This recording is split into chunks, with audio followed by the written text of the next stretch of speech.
running terrible last 3 Sundays and also during the days in between those streams, so I'm not gonna lie, a win would be nice. It's part of the job, of course. Work hard and lose a lot of money. And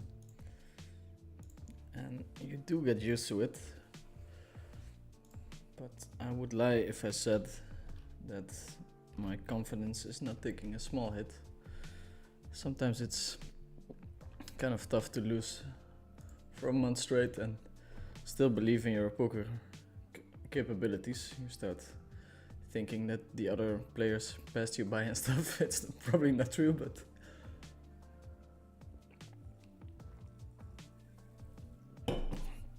it's definitely something that's on my mind. We had a small relapse. So yeah, things are looking grim. Let's see what we can play today.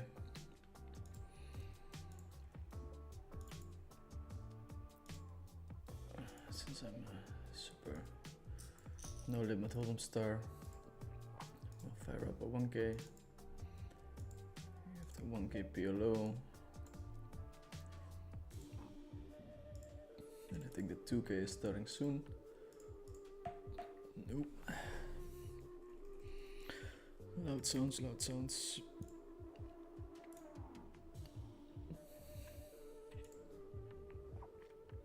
So for the camera, I think people, they didn't dislike it. They liked it, but there was one comment where it said it's not nice when it's angling down. So I put it a little bit higher. Hopefully that's better. So we're listening to the feedback here.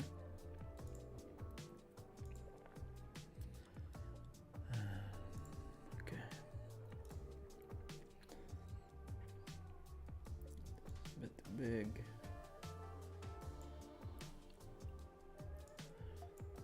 Also waiting on the cash game tables.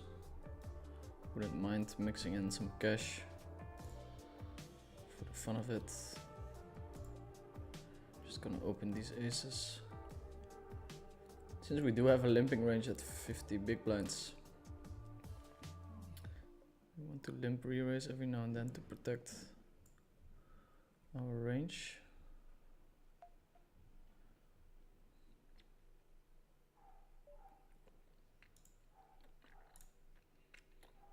Playing big blinds. Betting here and getting raised off our equity would be pretty terrible. Also a board that we don't hit as good as this guy. So just checking and seeing from there. Seems like a okay play.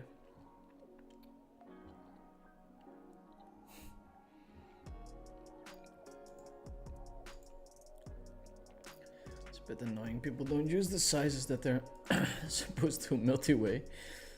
It's kind of close with the player behind.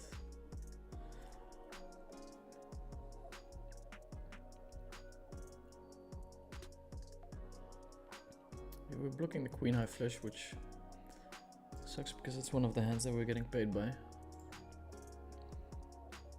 Still gonna go for the whole shebang.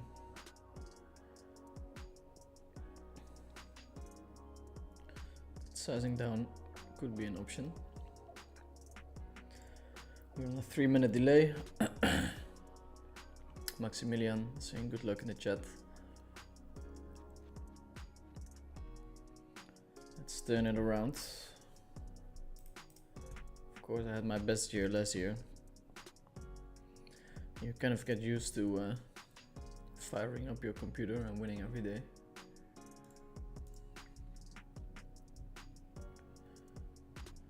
Not sure if this is a thing, but I don't mind the 3-bet here. Usually people are very tight from the small blind, as they should be, but even tighter than is suggested.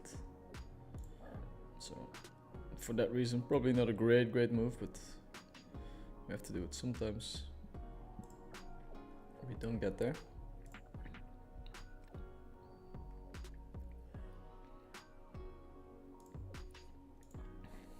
So yeah, all in all, pretty good, but feeling a bit down lately. My poker results probably have something to do with that.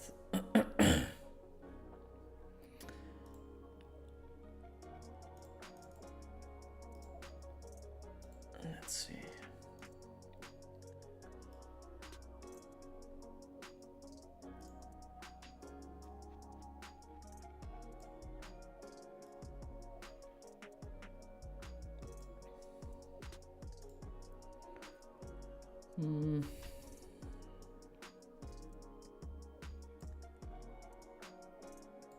Let me know if the audio is working as it's supposed to. Pick up the sevens. This no limit hold'em. It's a nice start. See if we can win some flips today.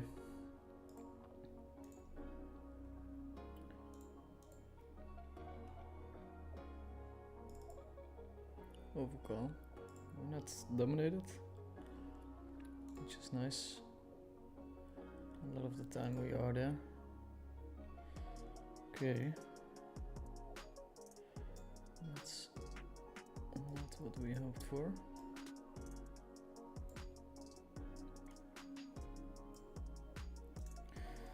But we get to re-enter.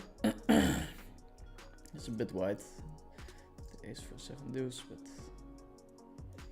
probably okayish. Limp and then no limit hold'em. I don't see it often.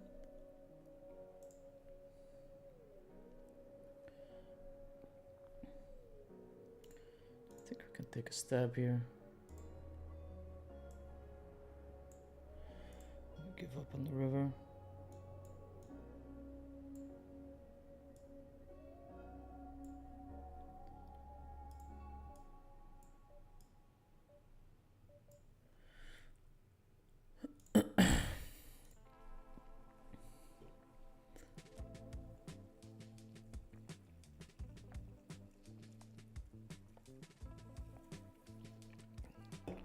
I guess a lot of the no limit hold'em crushers are playing Triton.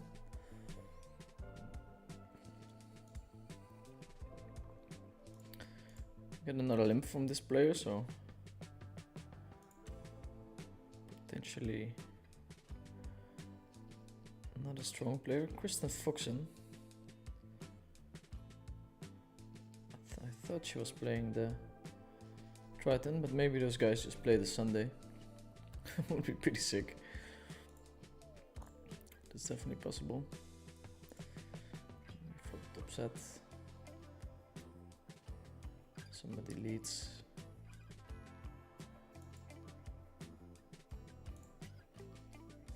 We get a call. Let's see.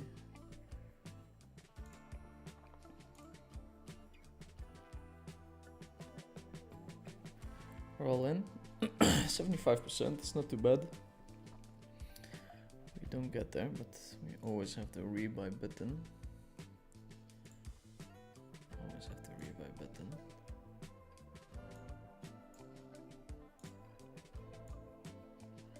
We join this table.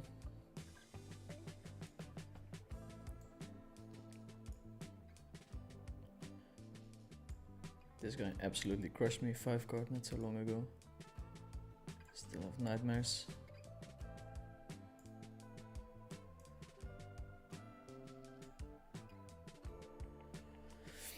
Still have nightmares. We're gonna try again.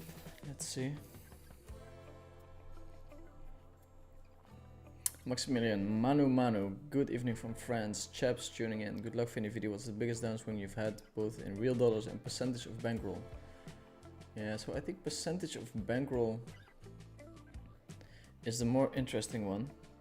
It's more hurtful when it's like a big percentage.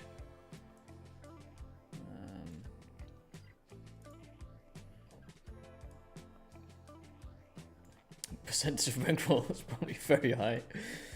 Man, I took some very like big risks back in the day.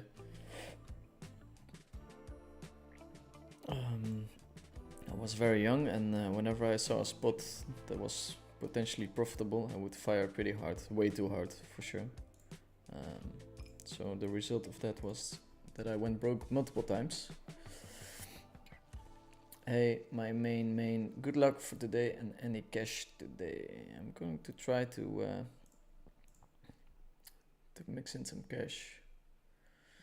Here we're at the quads and we mostly want to be betting, just build a pot, get all the chips in. Eh? Let me know how the camera is. Check back here.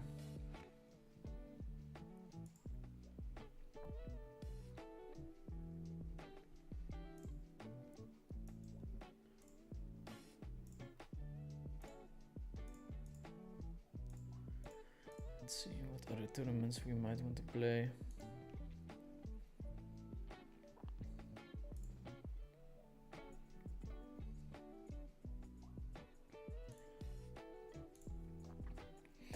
So in percentage, I lost it all many times over. It's not something to be proud of, but yeah, it's what happened. In real dollars,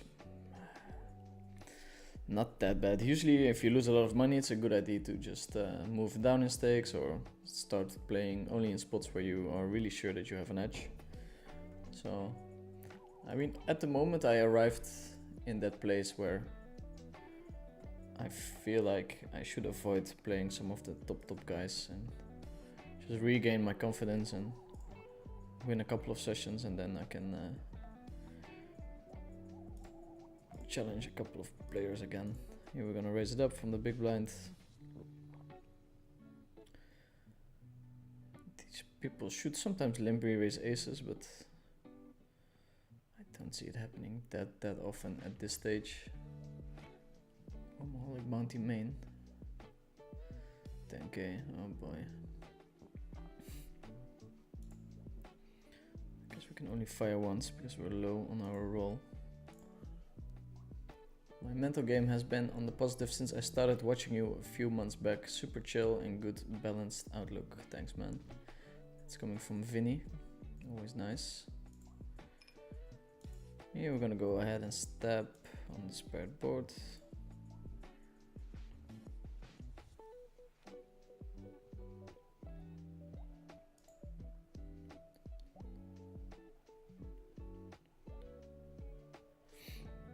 Get away with it.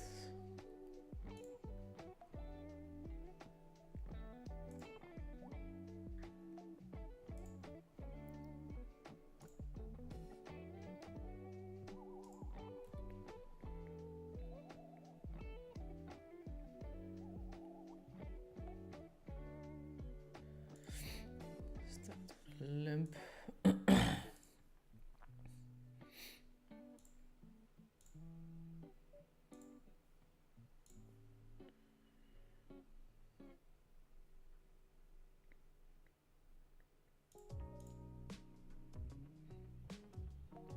After he's checking behind, he's kind of eliminating king 9 from his hands. King 4 could still be there, but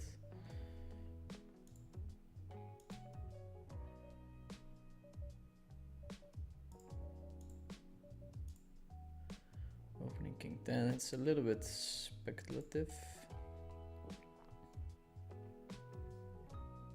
Do get the call. We have a very wide range here, so we don't want to bet small. I think we want to bet polarized.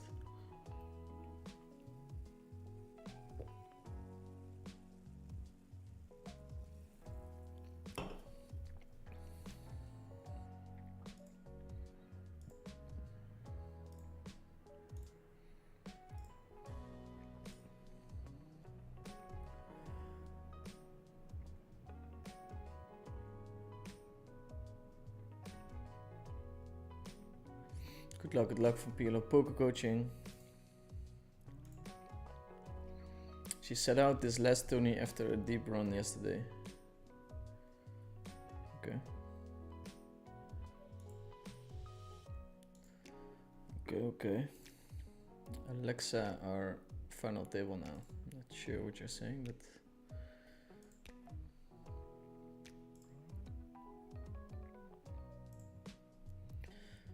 guess we call once here, but not super excited about it.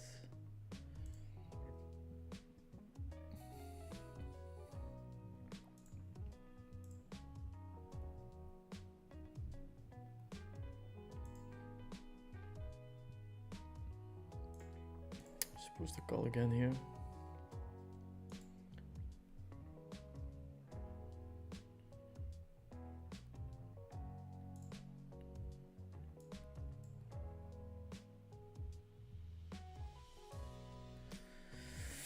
But yeah, that's quite a common hand.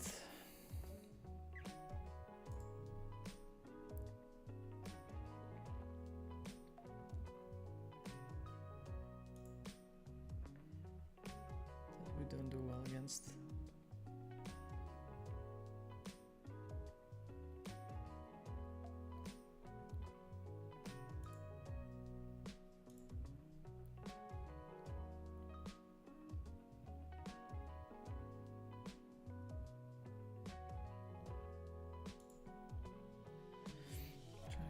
Bluff.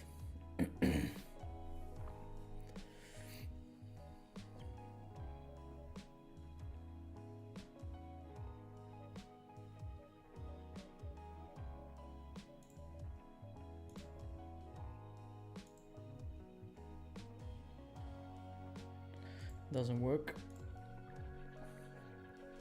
Good luck and play well. Love watching your YouTube recaps. Thanks, JRR. Will you be posting cash games again? At some point. At some point I will do a Russian cash session again. To keep everyone entertained.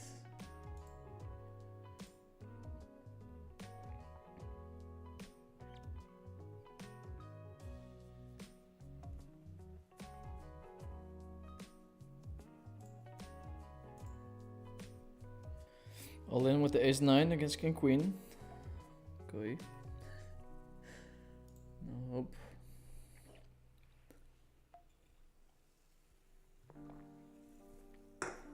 Guess we picked up an out too. A good shot. That's probably not us. No.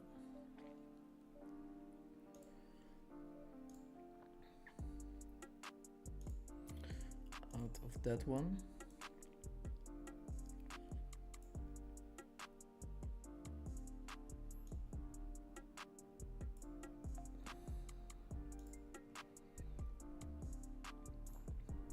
So I have a 10k bounty that we will be playing. 1k bounty as well.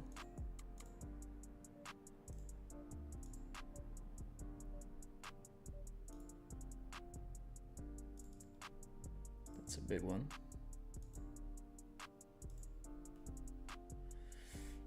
Okay.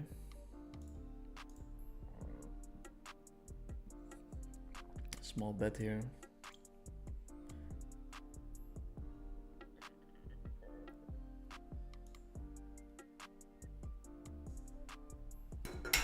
Ooh.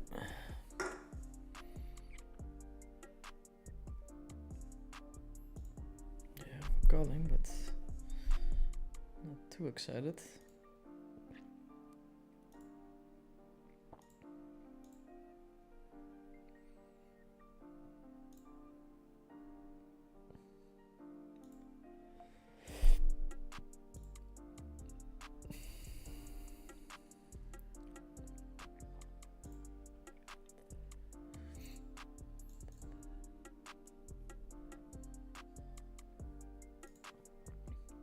Posting streaming, also sound is very low. Is the sound low or not? Please let me know. Should be okay. Go up like this or no? Maybe it's louder now. I don't think so. Let me know how the sound is. Icon is saying good luck today, Dirk. Thank you, sir. Are you playing in the Triton PLO games? Yes, I'm traveling to Montenegro. And we'll take care of my downswing there, or we dig a hole even deeper.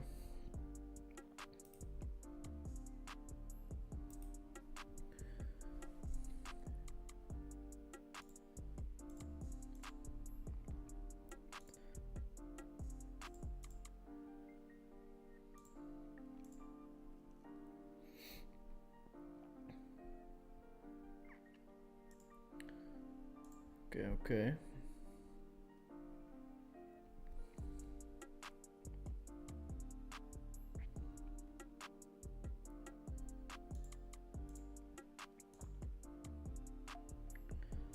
So here he's 17 big blinds deep and there's almost a big blind in the middle.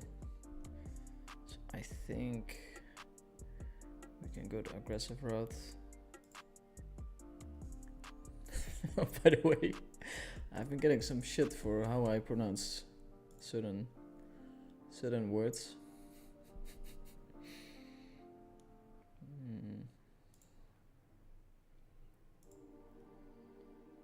Variants, for instance, but it's all sorted now. We're betting small on this flop. Can check raise too. Opening the ace-5 suited.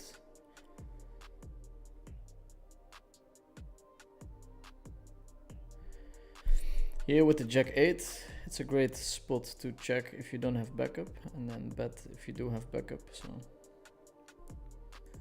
this seems to be a very prime betting candidate.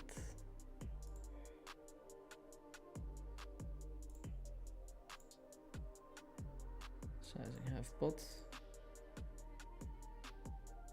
Trying to invite naked flush draws.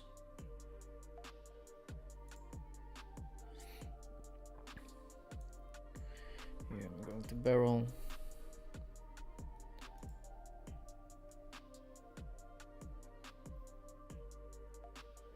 Successfully.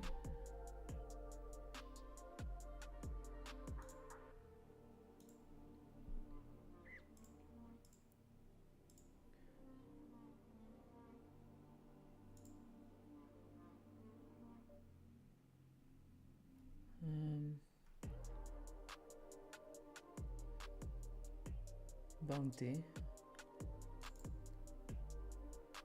in this tournament. What's going on? I thought I registered for 10k. Yes, I did. Okay. Slow rolling this guy with the queens. He does hit a 10. We have some outs. We don't hit.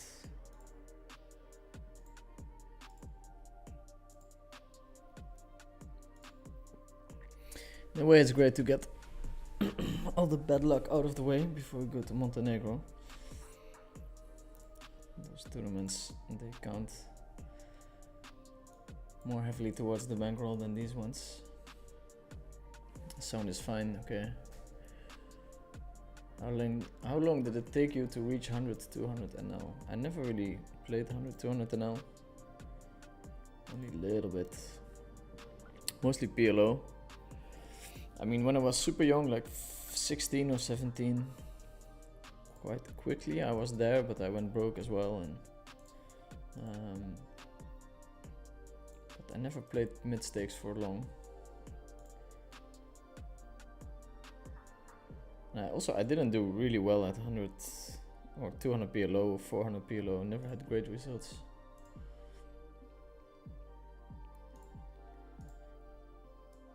Okay, I'll put the 10k here, I think.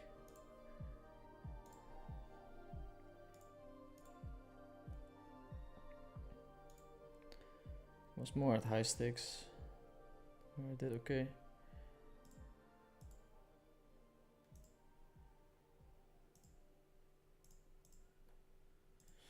The rake is lower, and I think my playing style was a better fit for high stakes too.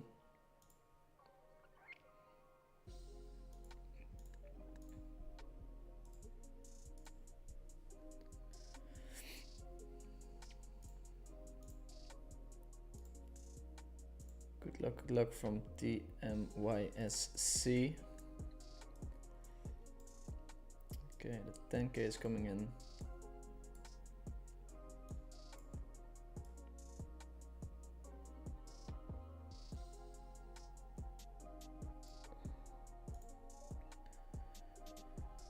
Ryuga, Analygan open.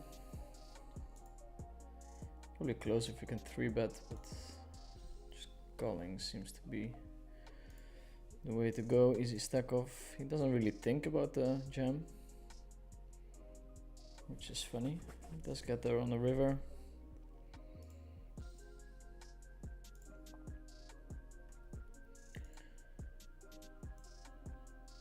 So we have a 10k going on here.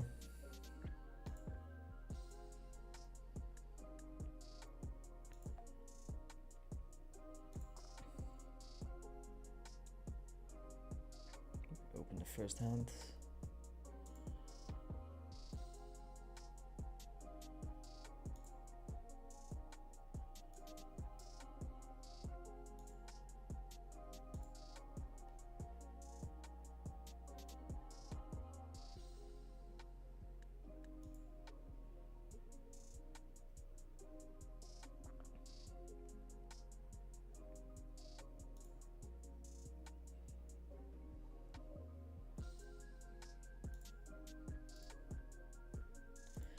Let's see if you guys like the setup.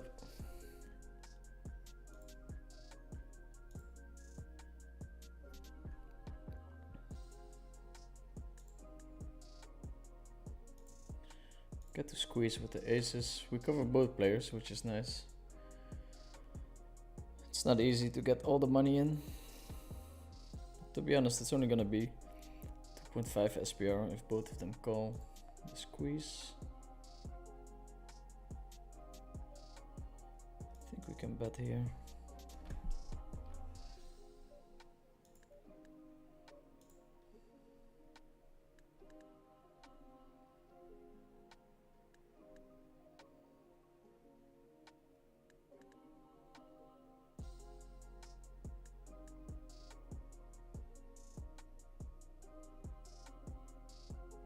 Fold would be great. We do get the fold.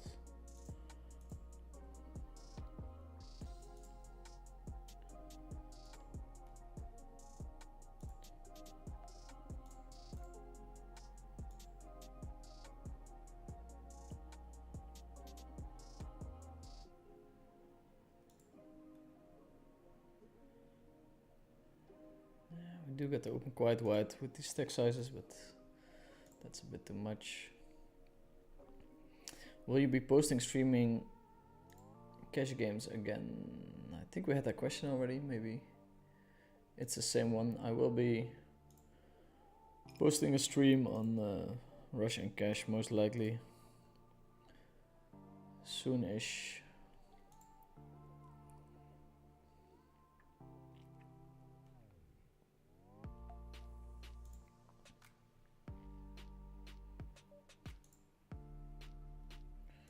All in with the fives.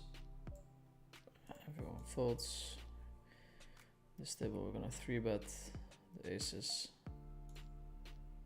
and get it in on almost every flop.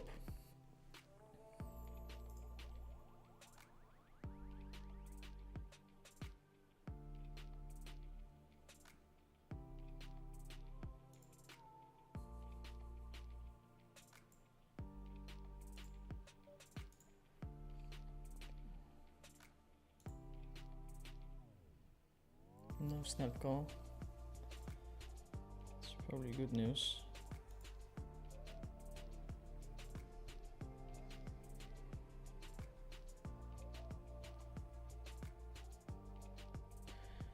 Fold even.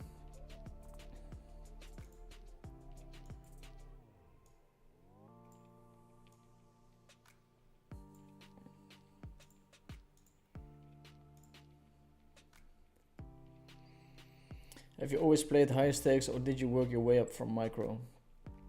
And the question before that is how did you get to high stakes backed question mark? So I played a lot of free rolls when I was 14 or 15. I deposited my own money when I was 16, turned 16 under my dad's name. I don't advise anyone to do it, but that's how it happened.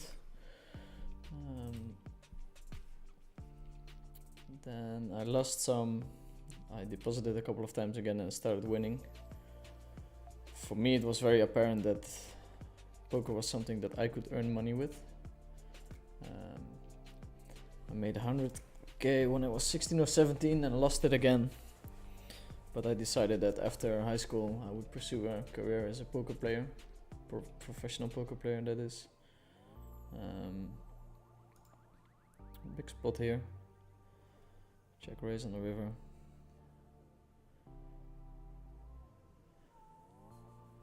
So when I was 18 I finished high school and I started playing high stakes. Already had a bit of a bankroll, like 60k or something. The first few months when I still was at my parents' place. I'm grinding 2-4, 3-6, 5-10, that kind of stakes. Then I had to leave the country because in the Netherlands we have weird tax rules when it comes to poker. And moved to Malta. Played a lot of poker there and things went okay, but I was very unlucky at the start of my career. So I ended up losing money while I should be winning money. And it's a controversial subject, but in Hold'em Manager, for instance, you can see if you're supposed to win, supposed to lose. So I was supposed to win 200k and I lost 50, something along those lines. So at some point that kept on happening and I had to find a backer. So I sent over my database to someone that I met for lunch a couple of weeks or months before, and he was the one who became my backer and also the one who helped with all the coaching and stuff. I think at first that was not really the intention of the backing deal. It was just to send money, but I was still struggling a bit, not getting too lucky, and also probably not as good as I should have been or could have been, because I never worked together with anyone. So then my backer stepped in and he turned out to be a super good coach. So he started coaching me and then things went very quickly. Okay, Mats, I mean potentially trapping, but I'm not sure if I should shove there.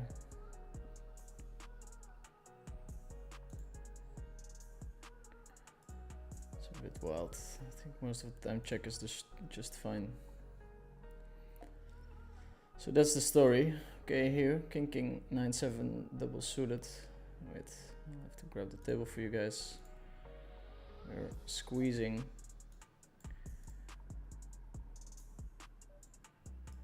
This is the 1k bounty. Top left if you want to full auto action. I'm gonna go all in.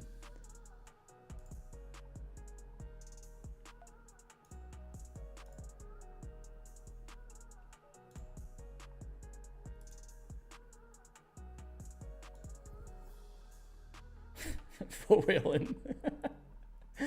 We have 60%, I mean 28. It's a good start. We have the best made hand, I guess. Would be nice start of this tournament, but it doesn't look like it's me. It's me. A big one.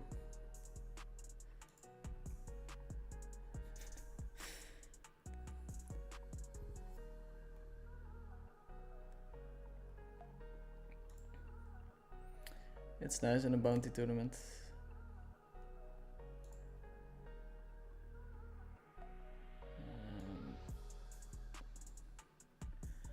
Guess that table is more interesting now.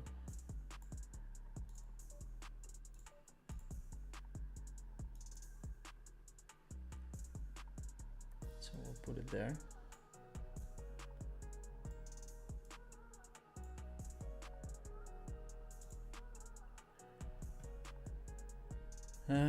Let's see, questions. Question. Okay, the guys are going heavy for the bounty. Here we're gonna stack off with the top set. Not expecting too many folds, but it's possible.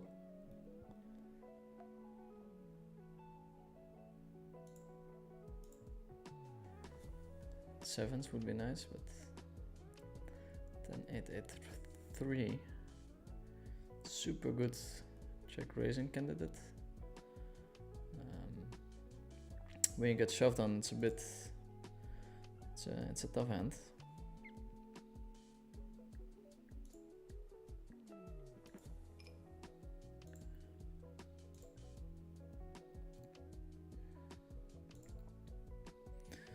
Okay, 2.8.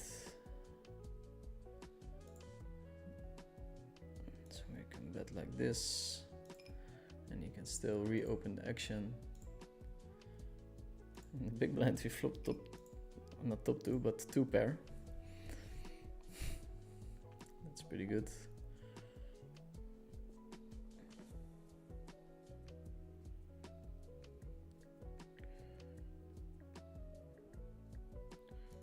I think we just raise it. And here we're gonna put it in a check.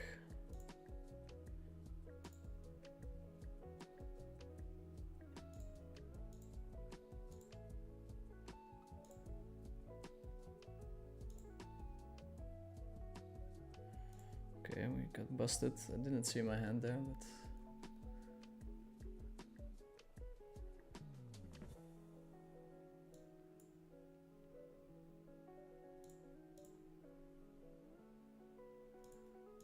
okay, I'll come back to the questions. I have to fire up my tables.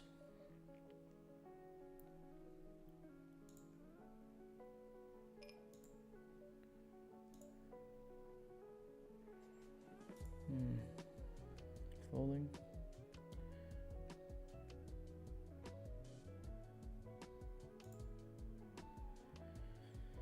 Here, just calling is fine.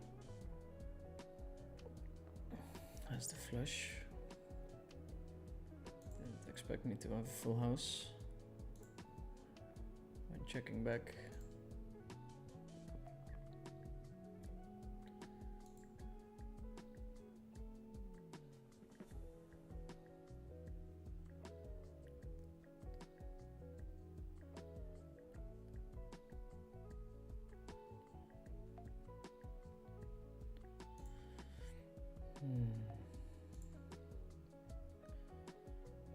Couple of hands. Don't think we want to get involved there.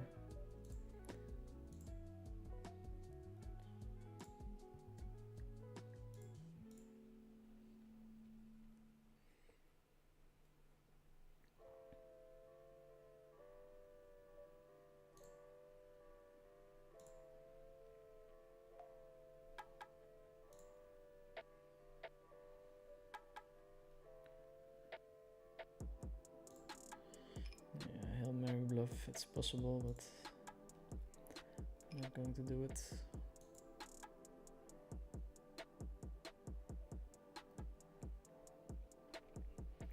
Here we see bet.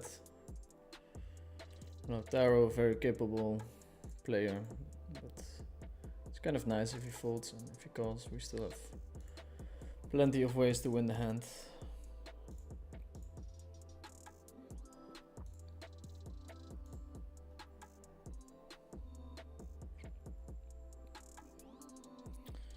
Three bet from Lautaro, and we're deep stacked, so we're almost never folding in position there.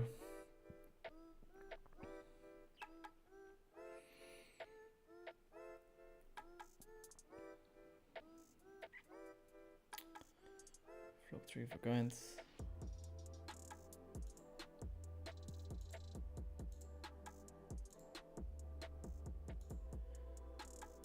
Going to stab.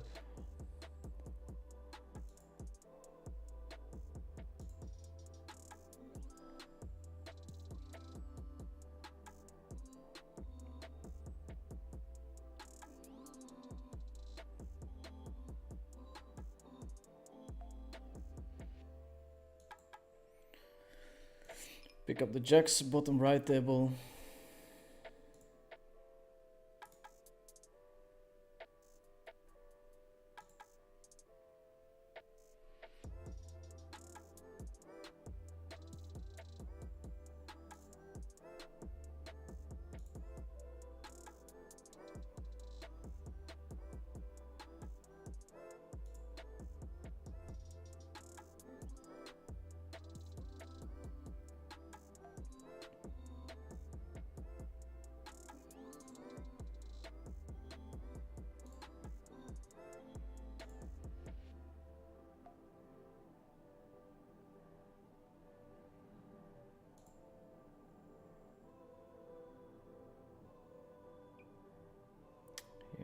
a flat call.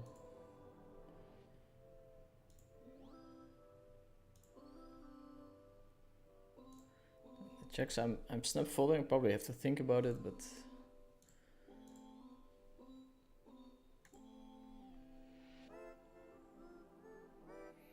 there's 9-4 for the bounty.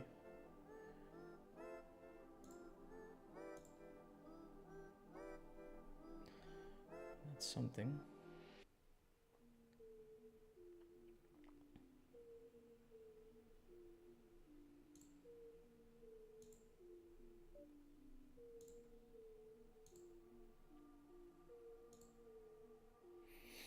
He's just checking. I think we want to check it back.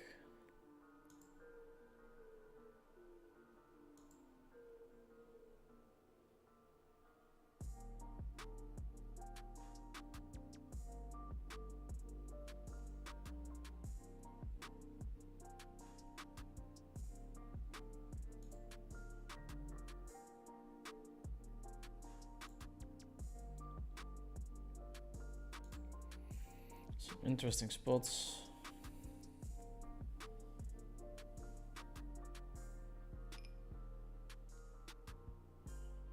I think we want to start betting here. Potentially twice.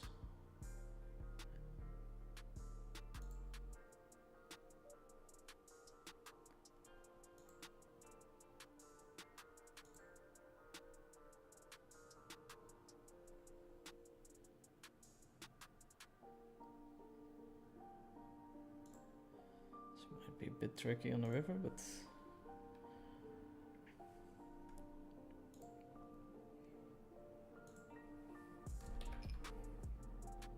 also feel bad not betting.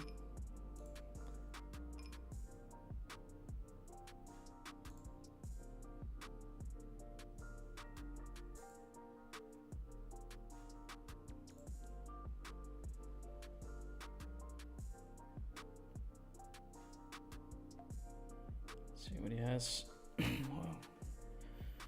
Just aces.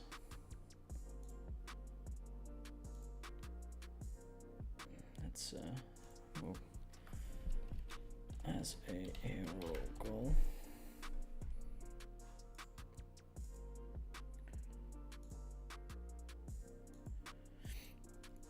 We're gonna isolate the short stack. A lot of spots popping up, so we'll come back to the question soon. Action-packed start of the stream. We're never folding here, of course. Flops a straight, but we have some outs, not that many. Just a 10. And he's blocking one.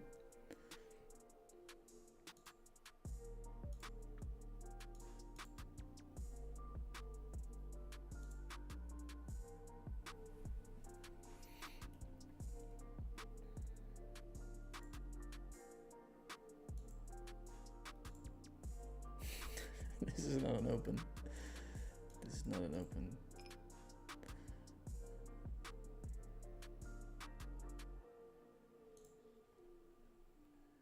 Just like to play too many hands.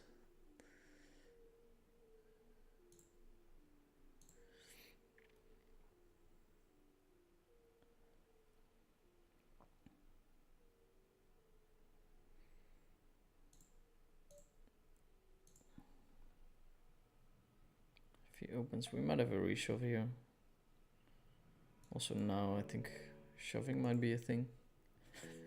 But please, when you see me doing something in no limit hold'em, don't copy me.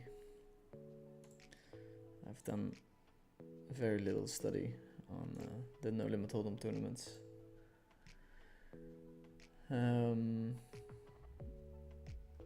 Okay, we have a Dutch comment. Hi Dirk, nice that you're streaming. You're asking a bunch of questions that I sadly cannot answer.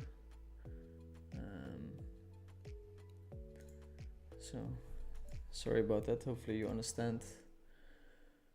Good luck today, sir.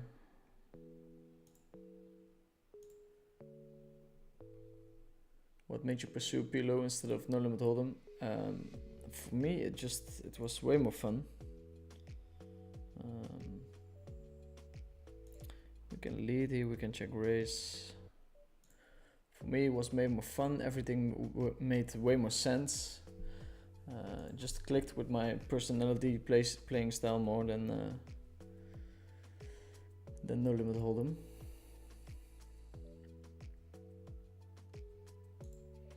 I have a funny hand.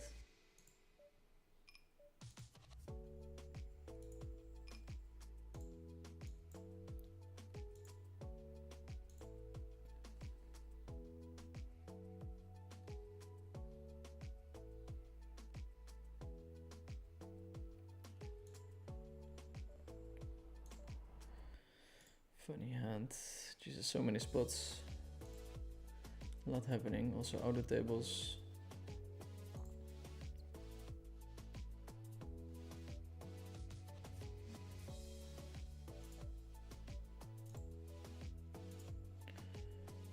Okay. We don't get there. We call here, but maybe we shouldn't call. Kicked out of one tournament of stream and another one.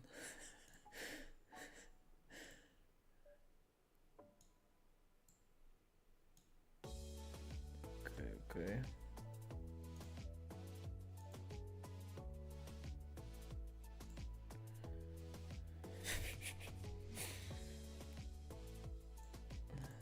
Just trying.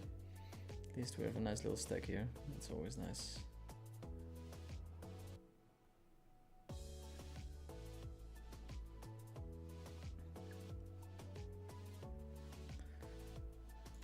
We have to fold in the big blind. Good luck tonight, Mr. Vinny. Love your content. Thank you. The Crusher is live. I wish you good luck, Dirk. May the grind be successful. Okay, I like the positive vibes in the chat. We're having fun. We're losing with a smile on our face. That's our current status. I'm going to try and win this pot with 10 high. Potential.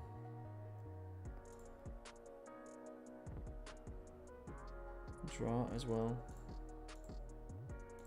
Here we're going to bet. Here we're going to bet again. Filter out some of the ace high cards. We're very low in our showdown. Checking and betting the river, of course, possible as well. Every time you say Rush and cash, I hear Russian cash. Yes, that could be because I'm not articulating well enough.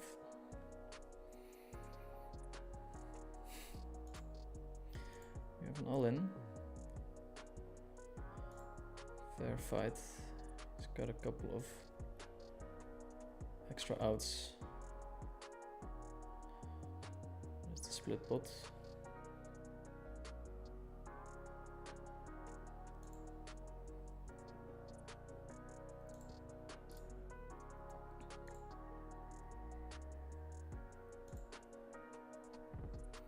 Trying to get back on my feet, people. No offense.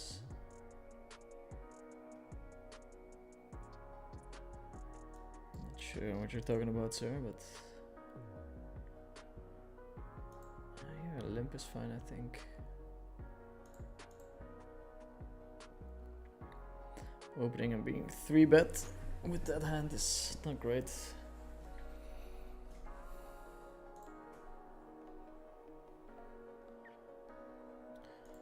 Checking back with top 2 is something you can do.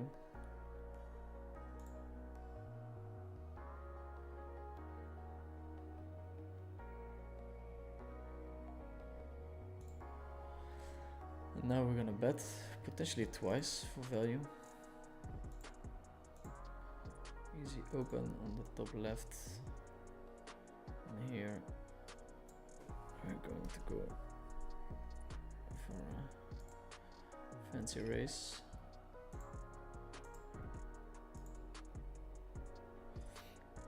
We don't do it that often because the positions are...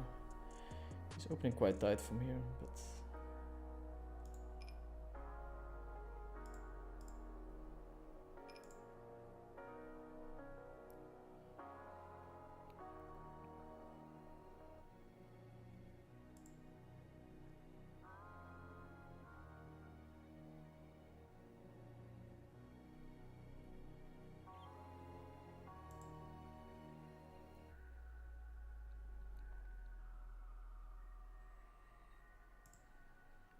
Interesting spot this. Both betting and checking is fine.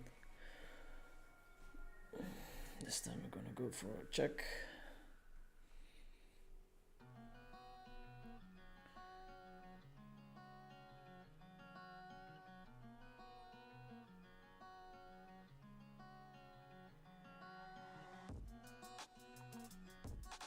Very tempting to go for a thin value.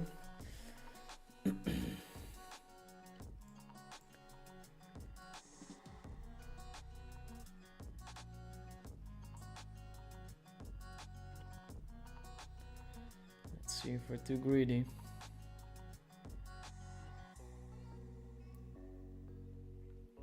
Ace jack, ace 10 is probably still calling. This is the sad part about betting, but I think this is fine. We just fold this time.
Okay, I'm back. We have a break, so maybe I can do some questions. We've got a cup of tea. A cup of tea here. Let's put this back. Oh, camera. Very hot. Yeah, focus on my head. Interesting story. Thanks for sharing. Wishing you the best of luck at Triton and for today's game. Thank you, CON. Do you have students like CFP? I work together with a couple of friends, but not that many. Are you going to Montenegro for the PLO? Yes, sir. GRR, do you have a plan for after poker or just enjoying the moments? I have been retired from poker for 2 years actually, and it was very tough to find something that I enjoyed as much as poker. Which was quite sad because I reached all my financial goals and I felt like it was time to move on, but decided to start playing again, and I still enjoy playing a lot, or else I would like to think that I'm not doing it anymore. And then last year I had my best year ever, so good reason to keep on playing for at least another year. We'll see We'll see how this year's go. How this year goes. It's been tough so far. Probably break even, which is not much if you compare it to last year.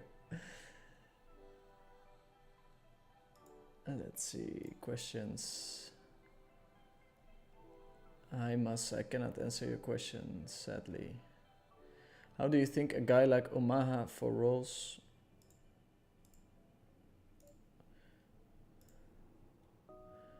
handles losing 3 million? Is he selling action? Does he have 200 million, etc.? He's extremely wealthy. He's possibly the biggest PLO winner online in the last 10 years. Although Sanita might have taken the title from him not so long ago. So he has a lot of money, so I think he's not playing staked. He's just handling the swings by himself.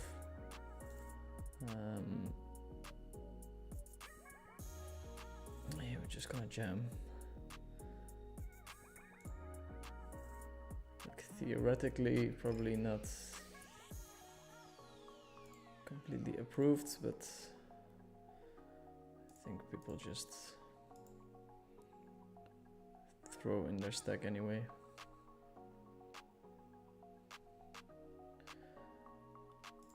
So Oma is probably bankrolling himself completely, and he's one of the few people that can lose a couple of million, but there's not many people that can do it a couple of times over, so surely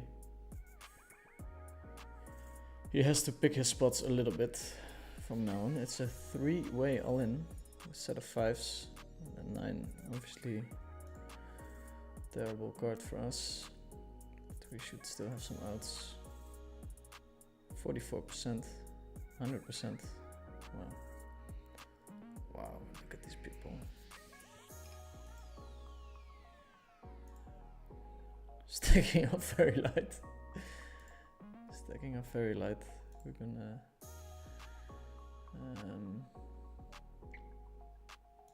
oh, that's surprising.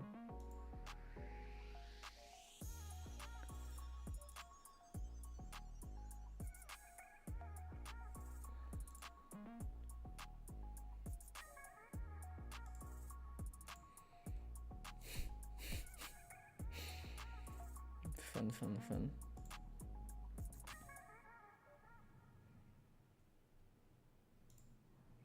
Check calling, fine, I think.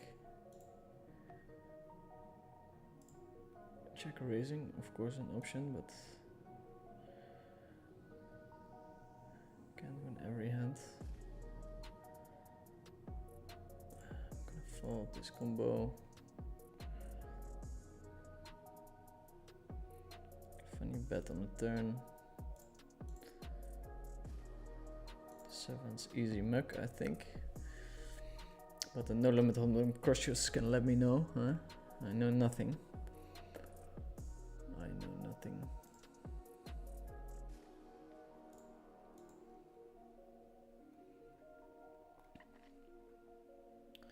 I'll in for a very small amount here.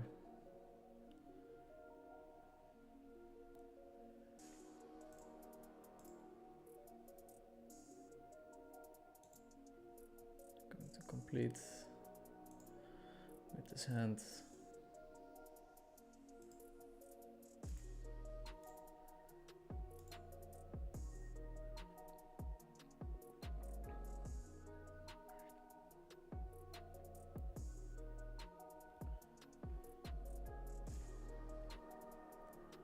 Are you playing high stakes cash? Well, not today, unless there's action. Then I'll hop in.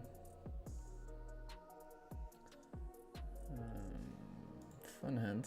Pretty terrible if you get 3-bet. So limp it is. I'm used to cash games but playing some tournaments now. Should I skew more towards limping when odds of getting 3-bet are higher and would make me puke? Then mix in some premium aces too.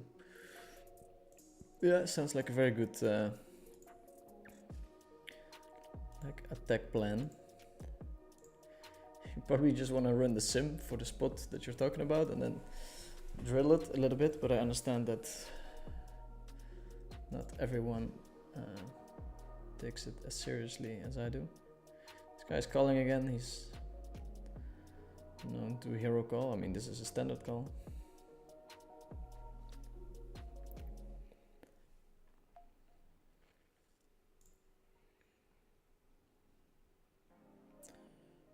It's suited, goes into the muck, I think, because he can reshove, and this guy as well.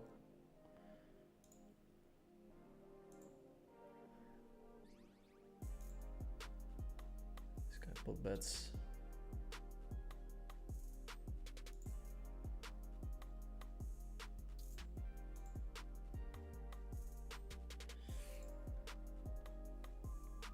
But yeah, limping with hands that like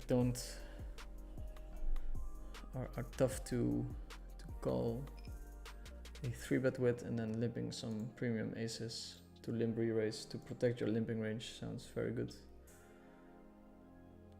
Hi Dirk, do you speak any German or did you have German in high school? Thanks for the questions not related to poker. I always enjoy them more than the ones relating to poker. Ich spreche ein bisschen Deutsch, yeah? No, my German is very bad. I had it in high school for quite a while. 5 years, I think. 6 maybe. But nowadays when I'm in Germany, I just speak English. Among the successful high stakes players, what traits do you see? What do you think you do think differently that gives you an edge? I mean, surrounding yourself with people that are crushing high stakes is probably one of the most important ones. You don't really see people just coming up the ranks just by themselves anymore. You really want to be part of a team, a squad. So to create value for somebody that can coach you or back you can be important these days. Back in the day, it was more about like natural ability. Those were more exciting times, I think. Like your talent level deciding how well you were doing. But I have to say, I've played in all the eras, and I have found success in all of them, and it's quite nice to compete just on sheer talent. But then when solvers became a thing, it's like a new kind of challenge that you want to dive into.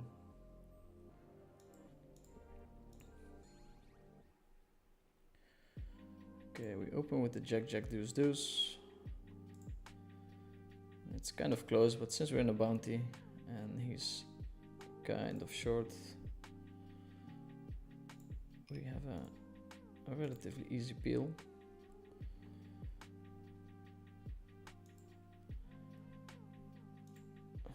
Flop a set.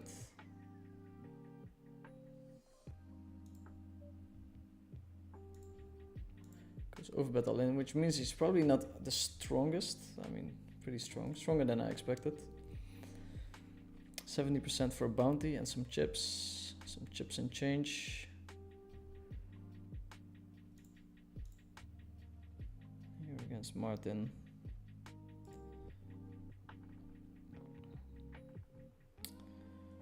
Going to bet the size of the pot.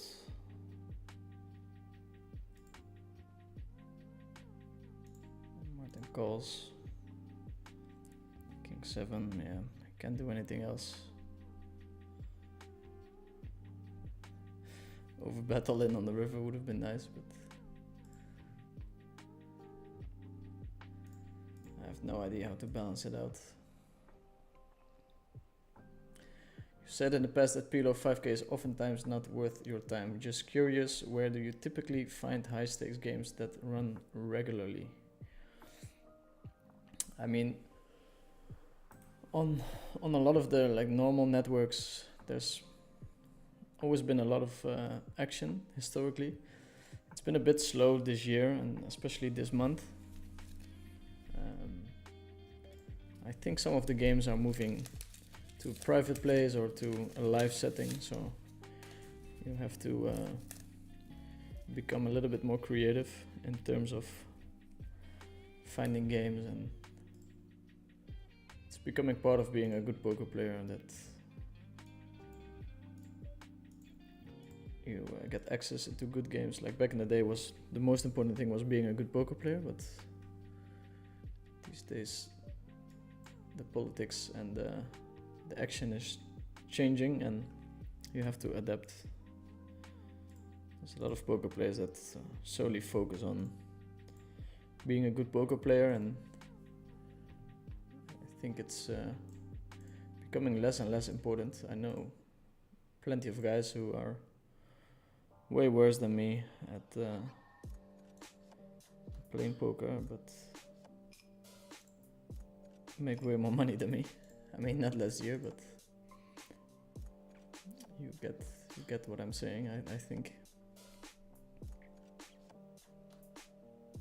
I can pull this one here. Slightly nicer. Chip leading the 10k and the 1k. It's a nice start.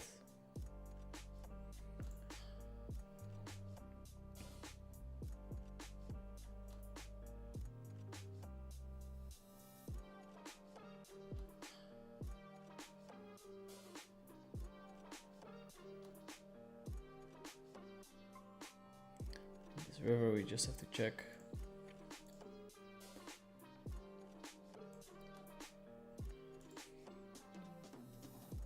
Some nice questions in the chat today.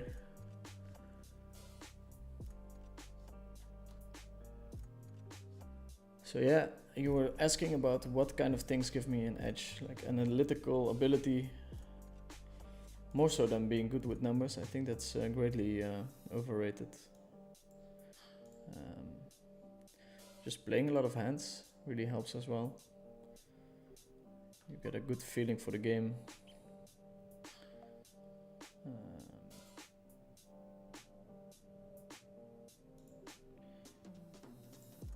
Being disciplined with your studying, which I'm not, so that's not really something where I made my edge, but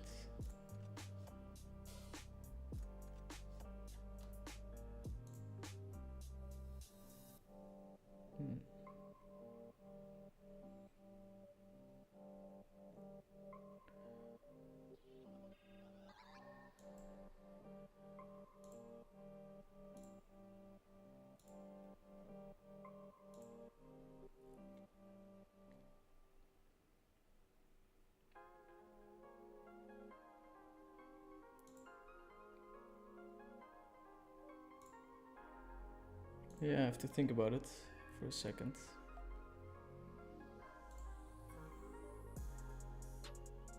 Let me think about it. So yeah, there's games on apps, of course, live games.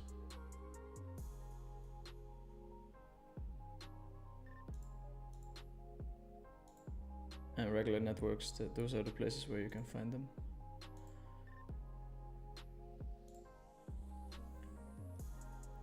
Who was he talking about? Not sure. We're playing the PLO tournaments at Montenegro. Yes. What do you think about Oyushenko? I don't really have a strong opinion about the guy. Let's start with a check here.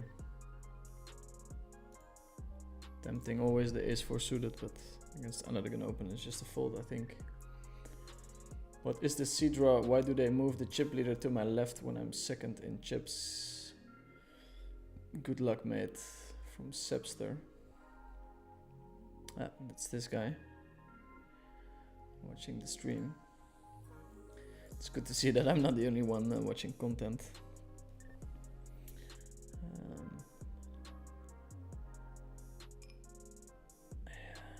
I really want to pull the trigger here. It's not great. It's not horrible either, and we can pick up bounty. I think he steps quite a bit there with a hand that's... It still folds on some turns. This might be one of those turns, but yeah, of course, super nice turn. We're going to shove.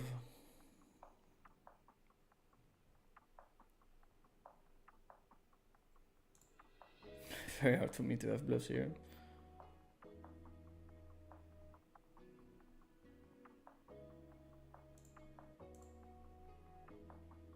So I think we got kind of lucky with that turn.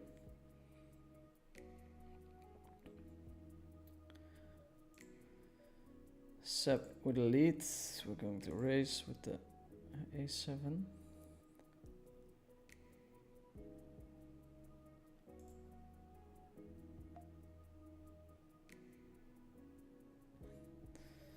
Venom clicks it back.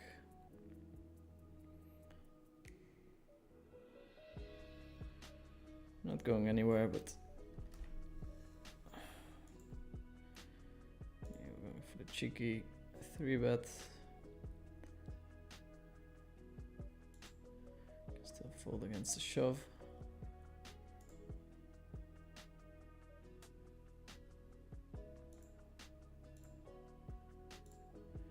Got to open a lot of hands since we cover everyone. Probably going a little bit too wide. Check 994, probably not there, but can't be too horrible either.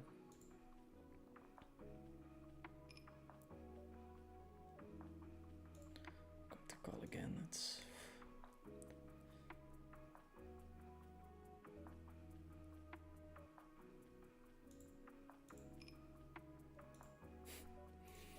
fortunate run out.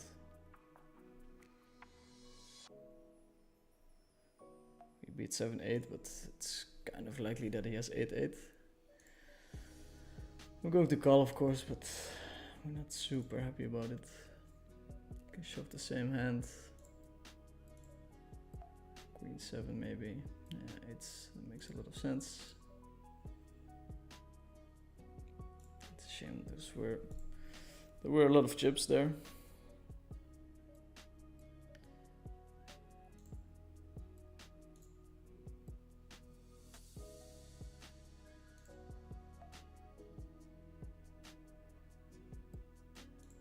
Chips there. We still have some.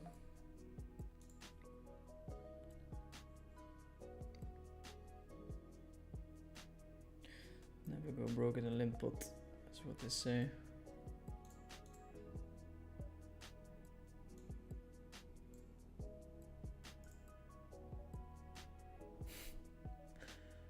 Well done, us.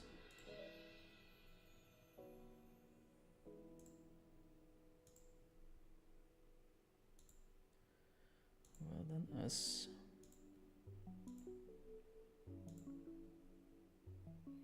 It's just very hard for your opponent to have bluffs there. I mean, we were folding most rivers.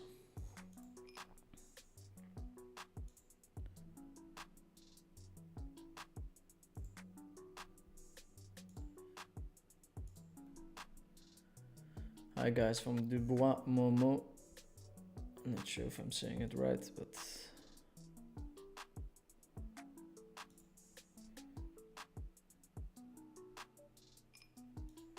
I think we can just see bet here.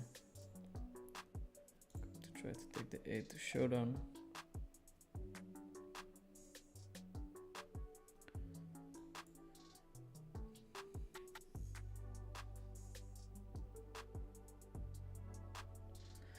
I'm going to turn this hand into a bluff. We have a ton of jacks and queens here that we limp. We want to fold out king high and low pairs. Here on the jack high flush with the 9 high, blocking the 9 high flush, we're gonna check the turn, which I think is relatively standard. We do get the fold from Venom.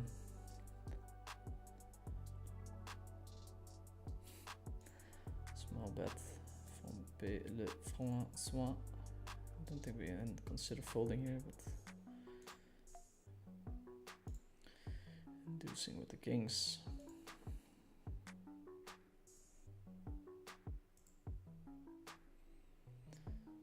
Very sick player.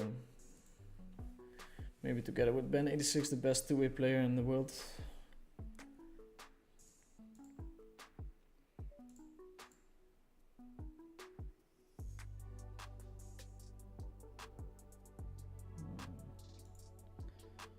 Not sure if we're supposed to fold here, but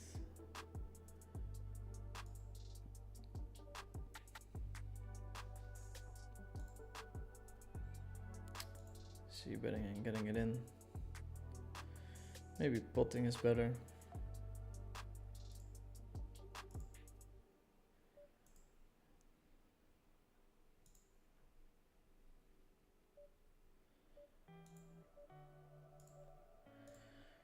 Turn the nuts. Continue betting.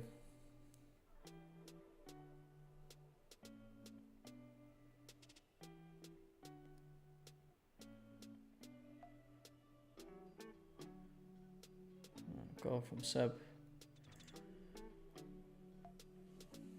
It's quite likely that he has a flush at this point.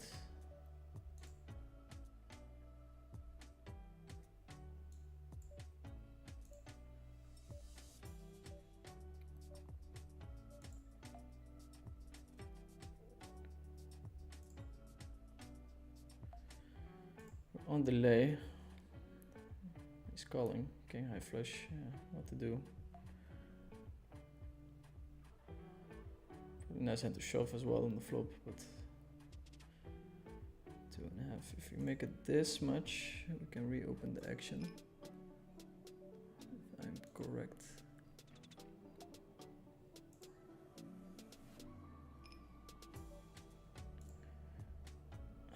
For fuck's sake. Because the rounding of the big blinds wasn't good.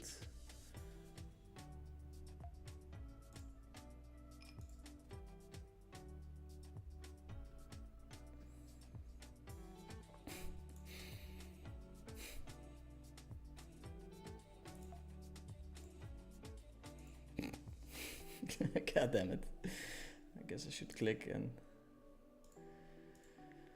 see if it's actually the case that I can reopen. Seb in a world of pain. That was a painful spot. Especially with his hand. There's no way you can fold.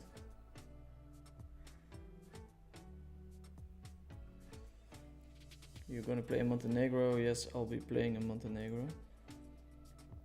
Here we have a bet from Linus. Of course we can't fold yet.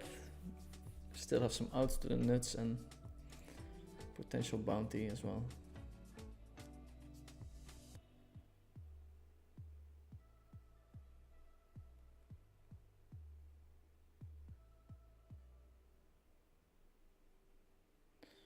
Check, he did have the deuce. I like his bet.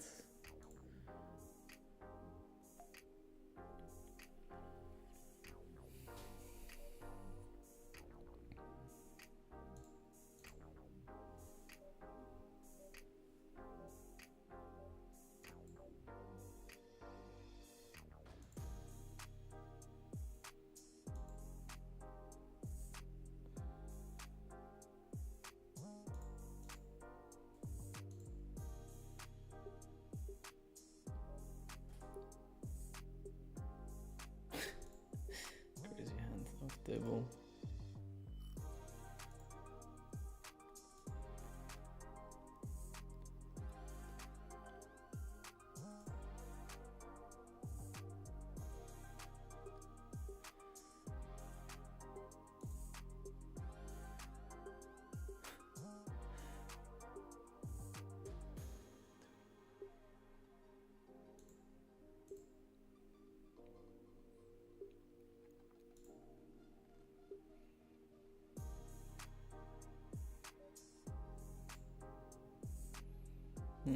Let's see what kind of. I think a limp is fine.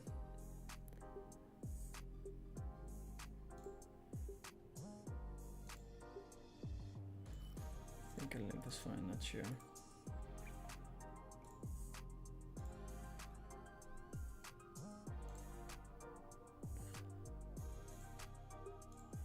See 134 people tuning in. Thanks everyone for watching. Feel free to drop a like so that as many people as possible can see it. Let me know if this shows up in the right category in Twitch as well. Please let me know.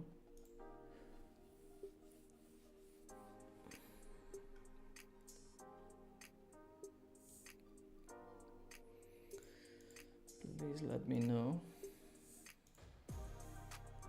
I'm going to fire heavy in Montenegro.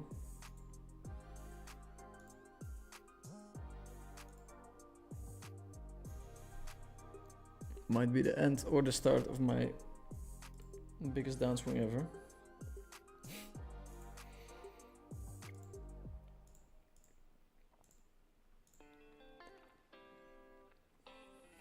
No, I'm forgetting about my tea, cup of tea.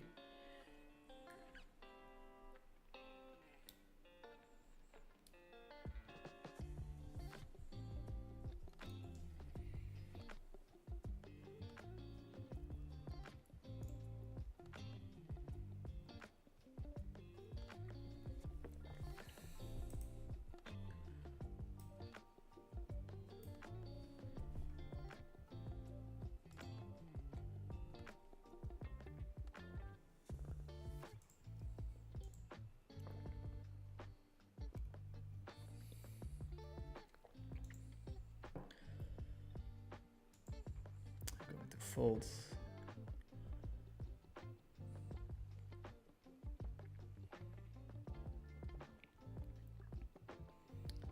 We're gonna get it in with the deuces.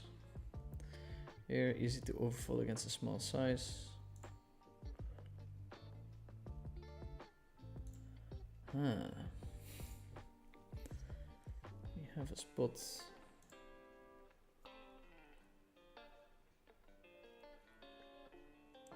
I think I'm still gonna call. Invested 1/12 of my stack already.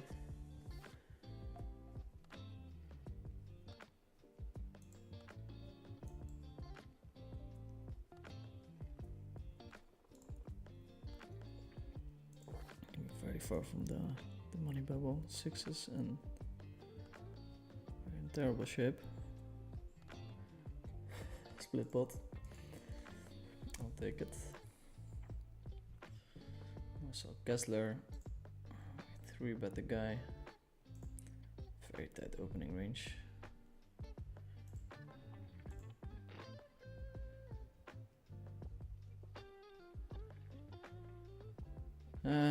Yeah, see, we're supposed to c-bet, but against the range tight as his and blocking the kings, I think it's fine just to let this one go. Rebuying in an off-table tournament. 1/4. I guess we're supposed to continue with the back door.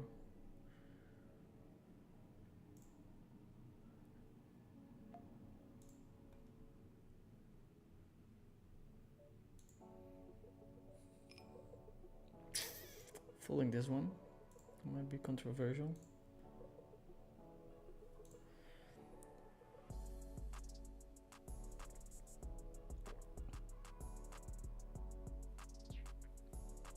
Martin stacking Lautaro. Finding a bounty as a short stack, always nice.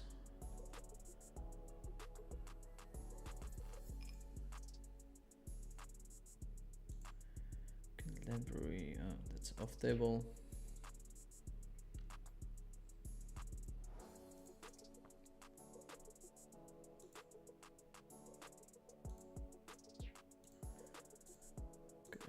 Okay.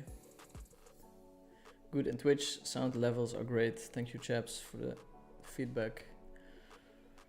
Finny saying good luck, Finny Vidi. Look forward to your next vlog, less poker, more behind the scenes stuff. Maybe add some bloopers. Always feel good to see your stream, but have to cook for the kids now. Thanks man.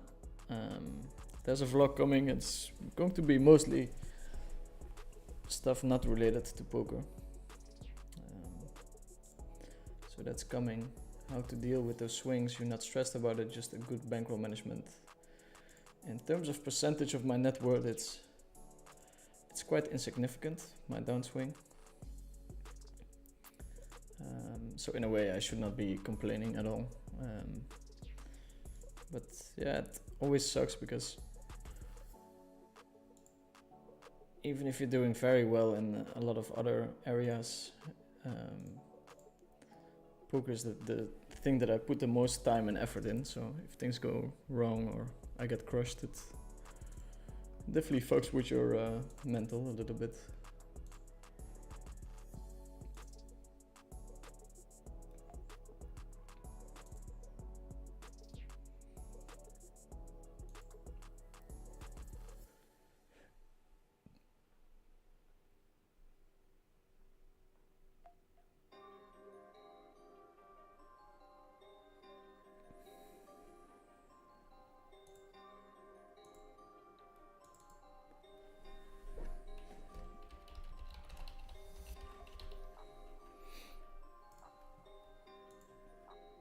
So even though I'm a happy guy, I prefer to win. I prefer to win, and maybe it'll happen today, huh? We're still on, yeah, we're still on. Pick up the aces. In the 1K, it's 18 players left, 11 paid. So these guys, they have to start taking into consideration that they want to cash this tournament.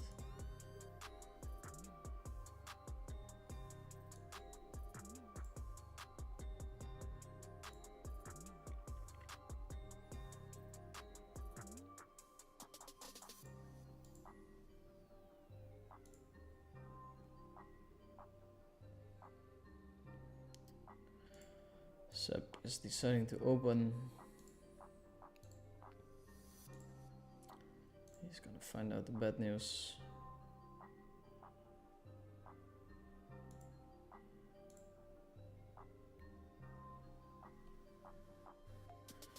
Shoving, I think I prefer just flat calling, and then you can still fold the flop like this, but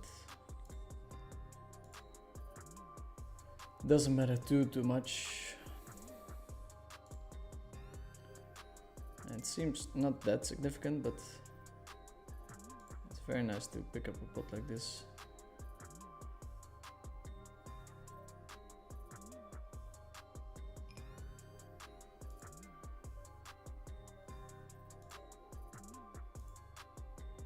To limit the king 10-9-9.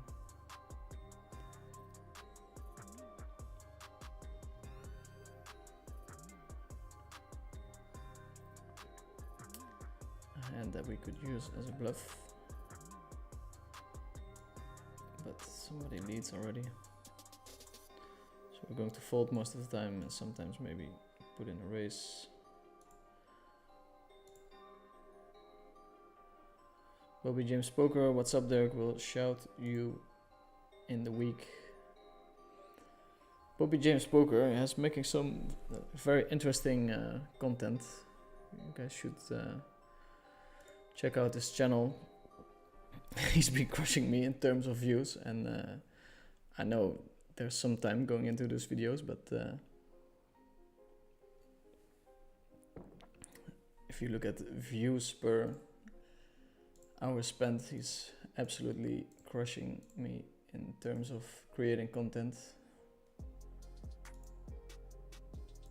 Might hop on a video with him next week if I have the time. I'm very busy, but I like Bobby, he's a good guy.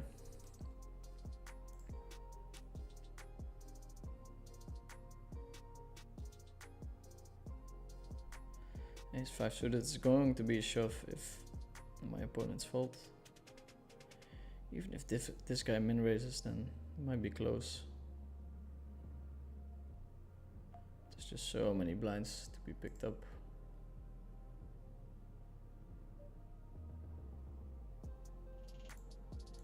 Here we have a shorty against this open. We're folding. Going to put in the delayed C bet.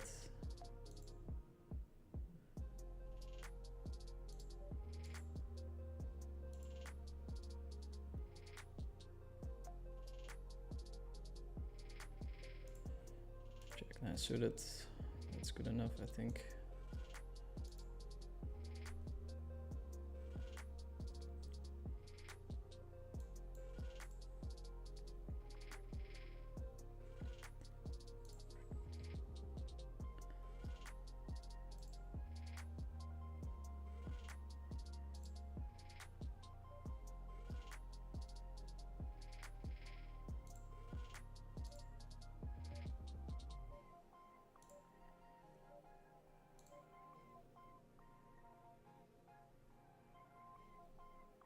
I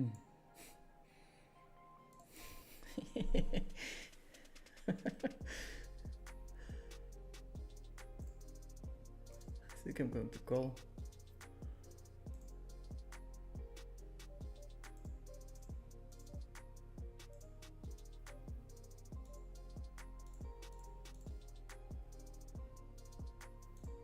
It's such a small pot.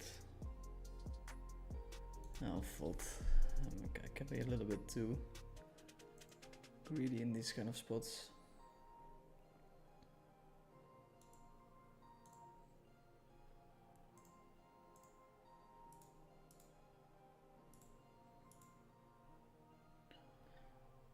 Okay, limp from Shank, limp from Mozart. I think I wanna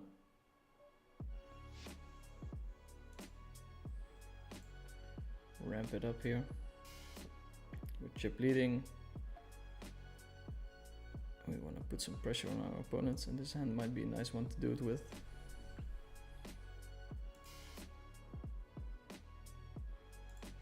Here we're going to 3-bet.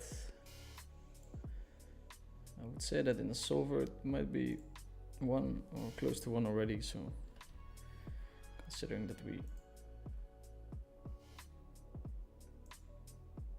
cover our opponent, it's a very easy one. Here we're just gonna go for max fold equity. Opening the kings in hopes of Martin finding a hand. These bounty tournaments are very funny. Like, in tournaments already it's a thing where every hand changes like how you want to play. And then even more so in these bounty ones. Sometimes you have to VPIP 100% just to pick up a bounty.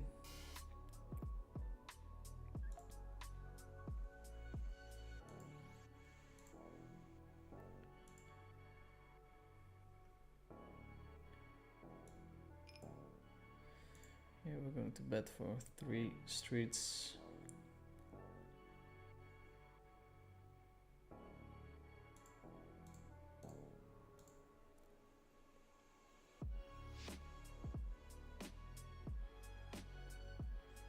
We river the straight, so we have a little bit of showdown value. So I think this combo is a check back.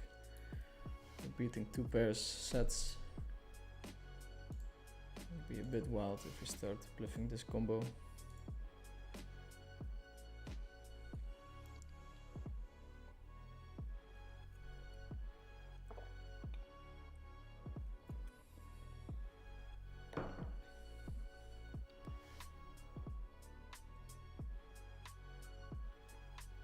Yeah, this was very excited about this hand.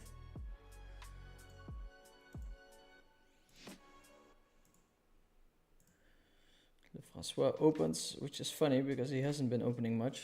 I'm going to 3-bet him regardless. Super premium hand.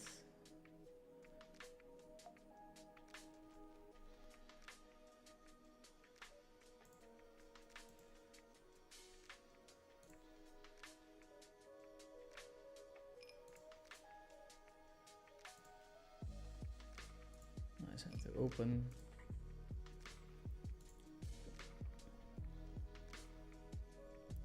See, but then we take it down.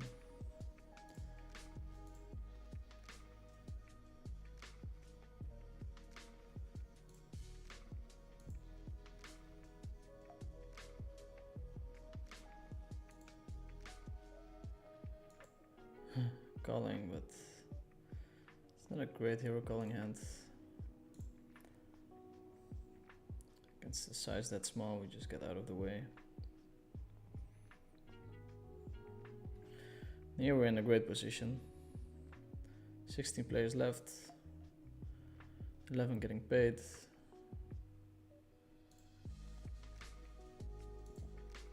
We cover both of them, so I think we're defending quite a bit wider here.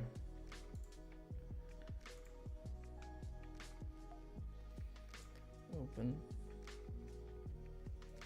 Very tempting to 3-bet this hand.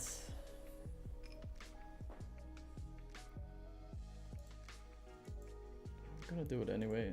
I have some funny history with this player. It makes me want to flat call, but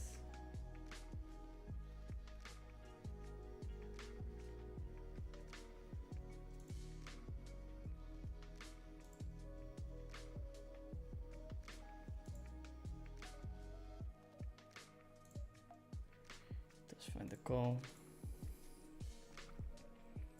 I think we're just supposed to shove here.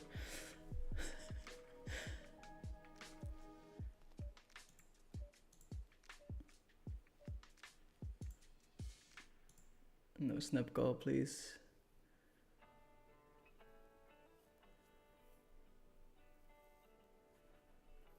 Okay, pick up a pot.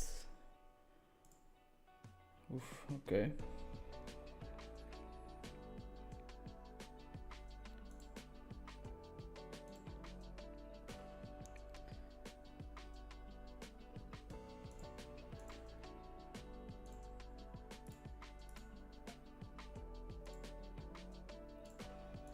We want to apply pressure here.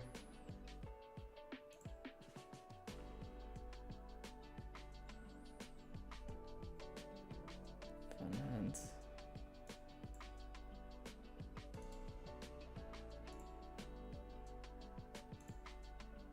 I think just calling or checking is fine. Seeing what my opponent does.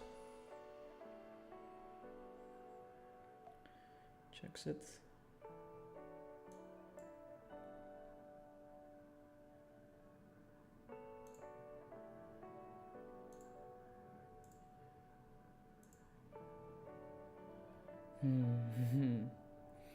Martin with the pro shove. He's gonna kick us all out of the hand. I think I'm supposed to fold as well. Sadly.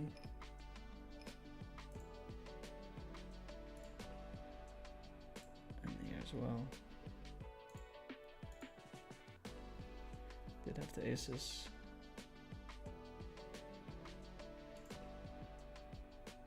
Tempting to open this hand, but going to fold. I don't think the ICM pressure is that high just yet.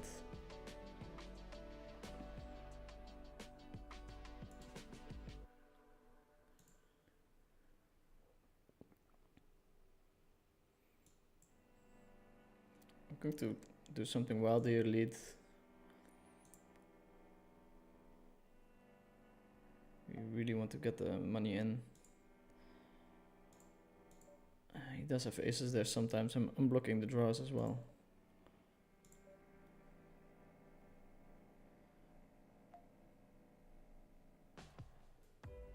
This is a very important pot coming.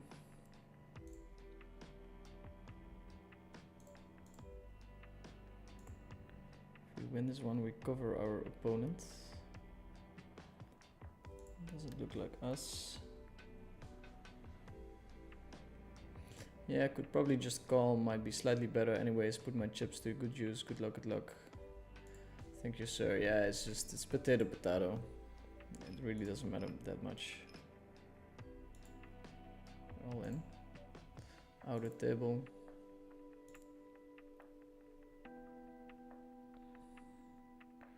Check 9, goes into the bin.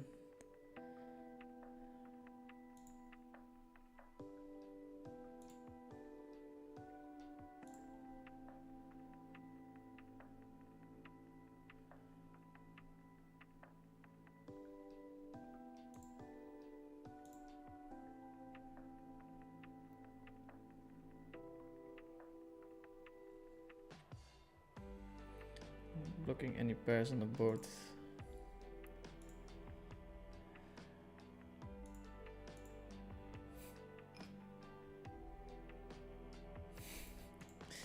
Such a close spot. Close and gross. Just gonna call. Keep my friend honest. But yeah. Doesn't feel like a spot where I make a lot of money. Get it in with the queens, but poker gods strike. I can still re-enter. No, I can't. It's okay. And we have another tournament going on. We can put in this slot.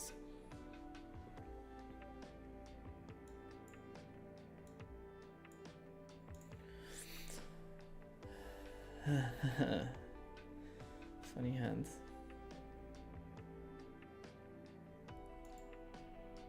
It's a tough bluff now.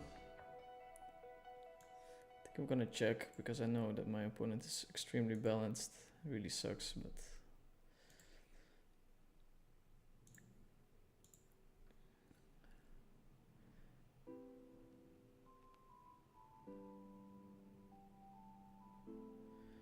Jonas must want the bounty.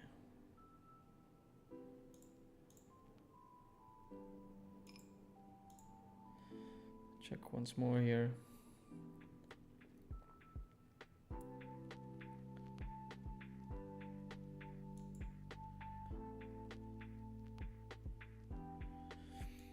Yeah, and while we're here, we'll check again. Do you also limp in early stage of the tournament or mostly raise only? Mostly raise only. I think it works better. I prefer playing heads up pots as well.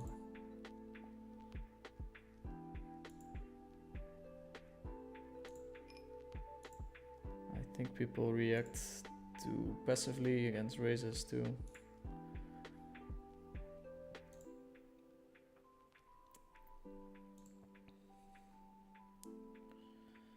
Let's see what Jonas does here. Finds the call.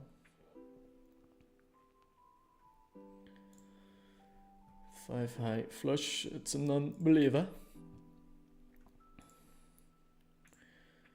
We're 4th in chips on this one. 2nd here. Only 6 players.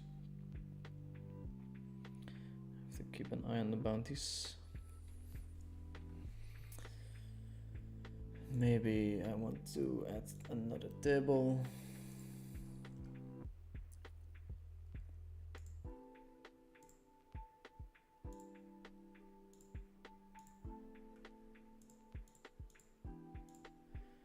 GG Master's always a nice one. We'll late reg.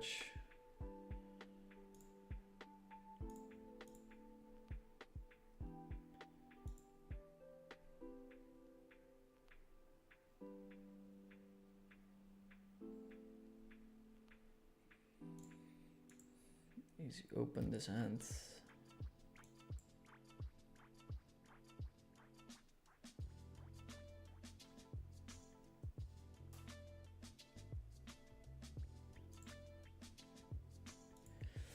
You get squeezed out of the pot. Sadly. Yeah, we can just open a ton of hands, especially this hand. But usually at this stack depth, it's not really a slam dunk open. Mozart goes for the 3-bet. This would be huge if we win this hand. I'll be able to run over the table. Wow. Okay, it's gonna be a triple bust out hand, potentially. Potentially. Wish me good luck. Let's see, we should have a lot of equity with this hand. Mozart thinking about a fold. Ace king king against aces.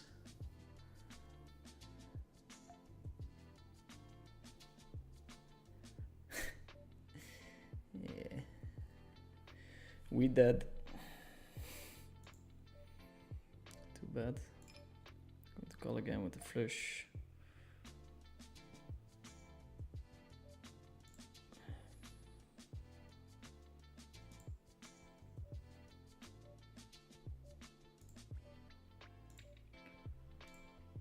Still have quite a good position here, but became a little bit less attractive.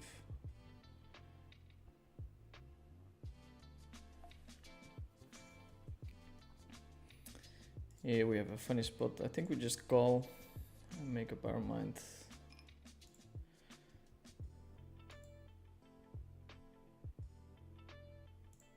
Elias has just one pair, so we're in good shape. 80% for the bounty, and he's got a big bounty on his head. That's us.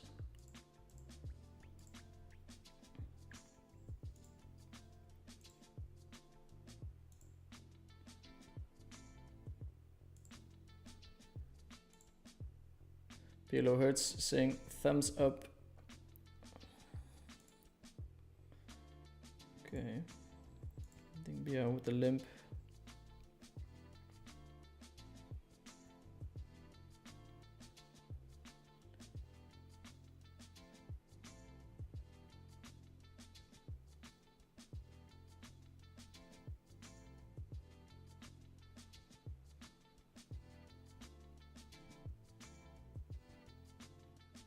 Limp race would have been quite something.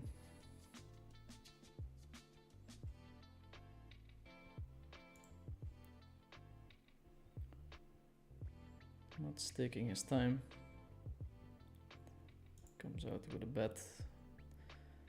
Half of his stack, so if he goes all in, he can reopen the action. He does not go all in, so we have an easy flat call here.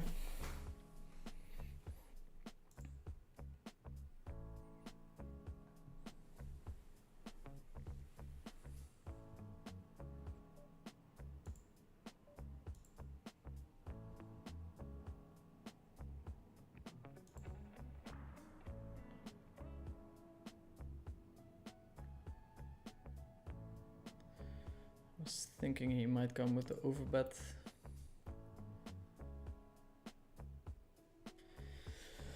We have to call this bet, I'm pretty sure.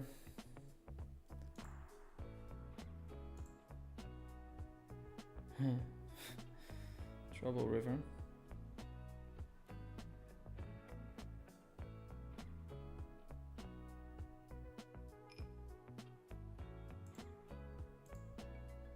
Expecting him to lead with a lot of 10-8, 2-3.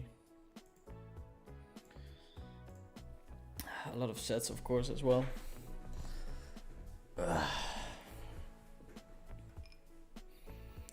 Feels like it's either 10-8 or 10-10, 8-8.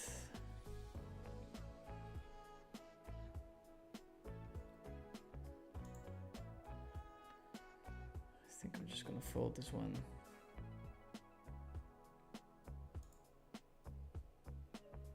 Mats might show if he bluffs.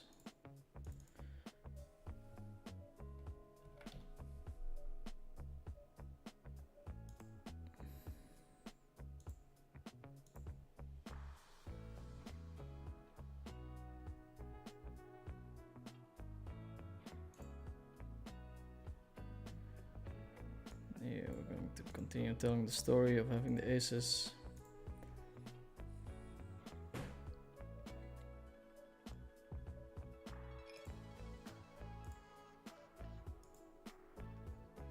No snap call, that's a snap call. Flip the 8. Can't re-enter.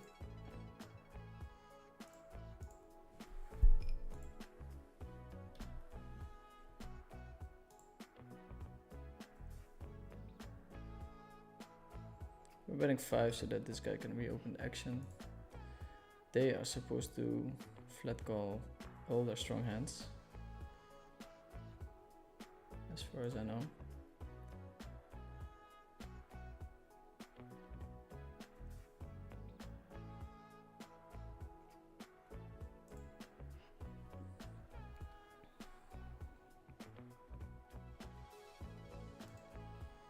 Le François.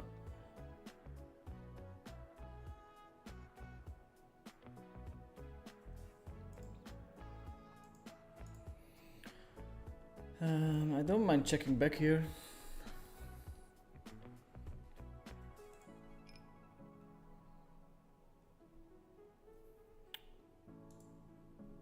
So we'll do it.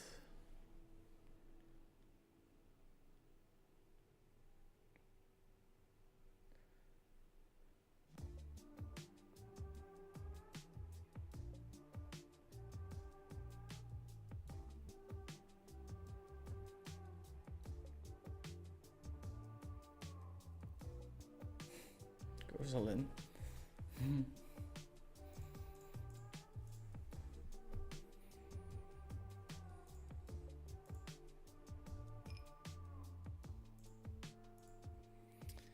He's good enough to bluff here, but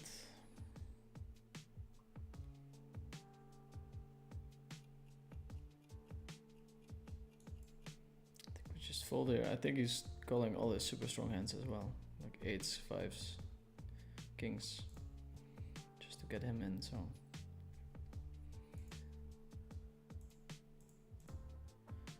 okay, on the break we lost some stuff there. Jesus, this guy has a lot of starting stacks.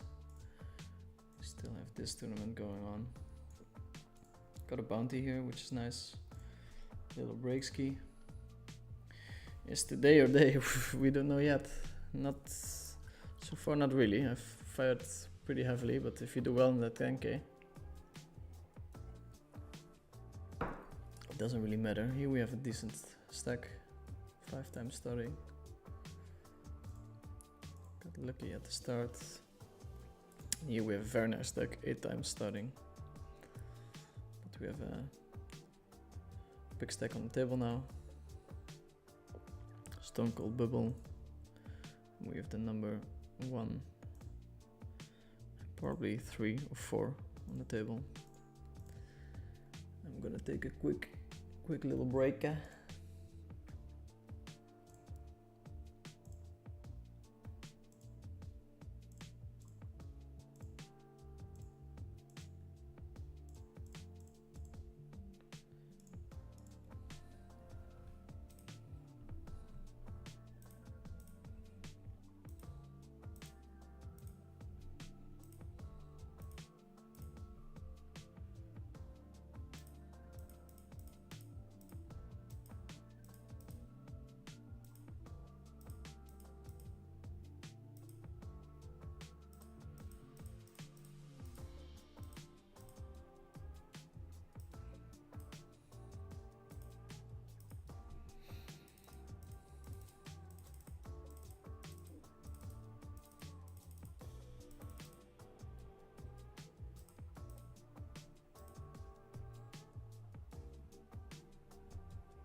Which time do we have?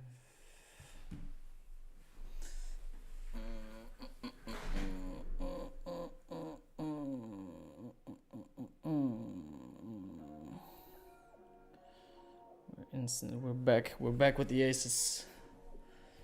Aces from spaces. Stone Cold Bubble on the top right.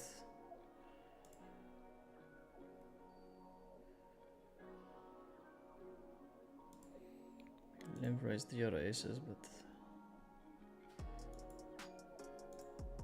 this time we're going to raise.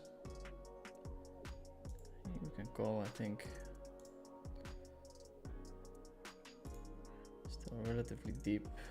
It's not great, but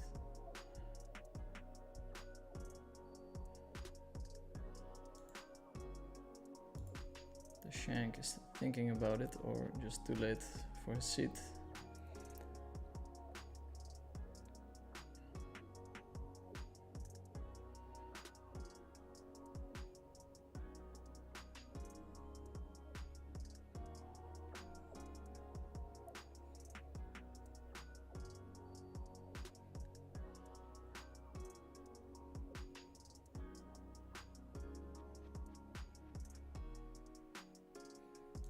Big bet. Just gonna flat call. Hope for a safe turn and then we can get the money in. It's always funny, these kind of spots on the Stone Cold Bubble.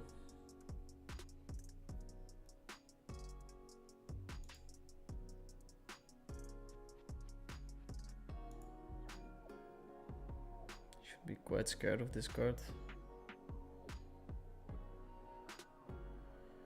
Continues betting.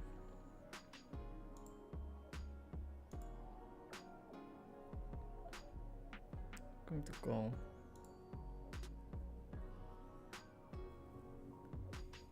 Very tough to bluff here, but it's possible.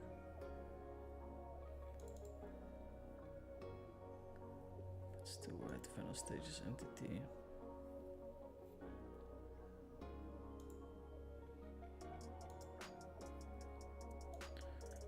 Go ahead and fold here. Still have flushes that we can call there. No need to go for a very close spot on the Stone Cold Bubble. A better turn would have been nice. Bubble is 2k.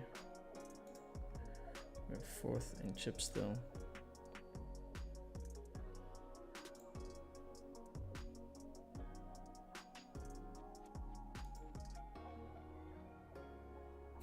We completely whiffed this flop.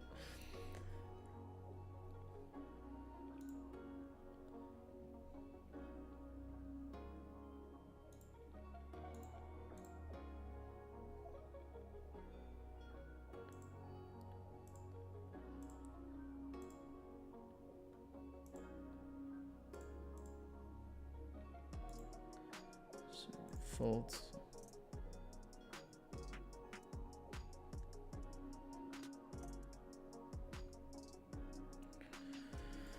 I think we want to V-pip this hand, so we'll go ahead and limp.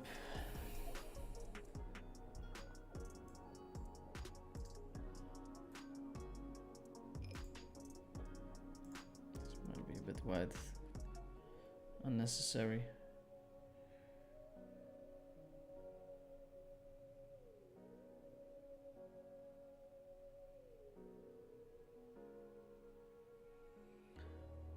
And unnecessary, but as played we're going to call. White and unnecessary, working out well.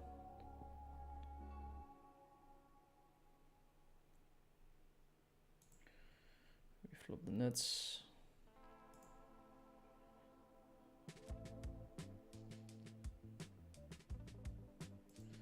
Top to pair, it's nice to check back. Especially at this stage of the tournament.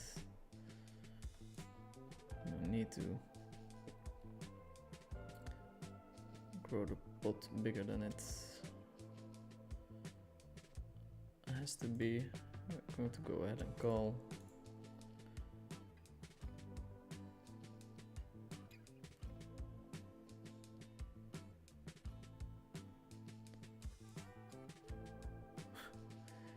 Nice. Trap this.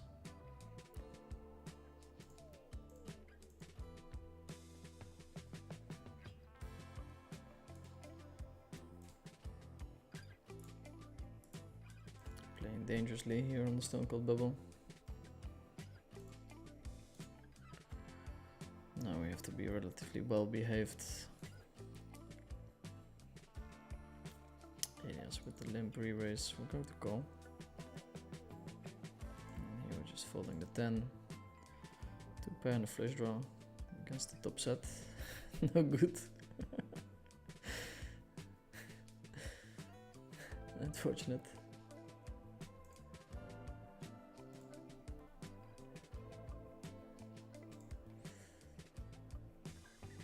I've been getting my feet wet in the 5-card PLO streets lately, and also find games are way more juicy.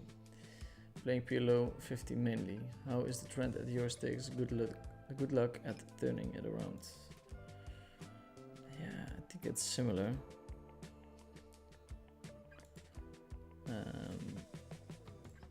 5-card, there's just less material out there, so people tend to make bigger mistakes than they do in 4-card. Yeah, then fold, I guess.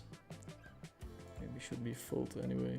Here we're going for the delayed bluff, and here, since everyone's folding and we're on the Stone Cold Bubble, we have a very easy open. We do get there on the river. Going to follow it up with a pot bet.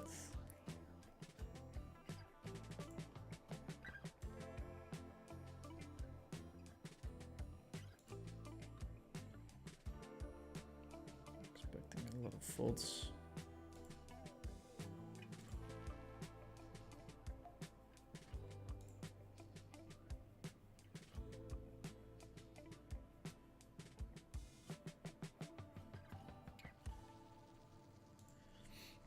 Elias at the time bank.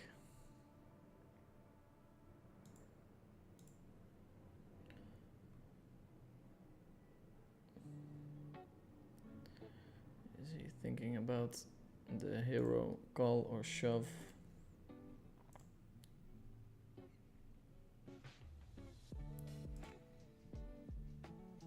Does find the call. 6-6 queen.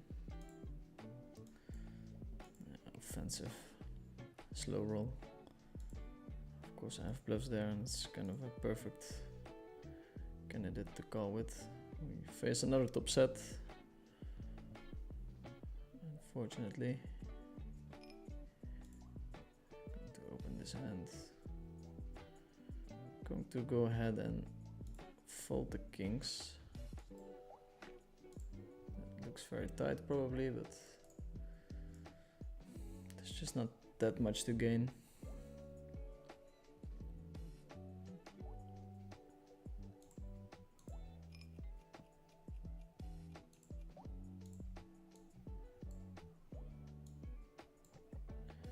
So yeah, that's a good example to see how sick it is to have the chip lead in a spot like this. Easy call with the queen high flush. You can bet for value with worse flushes.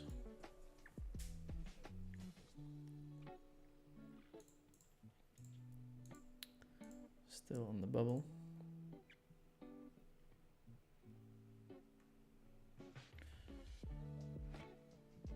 If we do double up against this guy, we are the table chip leader. Should be worth a lot.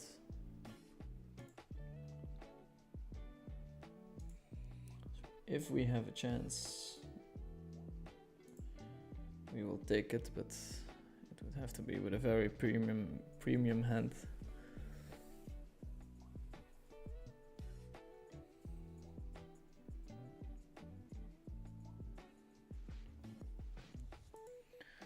Raise from shank. We're going to defend this hand. Opening range is extremely tight, but we get a nice little bonus if we bust him. Terrible hand, possibly not a complete.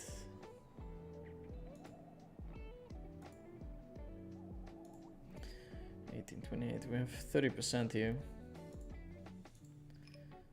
think it's enough to lead and pray for a fold.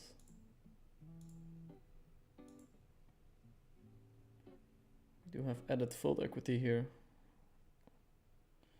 Oh, flat call. That's unexpected.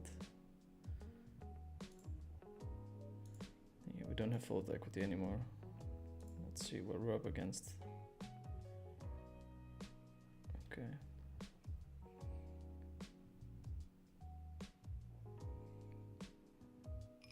It's okay.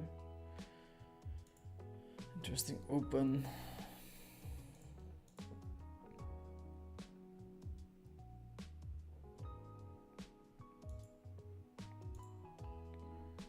Don't think it's necessarily an open, but Mats knows his ranges quite well.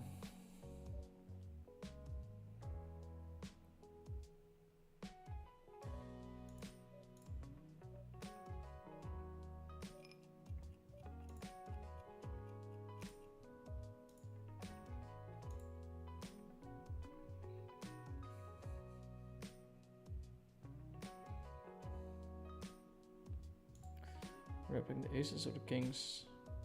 Good hero calling hand for him would be ace king jack.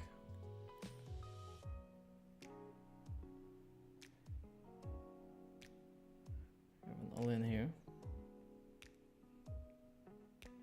Let's see if he's out. He's out of the tournament.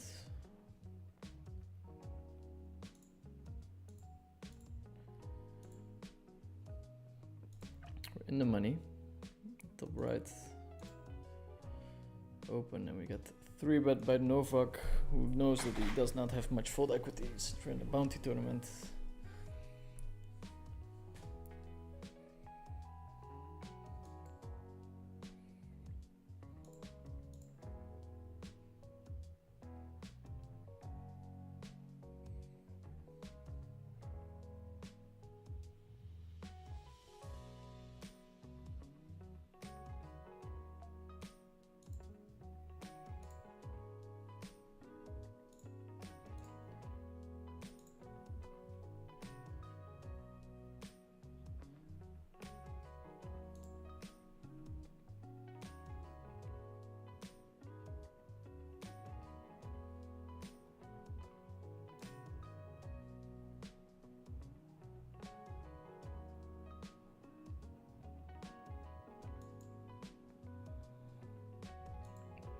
We have to complete this end because this guy has a bounty.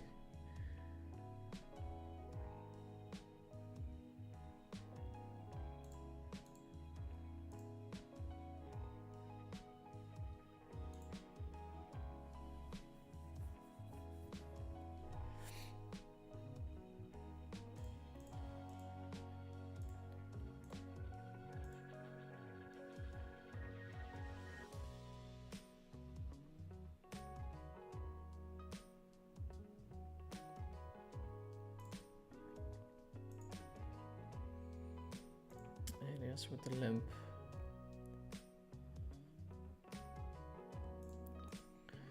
Going to raise it up.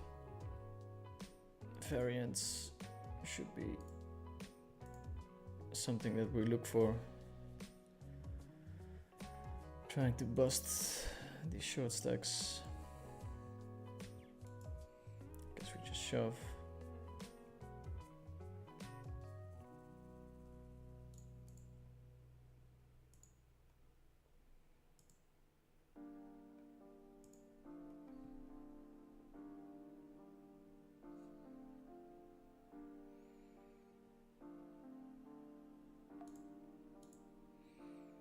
It's nice. I'm not sure if this would have been a complete. He should be opening relatively tight. So I'm happy I don't have to make the decision.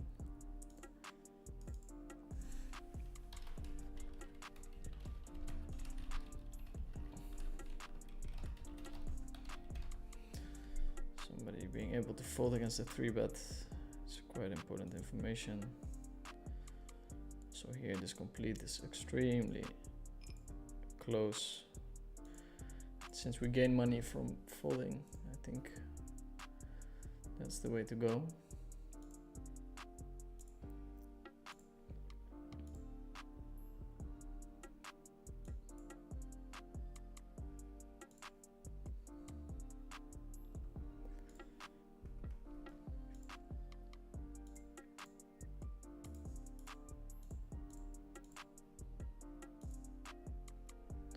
Let's see if we can add a couple of tournaments.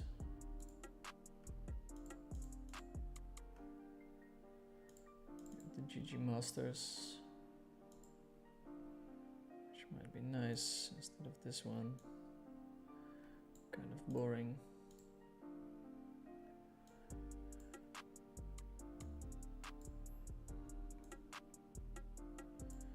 Oh, monster stack at this table.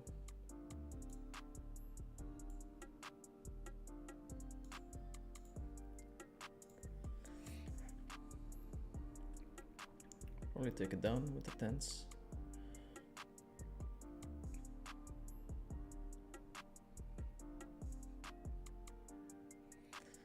Lead and it's close, but probably just a fold. This guy has been very active with the limping. No auto folding in bounty tournaments. Not that I can play this hand, but probably just better not to do it.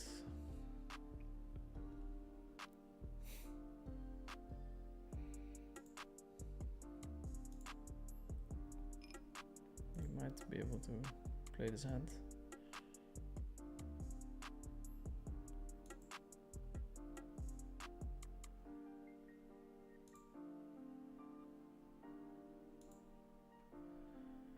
Flip a queen. Will it be enough? That's the question. We go for 2 streets of value. It sucks that we have an ace. We're blocking his hero calling range. Might be close on the river, but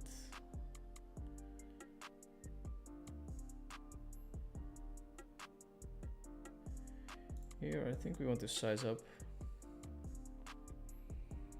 So we don't want to give somebody like easy equity, an easy call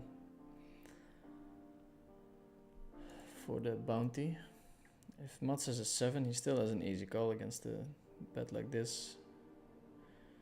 Then the river we just check, pretty sure. Kings. Okay.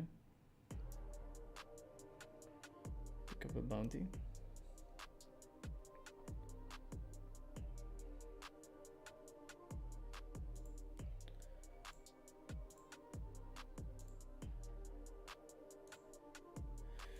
We pick up a bounty.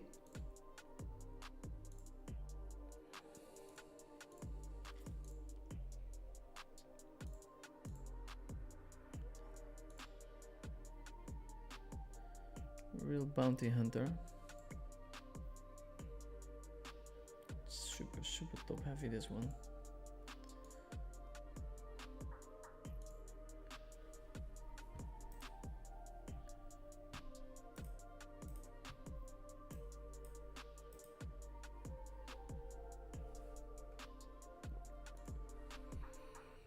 Very top heavy.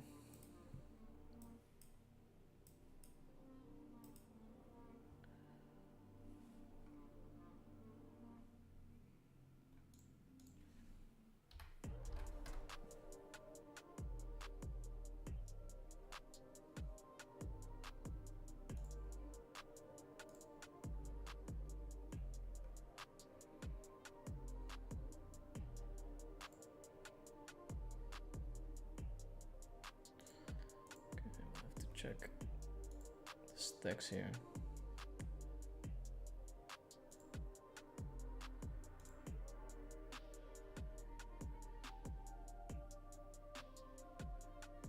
You go with the limp. I'm expecting him to be pretty, I wanted to say pretty tight light here. We're all in. That went quickly. Well, that's definitely pushing it. King 4-4-3. sure what happened there. But we'll take the double up.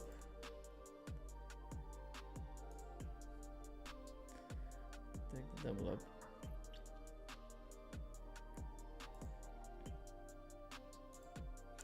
Here we get raised, like a super cool out would be the 10. Holding 3 spades as well, so kind of likely that we're drawing to the flush where he doesn't have one. And then on the turn I think we just fold.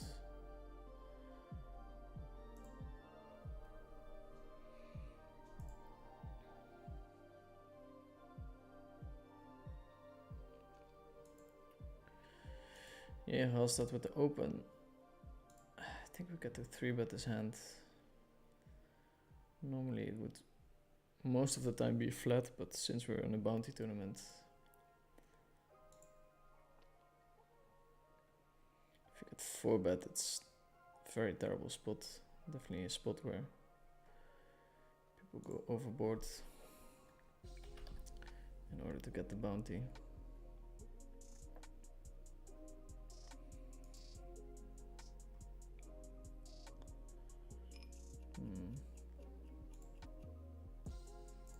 Might be overfolding there against Mats.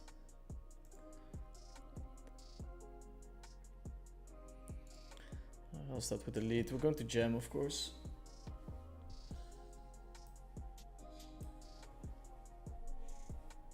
Going to jam.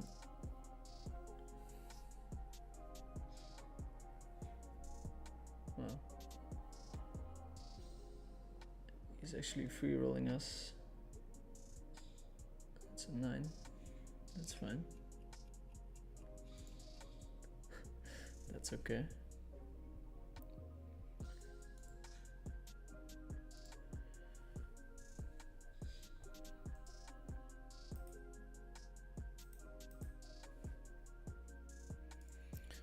Defend the big blind with the Jack-9 against what is a monster stack.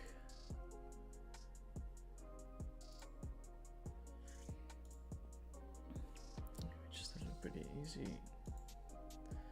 Jack fold. Oh, here we have an all-in. 10, 10, 5, 5.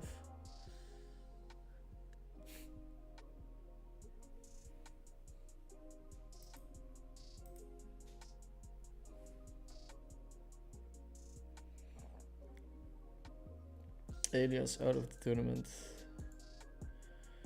Going to open this hand.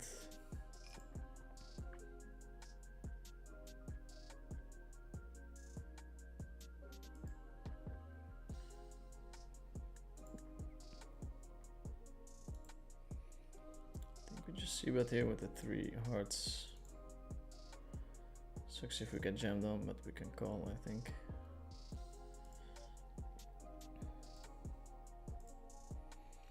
Not sure what I'm doing here, but we're doing it. Very quick open by Mats.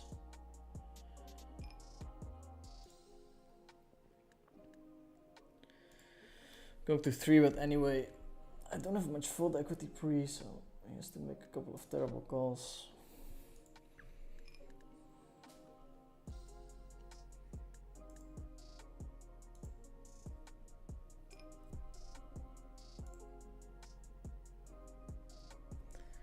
He hits his board better than I do, of course. This is just one of those other spots where it's going to be very hard to not lose this hand, especially against a capable player like Mats. 5 might be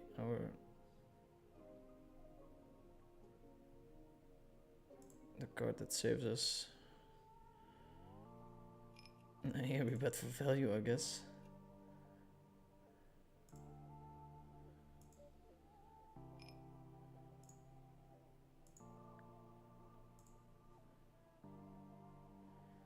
That's with the check. Has a straight.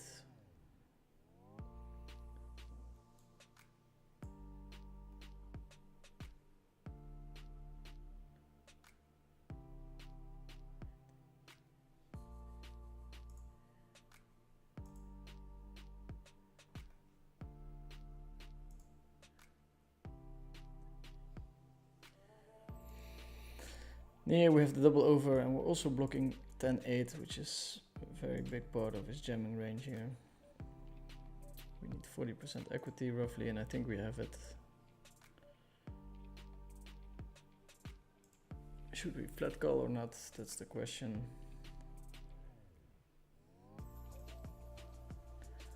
Don't see too many turns that we want to fold. We're in a tournament, so why the hell not? 6 is one of those. One of those turns. I think we can fold this one.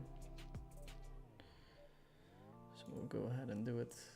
And it seems very unfortunate, but if he would have gone all in, he probably would have been out of the tournament. Not always, but it's definitely possible.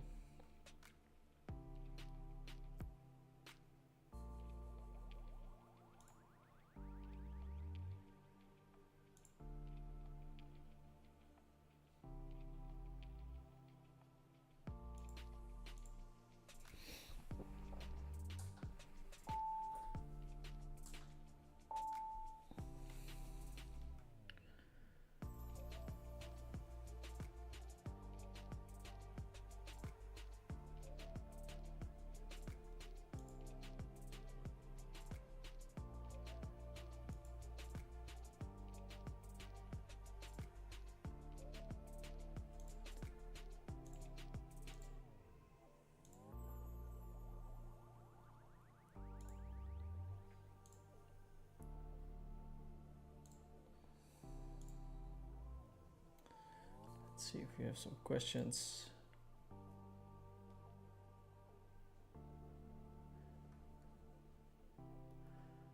One question pre-flop: should I 3-bet small blind versus button hands like ace queen 10 8 single suited?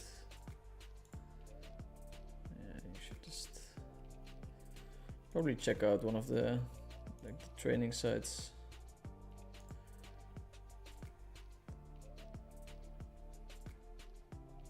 Firstly, I don't really know all the answers. And then, secondly, you'll just get way more accurate information than if you ask me.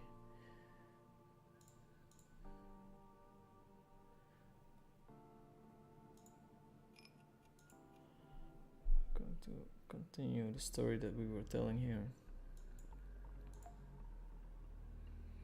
Successfully so. Here we don't hit, and now we're in danger for big blind territory.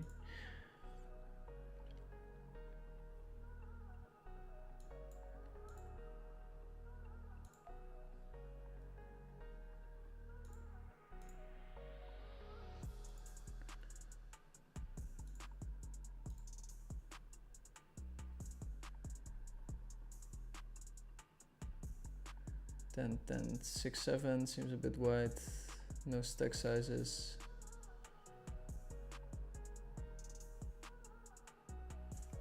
Yeah, you should note lock your question and find out. Probably on if you pip this hand.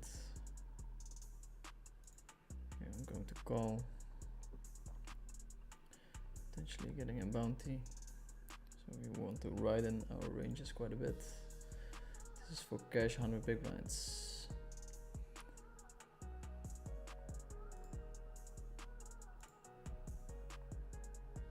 What is the bounty worth in a big one in chips? Don't really understand your question.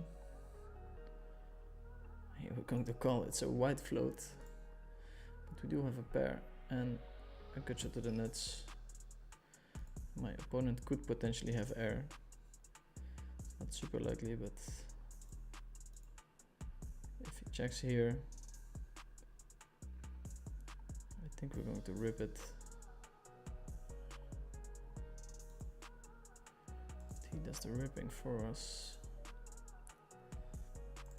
Very tempting.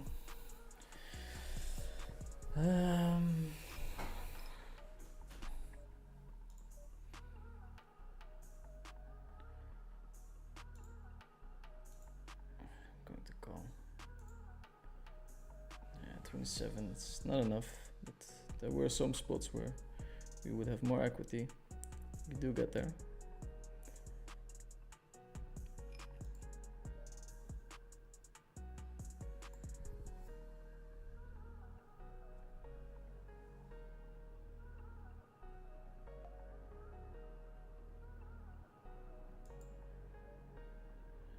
Now we're going to hunt for bounties. Opening a hand like this might be something, because Mats cannot fold much at all. This guy is just coming up with the most creative lines I've ever seen. Well,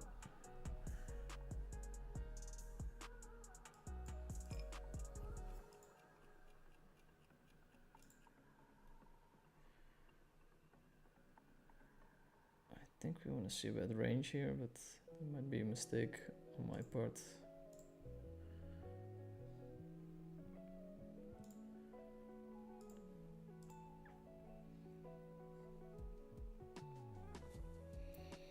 Wojciech Gall is asking Dirk, why is this bigger cash game stopped running on CoinPoker?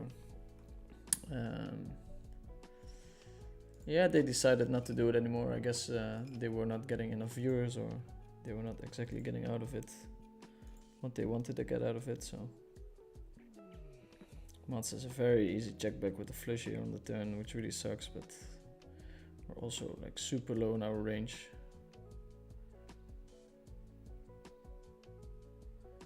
Yeah, kind of expected. Also feel like we had to do this.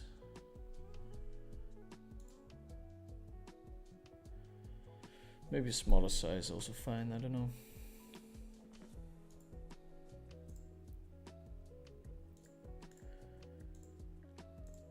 Easy open with all the bounties that we can pick up.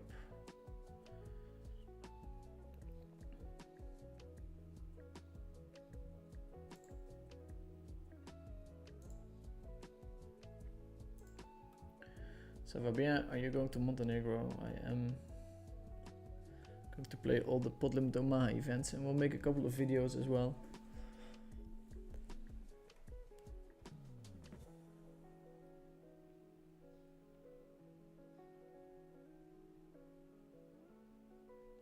Yeah, Martin, if you push equity, it doesn't really matter if your opponent folds or calls.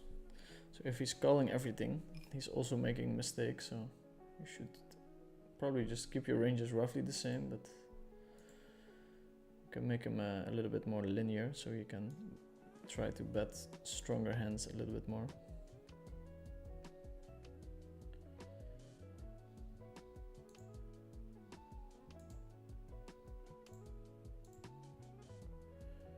I think we have to complete here.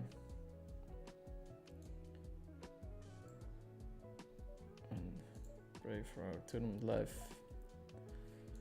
2 pair, not much more than we can ask for. That we can ask for. 2 pair. What day is today? It's sizable. It's a sizable one. Going to check call this one.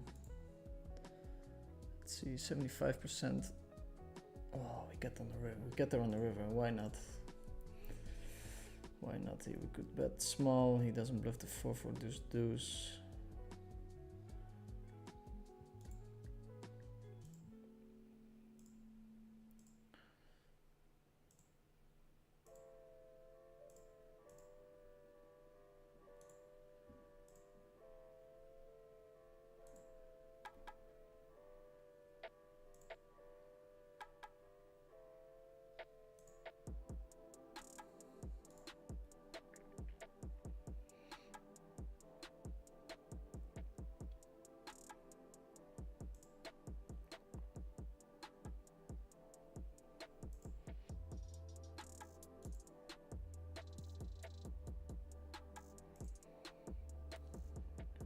Shank gets there. A bit of a tear.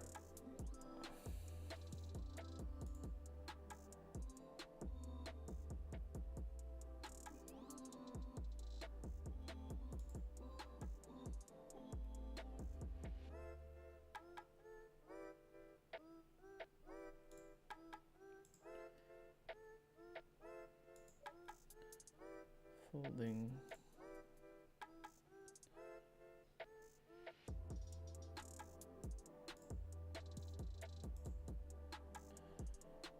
Checking.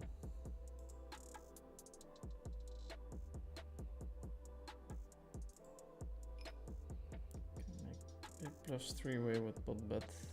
Okay. Just call.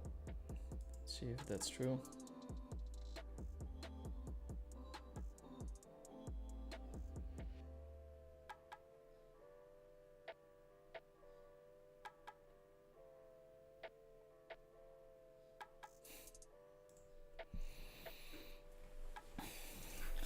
It's an overbet.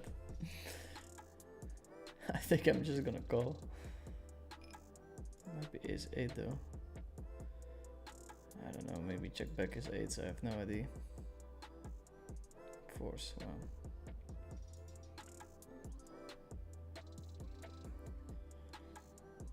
I think it's fine just to call there. Don't think he's calling much at all against the race, but what do I know? Super big chip leader here. These queens. This is the final table, by the way. Just gonna let go of our queens. We make money by folding on the final table. And then picking a spot to double up.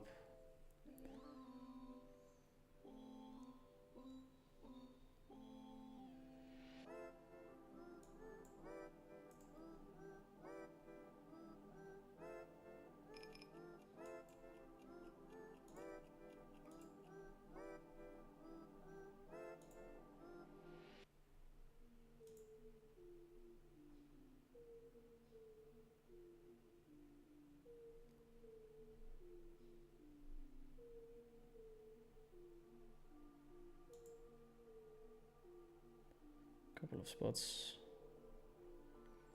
coming up.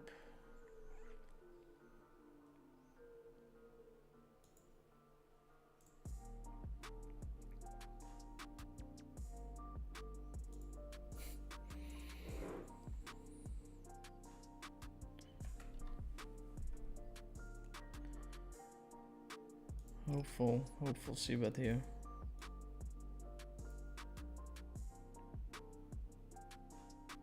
Completely unblocking the board, so kind of tough.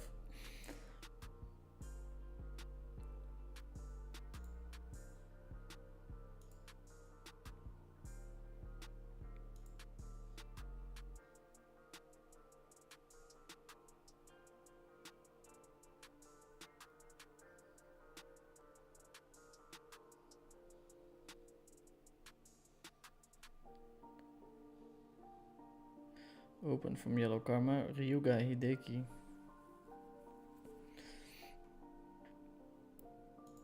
The Queen Jack, I'm just checking it.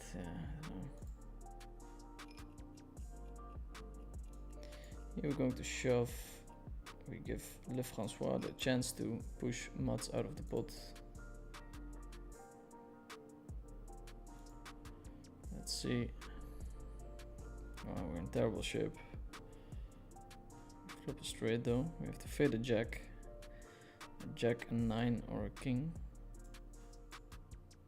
Okay, we're still in. That's pretty big. That's our 10k.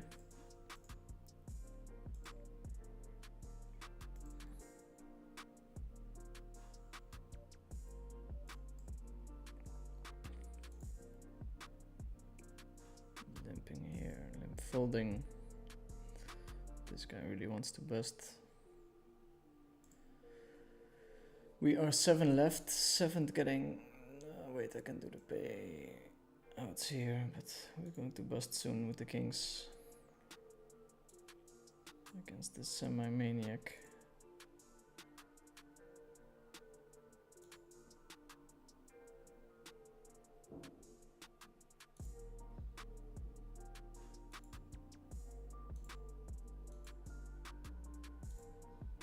Don't think he has folding range still, but here are the payouts.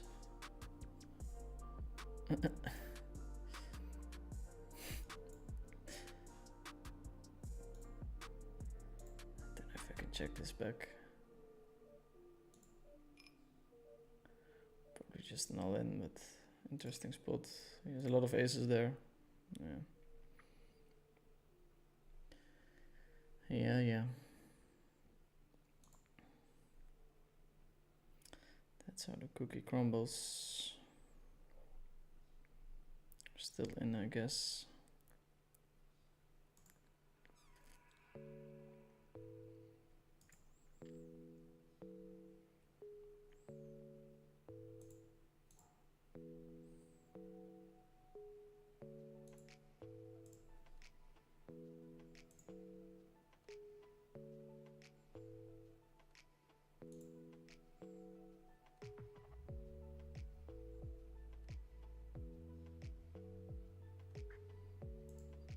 Okay, getting a second life for big blinds would be a good story. Would be a pretty good story. We need a hand before the blinds pass. And here in the bounty we get to open a lot of hands.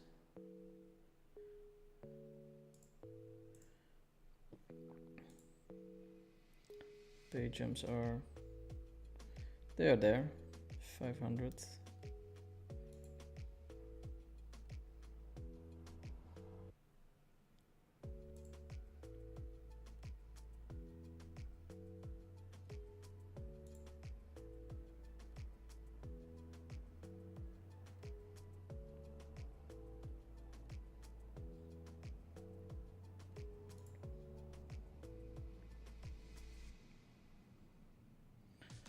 Not ready to fold my king 9 just yet, but hugely underbluffed spot. Here we're going to shove the 8s.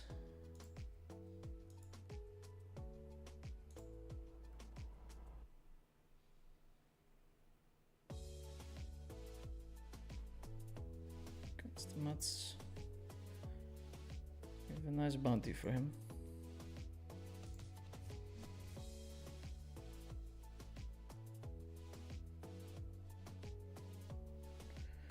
Don't get to fold much here on the top left table, especially not against 2.5x open and in a bounty tournament, covering the player that opens into us. That ends up calling.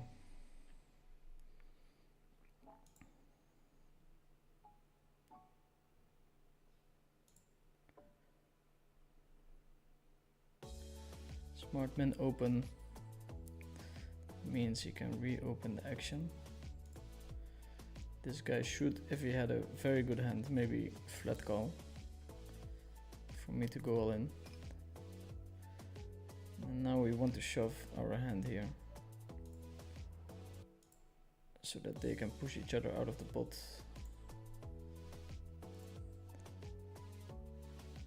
Let's see if it happens. Yeah. Triple up, potentially, 40%. Come on. Nope. Nope. It's probably too wide, but I will take a call. Okay, so out of this one, no dice in the coin poker once. I guess we cashed it, but not exactly what we hoped for. Here with the naked 2-4, it's a kind of nice spot to check raise.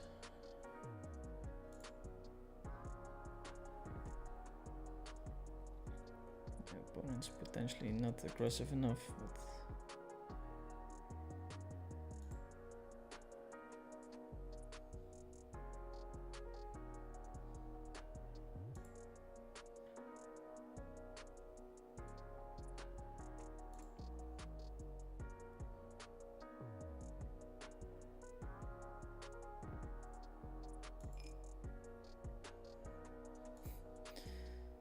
calling.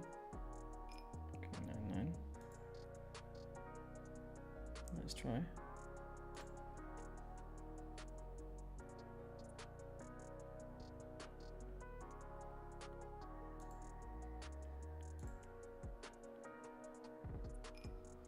Not sure if I can shove here for value.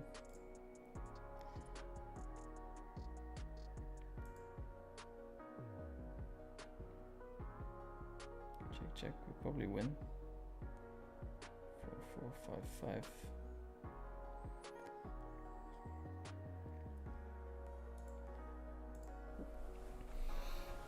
5. Mats is a non-believer.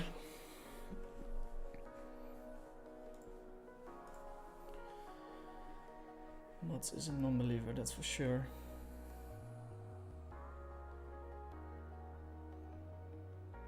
It's kind of close, but we want to defend here.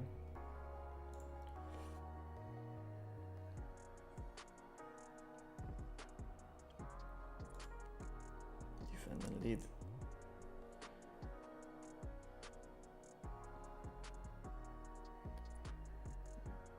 Uncharted territory now. Continue betting on this. For our bluffing hand, the perfect turn.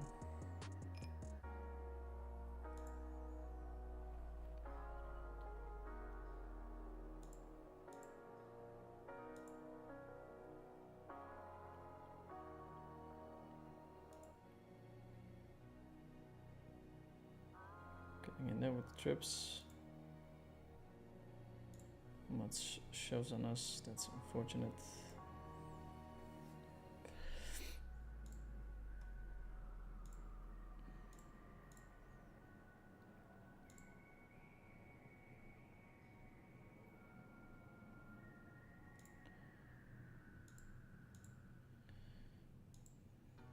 Here, limp calling, raising both fine.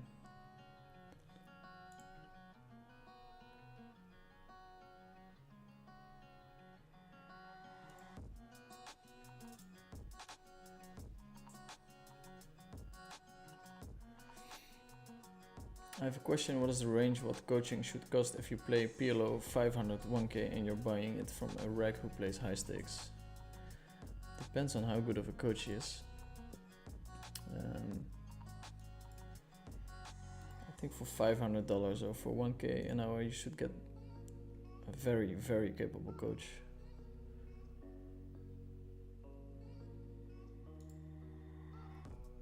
We're being put on a super nice table.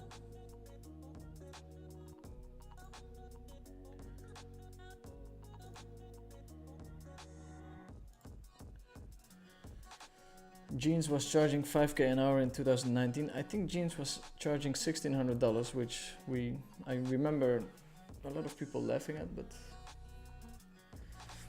it's not too bad. It can definitely be worth it for you. Hello Dirk, how many big blinds per 100 hands should I win on a stake before moving up?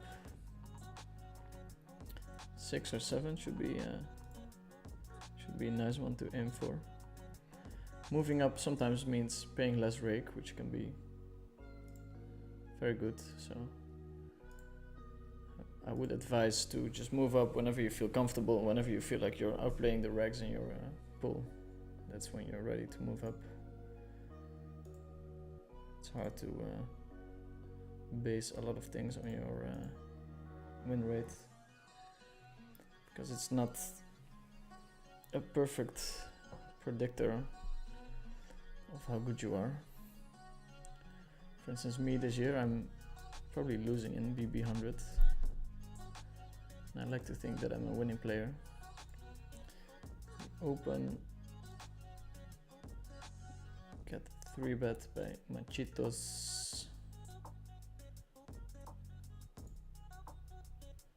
I think we get to defend here.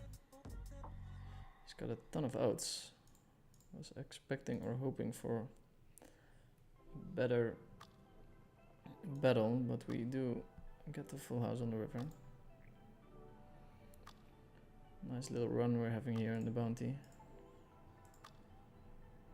Beautiful table too.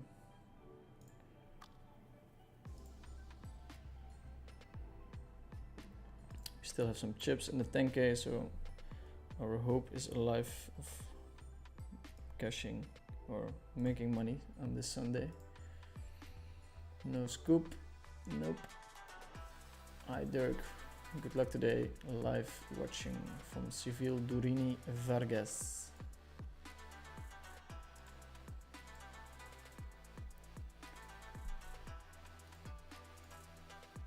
No limit hold'em, pot limit Omaha, bounty pot limit Omaha, and bounty 10k pot limit Omaha.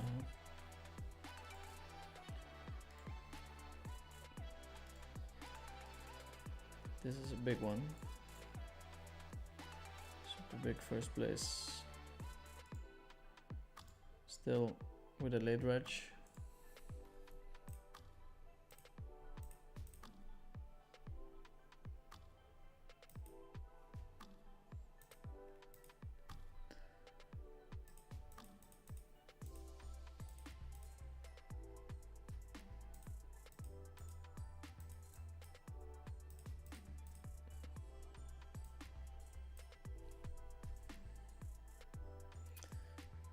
Defend here in the big blind. I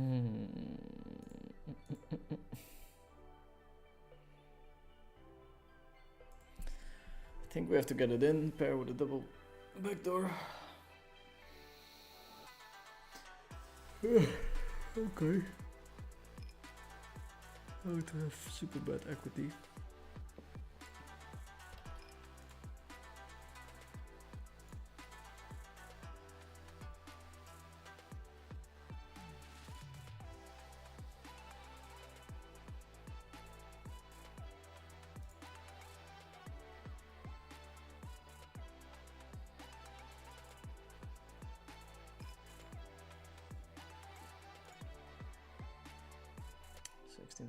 Well, that's pretty bad. Pick up a flush draw. No dice.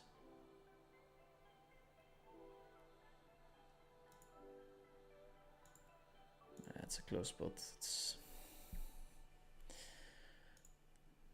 definitely not risking my life on that being the right play there. Yeah, we're gonna continue betting.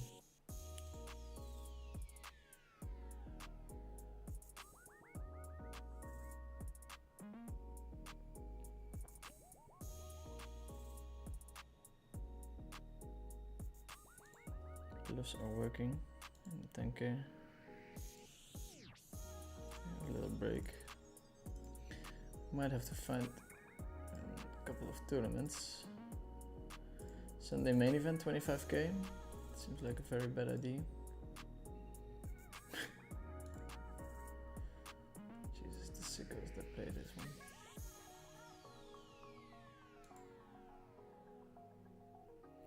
Sunday main event might be a nice one. Sunday bounty king. Mystery bounty.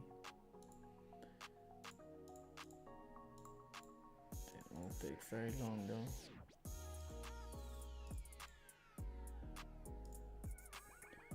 Stretch my legs and be back.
demo.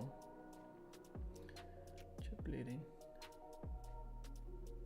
Playing 1K tournaments. These grinders.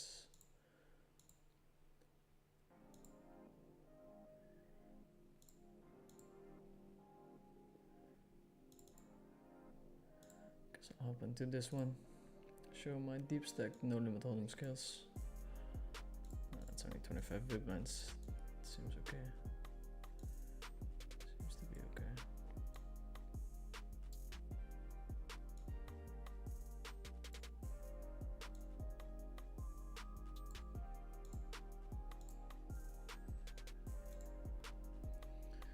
Four tables.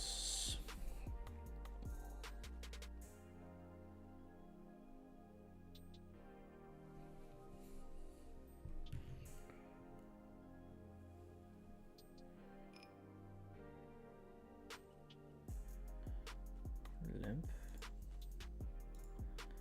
Could raise it up, but for checking or completing.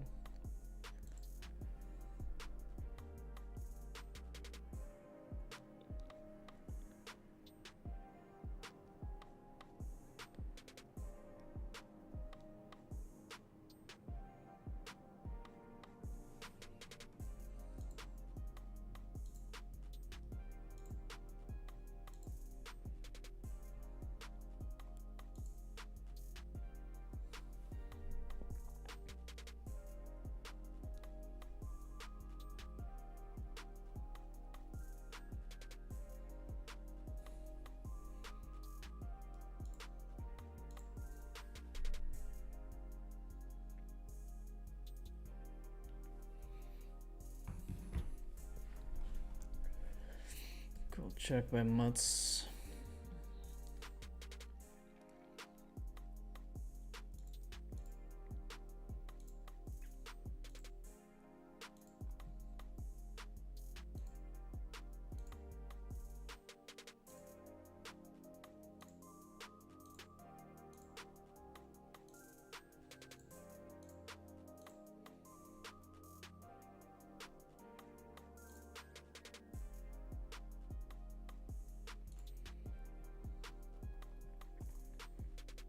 How many coaches can give good value for money when doing 1K an hour? A lot of them. Imagine if you play like 2-4 PLO or 3-6 or 5-10. It's only 2 buy-ins or 1 buy-in. And if a coach manages to increase your win rate with 0.2 or 3 big blinds in an hour, which is possible, then it's amazing value. We pick up the aces as a super shorty.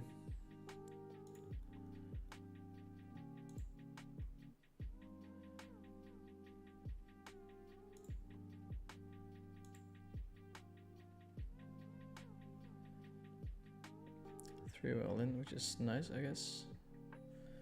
We have them crushed super hard. 92.58. Lock it up, baby. Lock it up.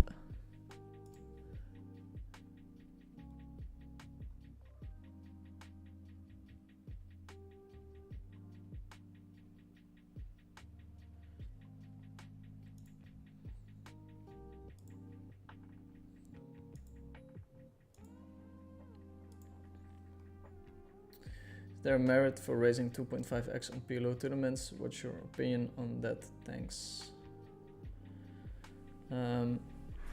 Yeah, I think there is. You get to open a little bit wider, and I think people react pretty poorly to it. So, yeah, can be very nice. Not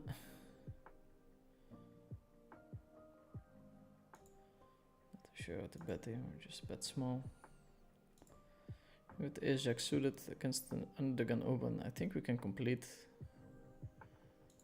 And against the c bet, we just have to call. Have to back to a flush draw.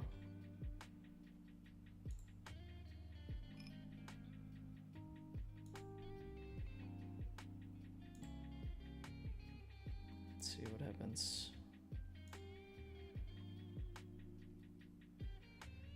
sadly this guy wins a big pot and let's see, do we want to open this? I think so.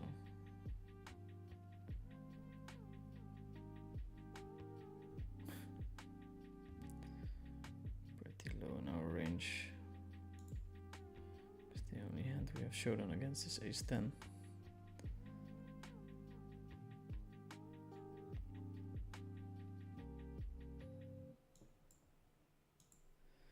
Gonna stab here. A lot of potential rivers we can bluff. Don't expect too many check raises, but 6 cents finds it.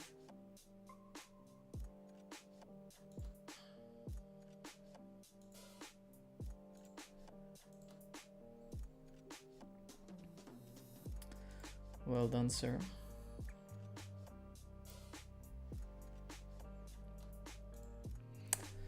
So we're applying very wide opening ranges here with someone in the big blind that we have covered.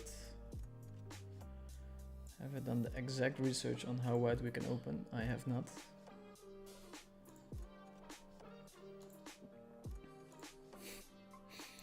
I have not. Okay, maybe I remember wrong that Gene said in Joey Ingram that he's charging 5k per hour. Room from Stars is charging exactly 500 to 1k depending what stakes you're playing at the moment. I think he would be a very capable coach. Back in the day he was one of the best players in the world. Nowadays he doesn't really compete in very high stakes, I think. But that could be I think coaching by the hour, like getting coaching by the hour is a steal in general. Especially if your coach is somewhat capable.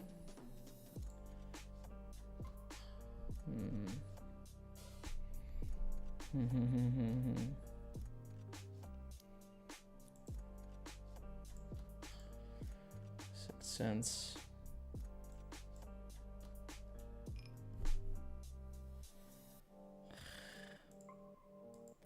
Jamming here, it's not great. Let's be live. Would be a good start. 36%. It's nice. We have some outs. We don't hit. It's okay.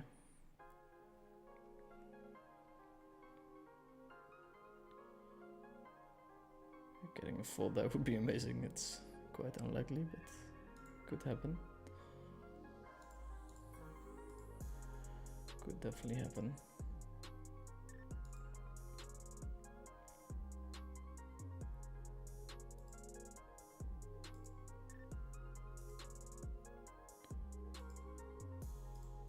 Calling would have been fine too, I think. But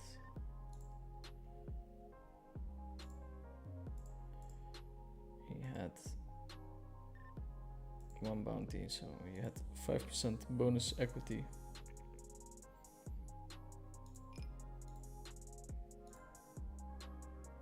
Which tipped our hand to an all-in. I don't know. I don't know. It's close.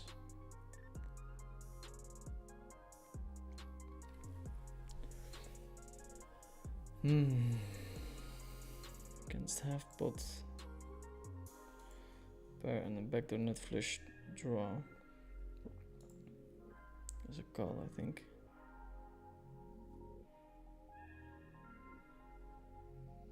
And here we have all the draws completing. I think it's a nice spot to go for a small bet. Easy fold. Ace queen. Just gonna open shove it.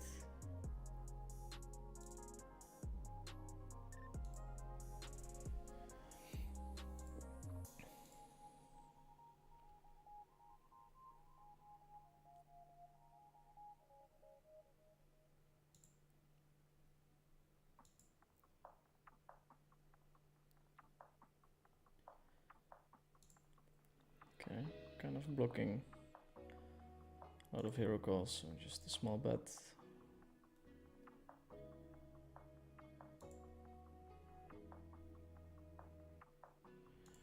Open from the chip leader. Later position, so I feel confident that we can jam here.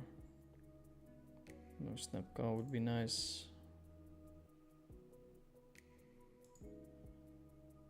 And now we should be in very good shape. Ace 10 suited, ace 9 suited. King queen still has a lot of equity. Wow, queen 10 suited, that's a little bit wider than I anticipated.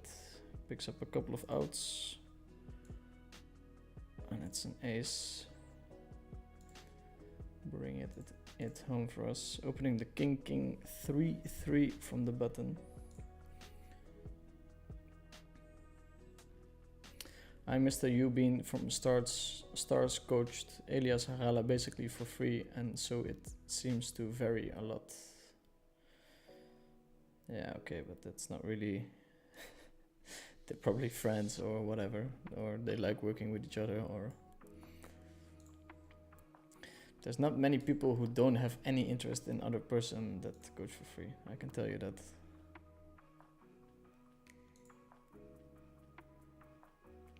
Le Francois gets on the river.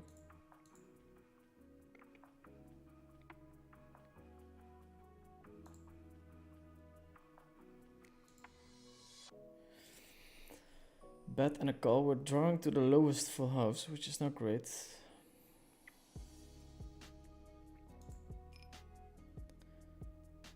It's gonna look wild, but I'm not a super big fan of calling here.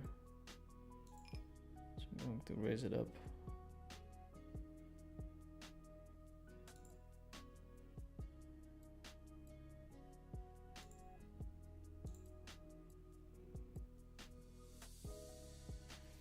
He's gonna still draw with hands that I beat sometimes.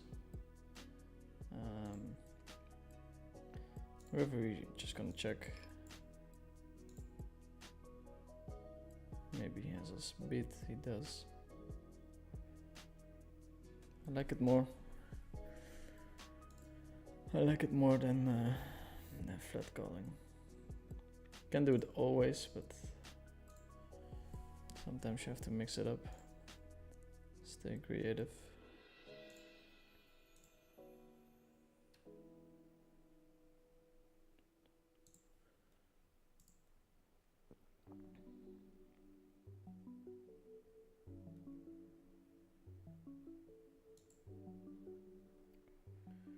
Queen 10, we open.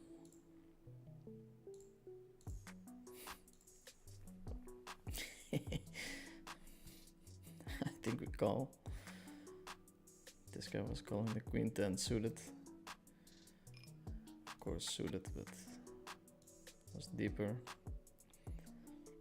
We need to get lucky. At least we're drawing live. Still. Clip is good. Nope.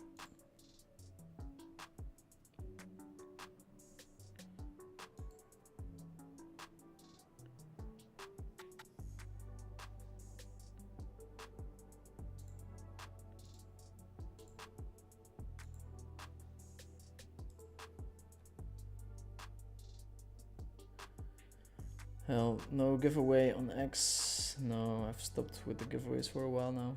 How much would you charge for one-on-one coaching for random hourly?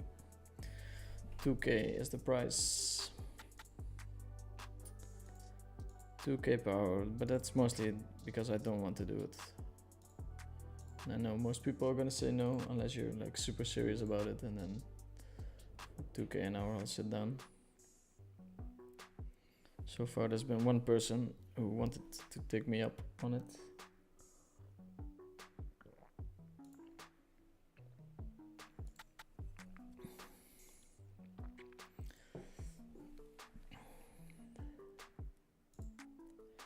Is it worth it? For sure. Can you get similar coaching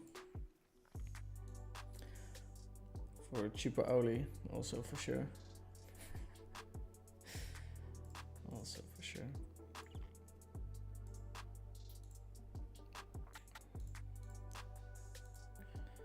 10k. This 10k might save us.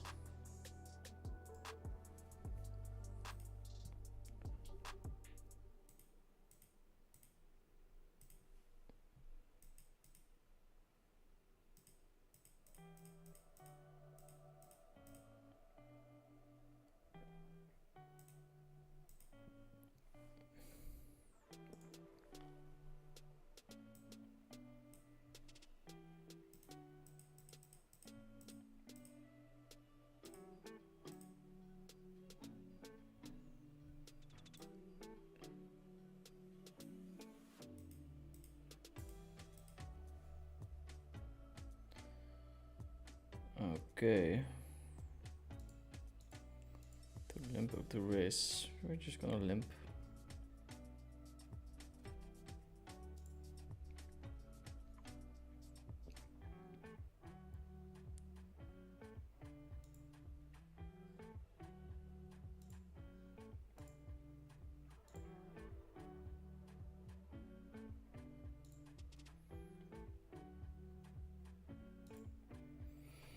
Easy fold. Against the check we might stab. I'm gonna eat my favorito.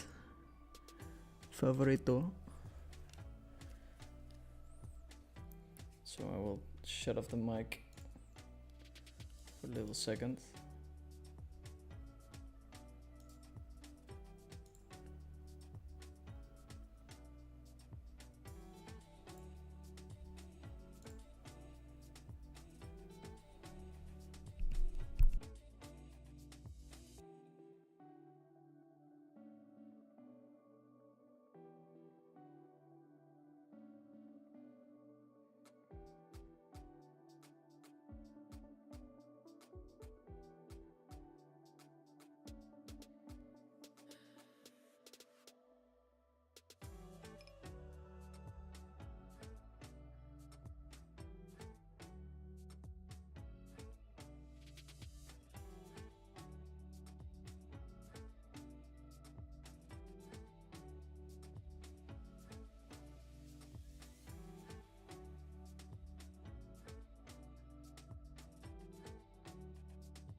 We tried.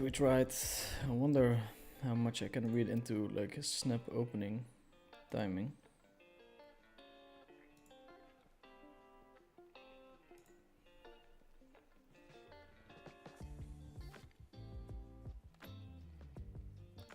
Maybe I should read into it more. I don't know.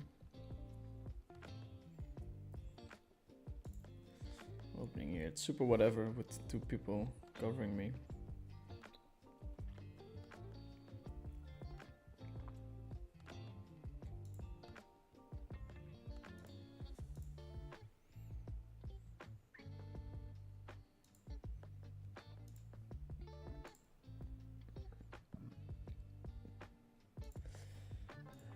Yeah, Kinkery. So you're saying he's not getting paid for coaching, but he had a staking deal. So yeah, obviously he's getting paid for coaching, but not directly. Going to defend. Pick up a couple of deuces.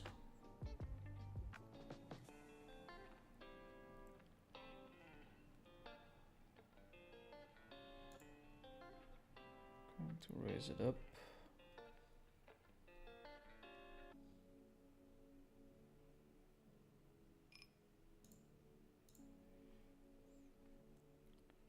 Only hand that beats us is 7-7 and a random ace deuce.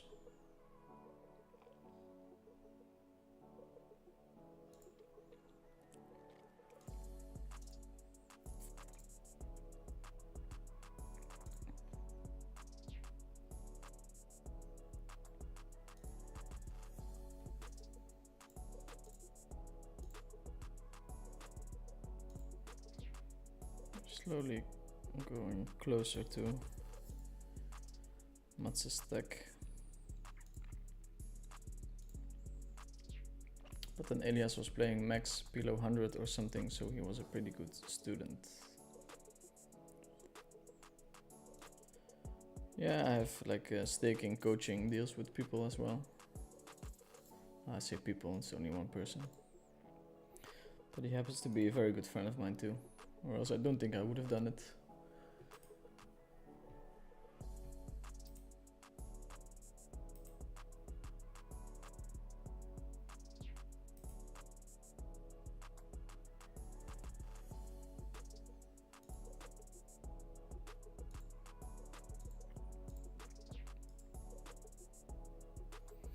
$25k overlay, 350,000.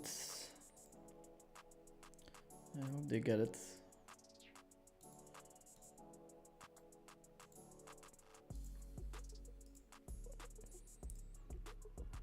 I hope they get it. A round full of folds. And a small bind all in would be nice.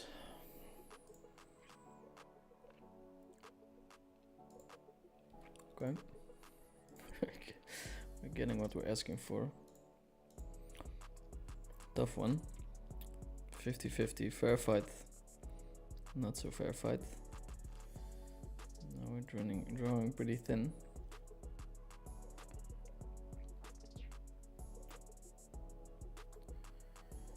He wins it. Let's see if we can fire up something else. 25k Sunday main event.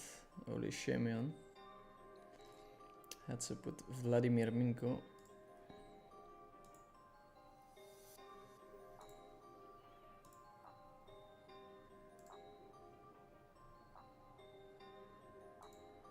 Bounty, I think for bounty it's pretty bad to buy in late. So we don't have that many options. Going to check back here. Getting shoved on is terrible with his hand. He's going to come with the 1/3 bet here quite often.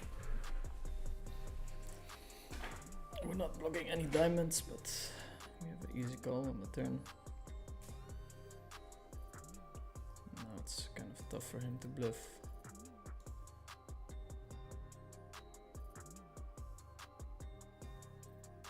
A lot of my hands get there.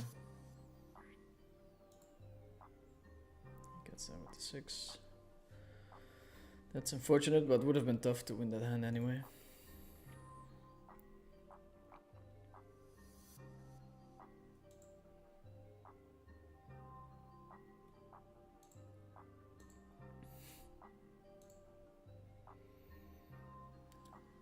It's in the main event. Not sure if we get the reshow of the deuces. Or just a call. And a fold on this flop. Big blind. Yeah, damn it.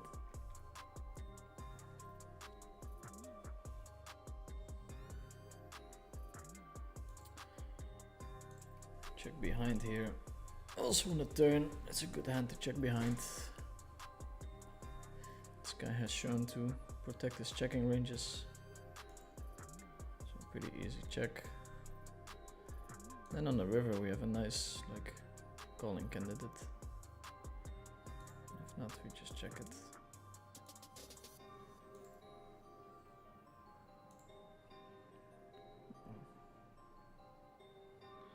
Super quick raise. Yeah, I have no idea. It's probably very close.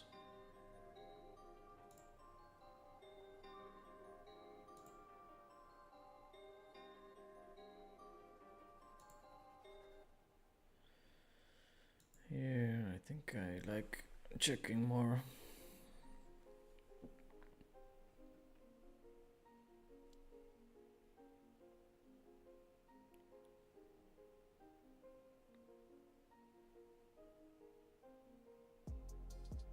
Eight, 6. Must be close to what we can shove with.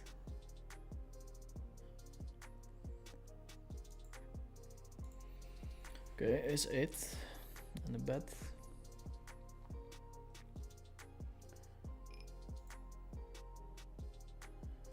Queen is pretty good for the calling range. Don't expect him to bet much.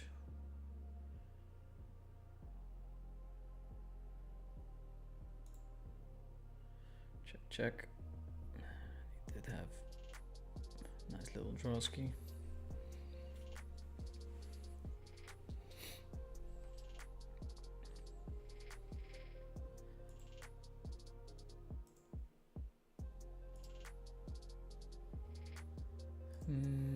Let's see, can we find the tournament?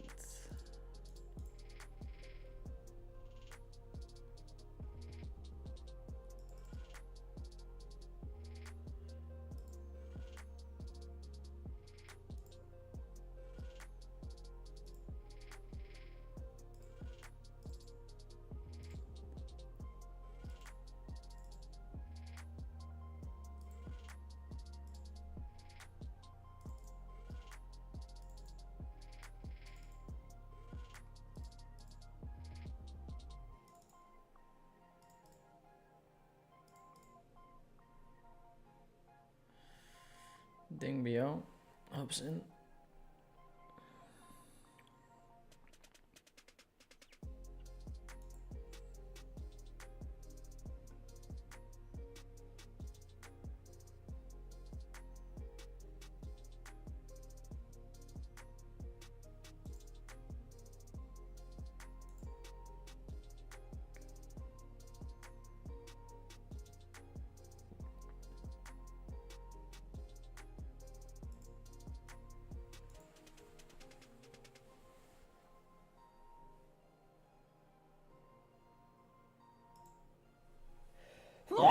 Hoopa. Okay. So here we attack a c-bet on the ace high board. Of course, it's very good for him, the ace high board, but people usually close their eyes and c-bet their range. We're blocking ace 10. And we have a double backdoor flush draw. So if we do end up getting called, we can shove on a couple of turns, namely this one. Praying for some fold equity.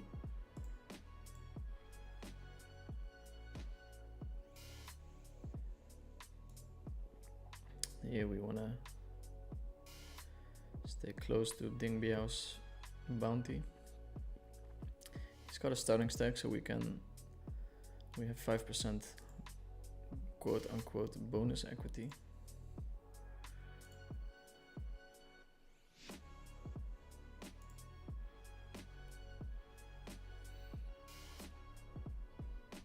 Let's do some questions. How do you know when to stick to a more technical strategy and when to adjust based on who you're playing against? Well, we always stick to technicalities. That's the base of our poker play. Whenever you adjust for a player that is playing a different game than you are, you still want to know the technical specifics and baseline. So we always take specifics into account, and then when we see someone going overboard with overfolding, overcalling, then we can make slight adjustments. It's very tempting to bet here, but if we get raised, it's kind of shitty. Going to check. Nah, I'm not sure what's better. I'd like to be a little bit more polarized. We're just checking here. King 6. Matt's really trying to catch us. Seen a couple of bluffs now. Bet from this guy.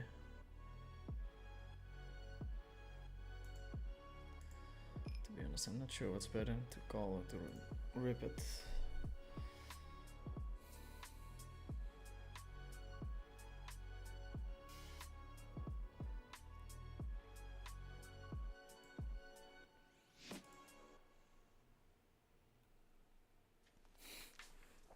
Okay.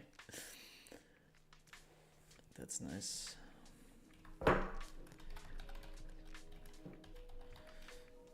Not often that people manage to find the fold there. Can open to a bunch of short stacks. Yeah, this is a funny spot. Like, of course, we're not gonna win with the 4s or the 3s. But on the ace, they're gonna check their entire range, and we have to be a little bit careful with the overbluffing. So we're just gonna give this one up.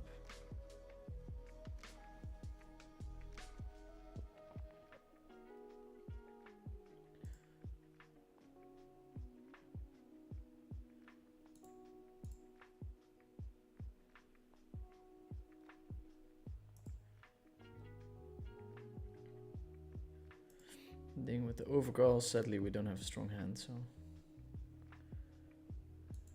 just calling is the way to go. Eduardo Silva with the check back, I mean, it's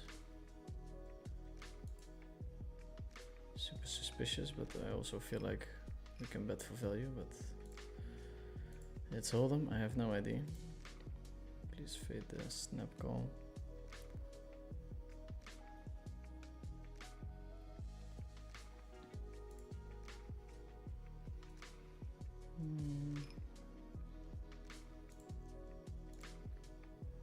I think I like a bluff here.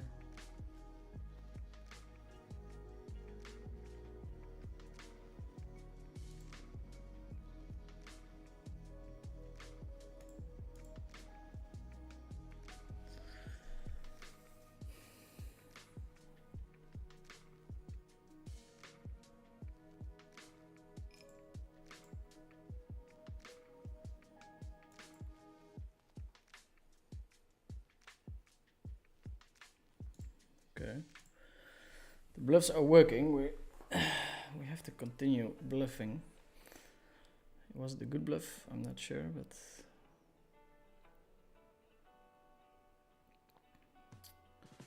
Matt says to open pretty wide here. The thing in the pot. I think I get a call here, but I'm not sure. The problem is that if he does jam, Mats will push me out of the pot. quickly check. Subveni going to Triton, then WSOP this year, question mark.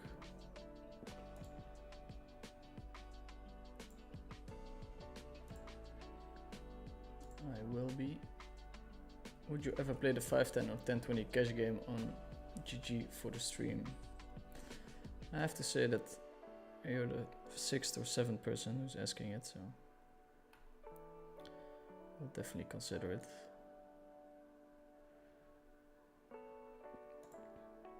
What's with the bet?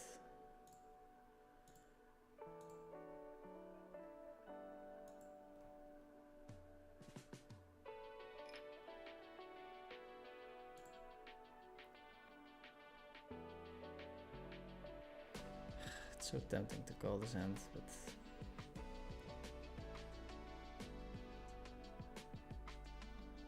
I think I have better combos to do it with.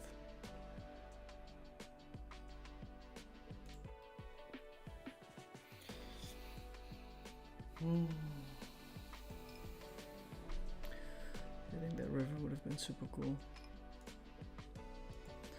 Taking the chip lead.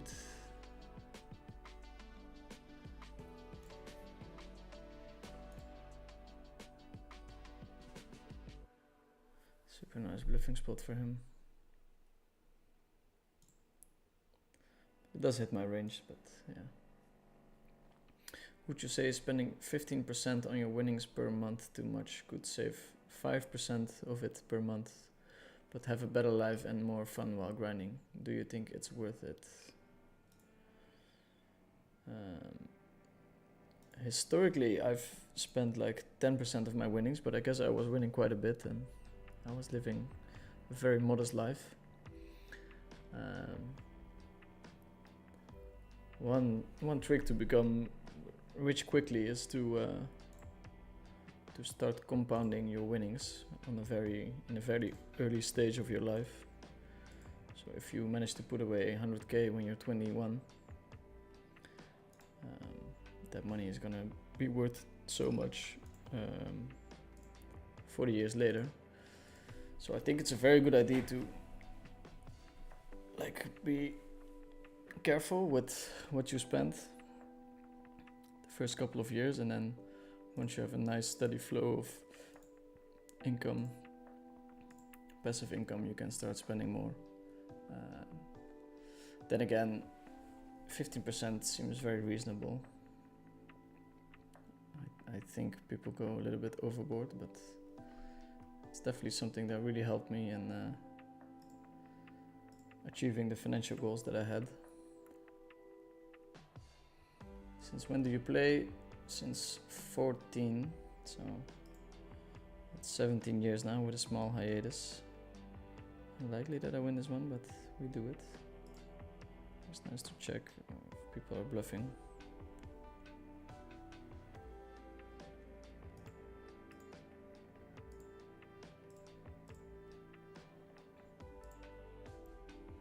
How much do you think it is worth per hour watching you playing? Ooh. It's a good question. I think it's worth something, but it's also very easy to overestimate because I'm making a lot of decisions and you think you're learning from it, but you're not getting the entire like reasoning.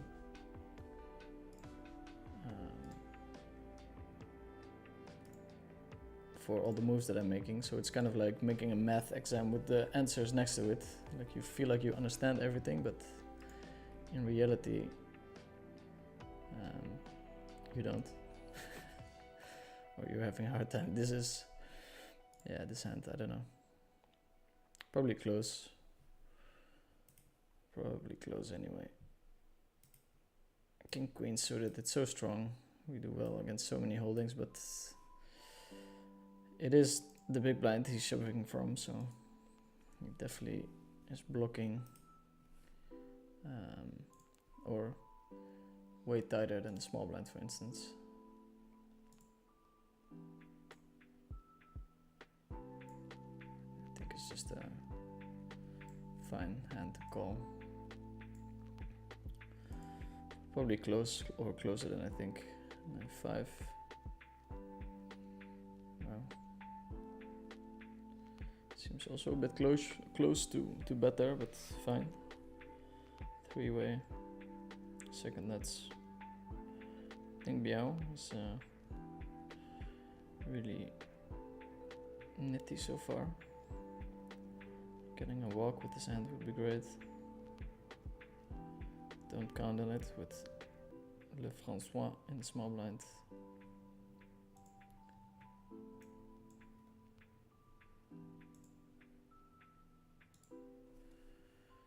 Okay.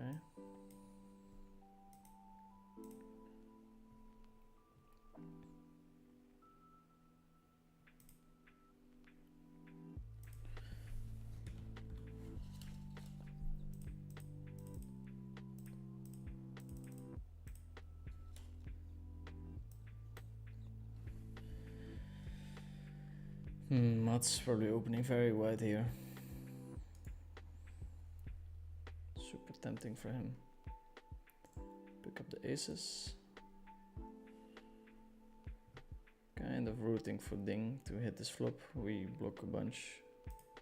So maybe just a check fold. That would be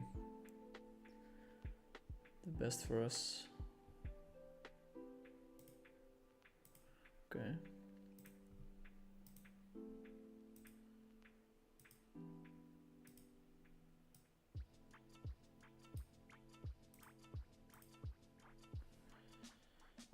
Okay.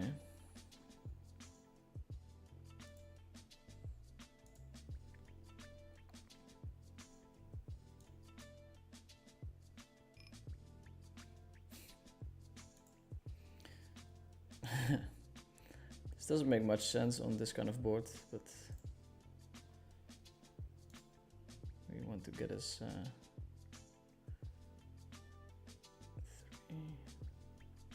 3. That's unfortunate.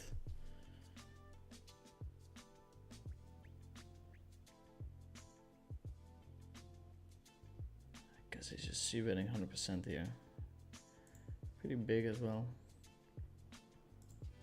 Now we have a fun spot where he has 1/5 of his stack.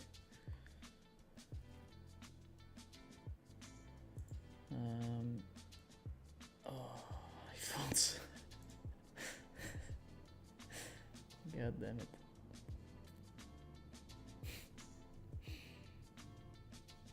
That's sad. So we get 25% like bonus equity.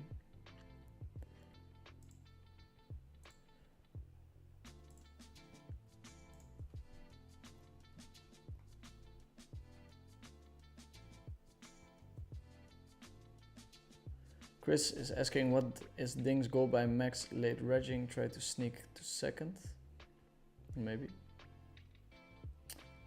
Goal is to gamble. I think that's a more accurate guess. I put away $100,000 into stock fund. Problem is I'm not 21 but 40. Yeah, it's missing out on 20 years of compounding, but should still be very good.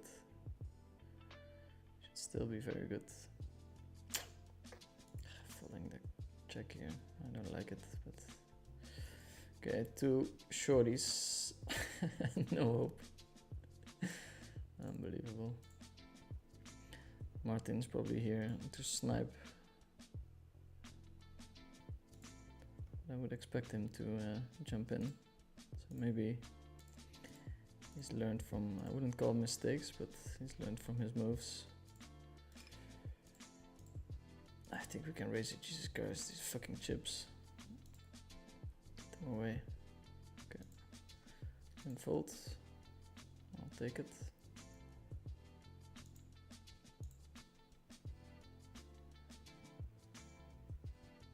Yeah, I guess you have to pot open, Mats. Limping, also fine.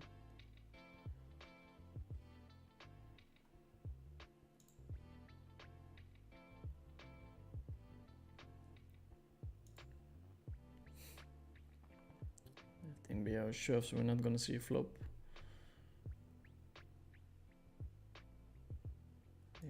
check. And we might just spike a 5. Oof, so close. So damn close. What do you think of Amsterdam? I have a love-hate relationship with Amsterdam. Most of my friends live there. So for that reason I really like it, but it's also like the weather is not great half a year. Things people find important there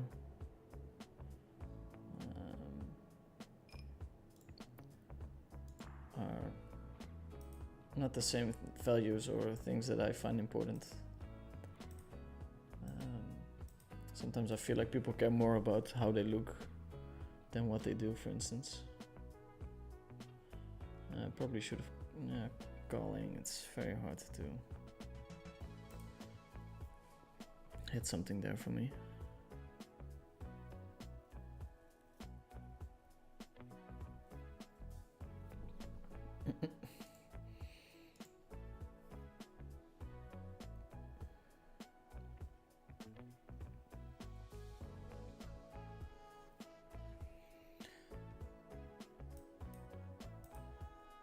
Interesting size. You would think he really wants him out of the pot.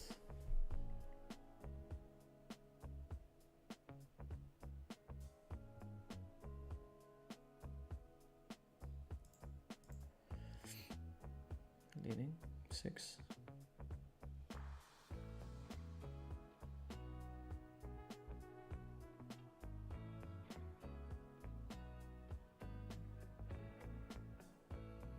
Flush.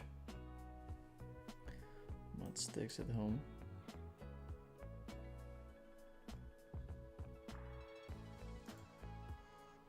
Not a chance to get a bounty, but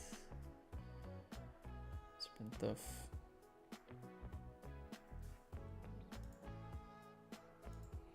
It's been tough collecting them.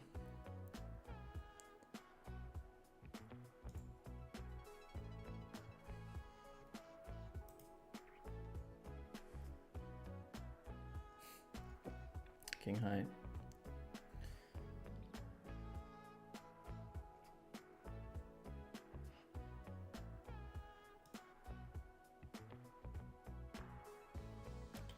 would like to raise here, but probably a hand like 9-10 is better fit than this one.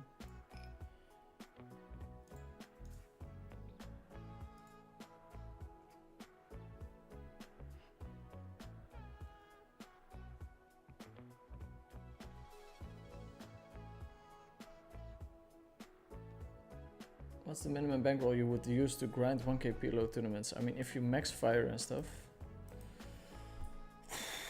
probably 200 buy-ins. It's so swingy. Depends on your skill level more than your bankroll, I think. But I think you want to be very, very heavily rolled.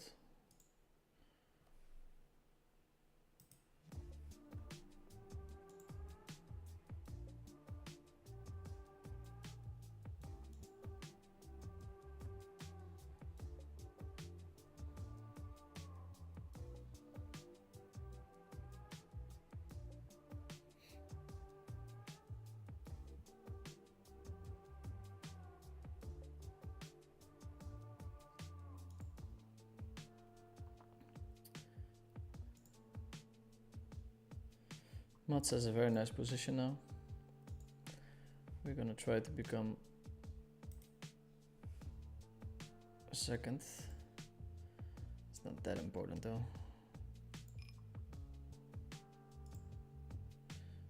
Make it tight fold, I guess. Not much to do with 5 high.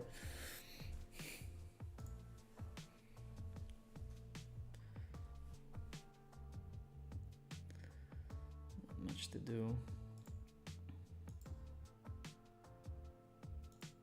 I would love to bet, but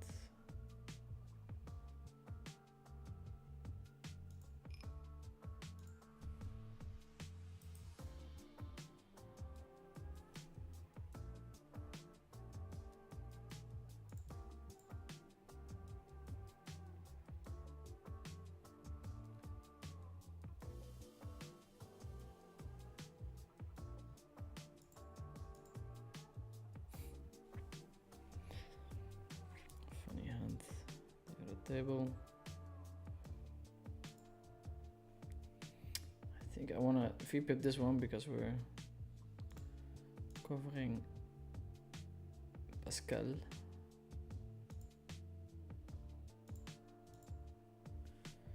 But I'm not sure.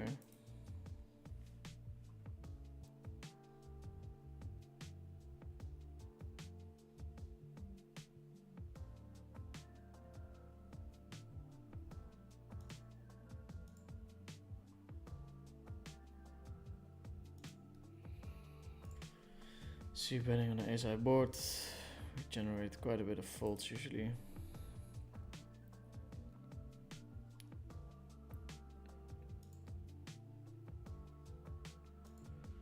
Checking back here. Seems like the play.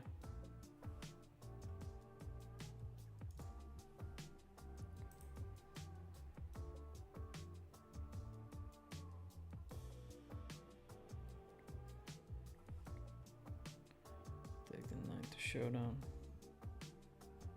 allegedly.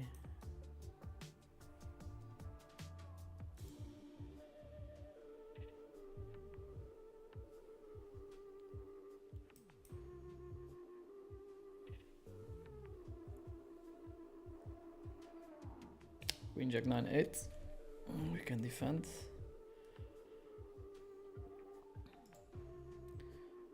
And the pay jump is not too big, so it's not like we want to not battle for the first place.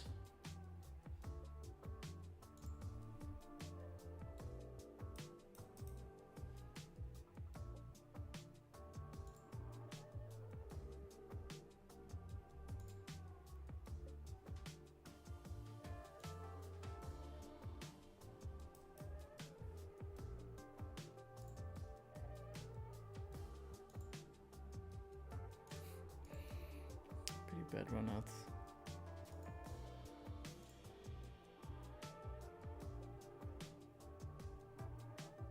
Check 6. Flop top to pair. Wide ranges from Mats, very wide ranges. I think we can go ahead and fold this one. Don't think Mats is going to give us too many easy flops.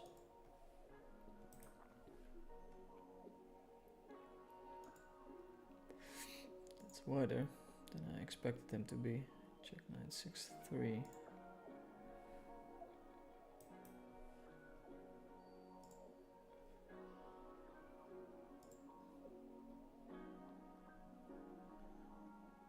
Cross-faded vibin', I love life. No Sniperino today from Mr. Dumb. Very good. I think that's nicer.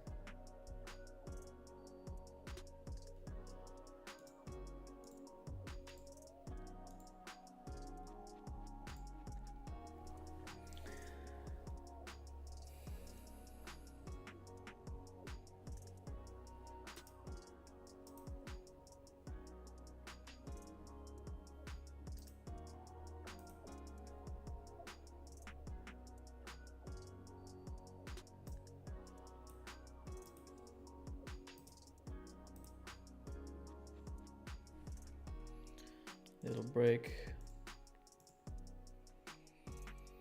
Get Pascal out and then we can play for first.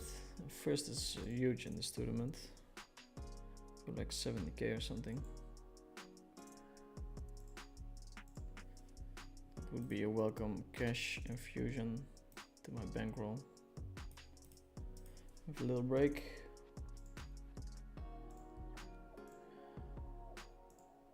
I'll be back shortly.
take a couple of questions while we're on break.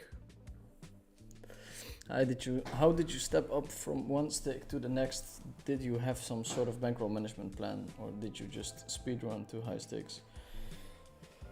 I went broke a couple of times, so I'm not sure if I'm the person who should be handing out advice.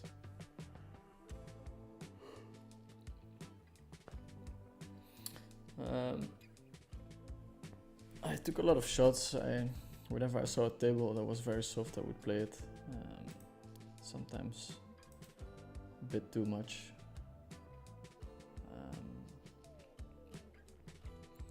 I think you really feel when you're ready. Like you feel like you're outplaying the other regulars at your stake, and then you can move up. But it's a too complicated of a question, I think.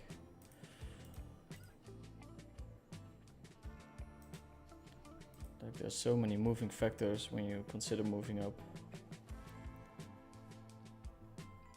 I think if you see a super juicy game that's 5 times your normal stake, you should take it. Especially if you have a steady income from poker. You can take decent risks for sure. But then again, don't take advice from a guy who went broke many times over.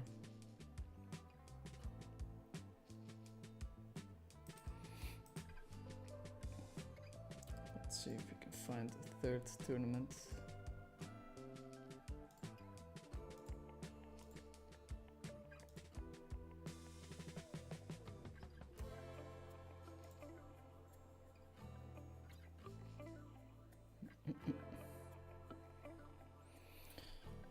Well, we know that Mats is opening quite wide.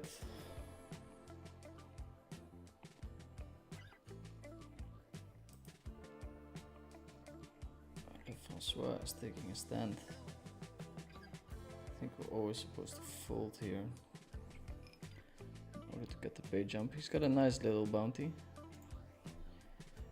Can definitely stack off a little bit wider, but I think cashing is worth more. I don't think he has much fold equity. Mats should peel very wide here. It's like a lot happening on that flop. I block a lot of it, of course, but wow, gets the fold. That's annoying. That's worst case scenario. I guess worst case was him doubling up, but this comes close.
we get to step here.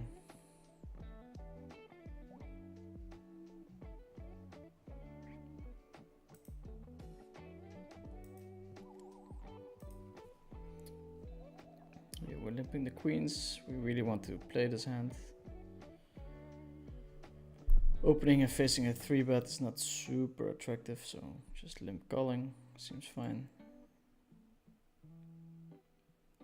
And here we'll go ahead and push our stack in. We really don't want him to check back. We still beat a ton of his range, although it should be very tight. Well, ace, 9, 10, he took a long time to call.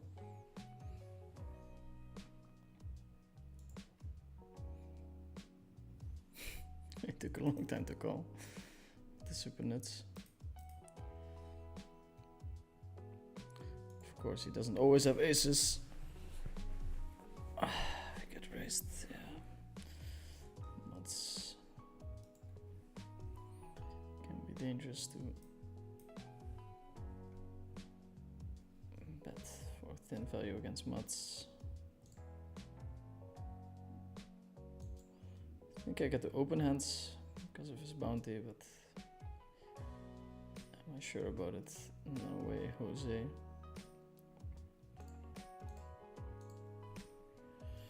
And here I'm not going to fold, like coming first is so valuable. And doubling up means that we're the chip leader, that I think we have to take the spot here. We're limping the aces. My opponent goes all in. We flop the nuts here.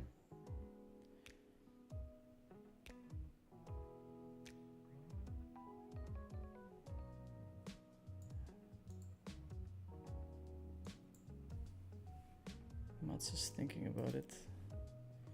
Might as well rip it in. Ace king or something.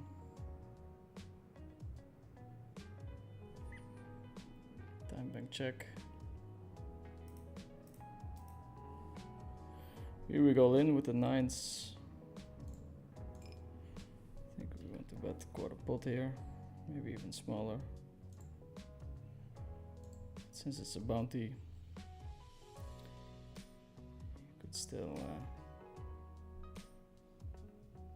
feel quite wide.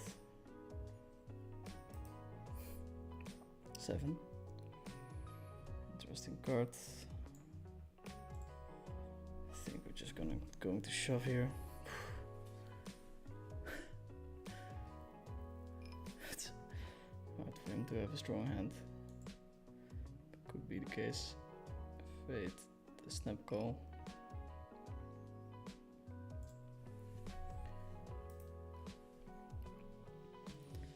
Okay, exciting stuff.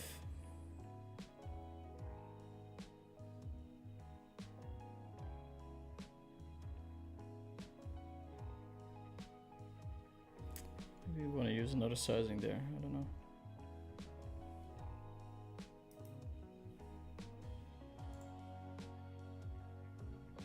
Wide defend, probably fold, but again, really want to play for the win. Nuts seems to be extremely wide from the button.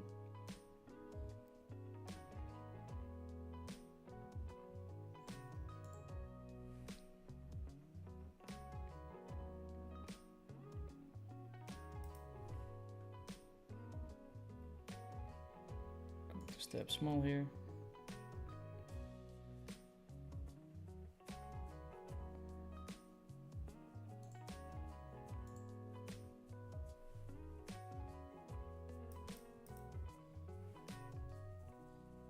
If you guys think that I know what I'm doing, it's not the case.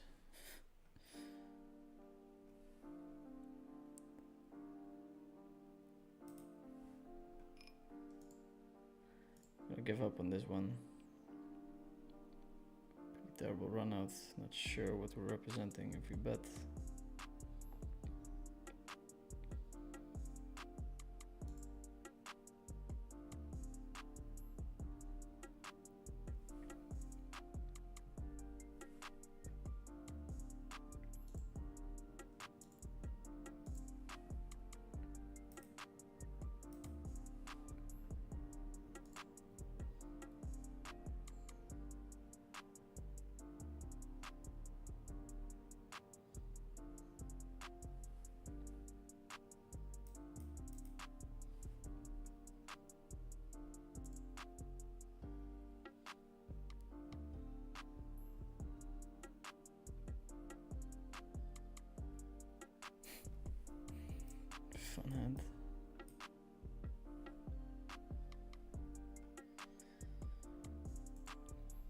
Yeah,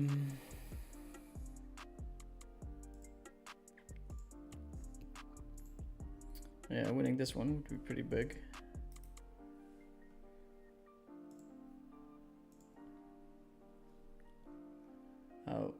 Good luck with the tourney grind. Julius777 is saying, how is the best simple way to learn preflop ranges in PLO?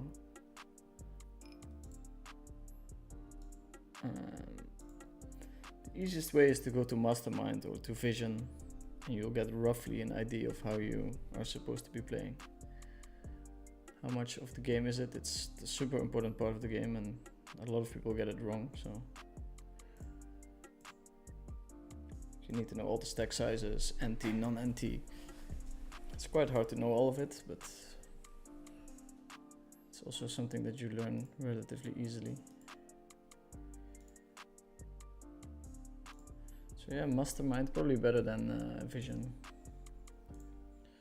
Overshot from LeFrancois, he knows that Mats has to call quite a bit wider there.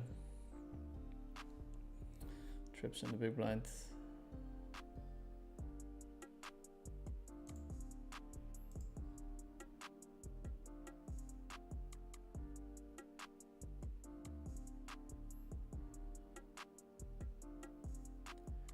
Fold would be nice.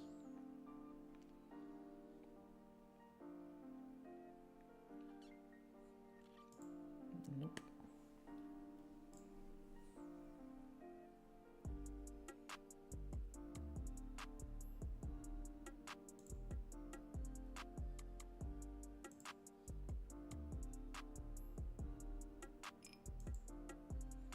Going for thin value here. Fold the queen 7-5 deuce.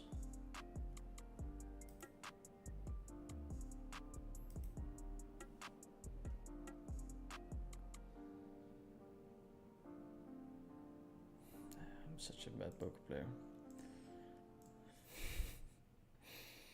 Just getting myself into this very marginal spots.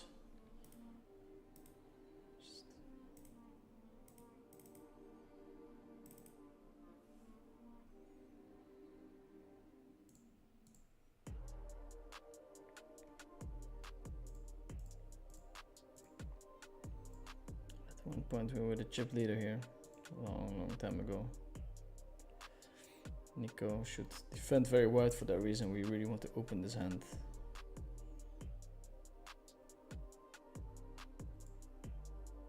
Can pick up bounty.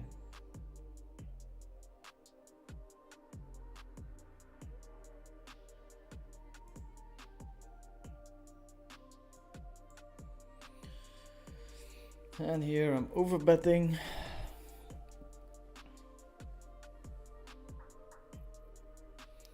Don't really want to see a turn, and I think he's gonna call relatively wide for my bounty. Well, queen 4, this is the dream.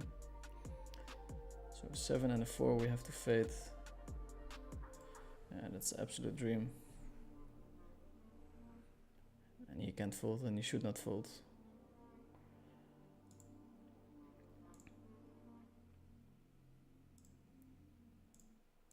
Okay, double up.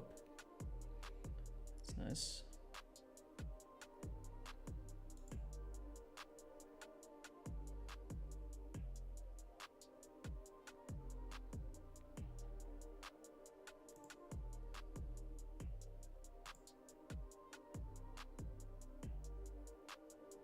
It's gonna be tough to get free hands from Mats in this exact setting.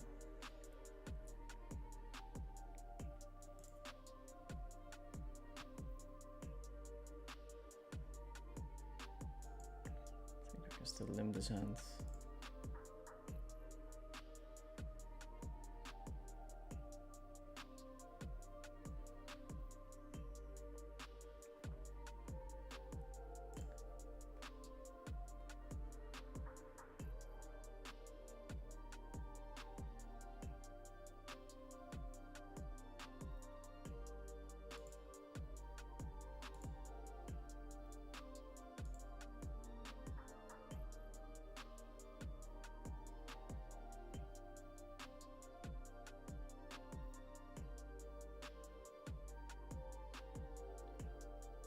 this is kind of my must bluff.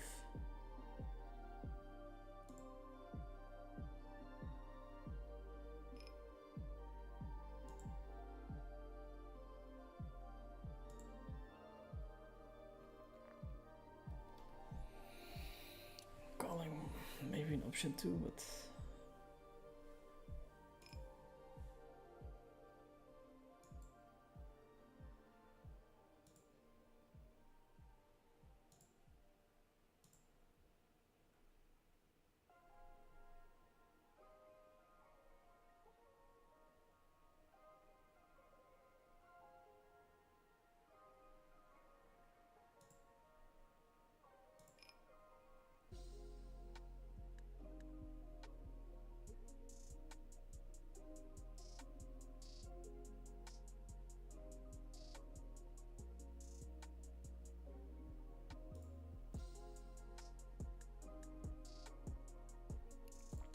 we do get the fold.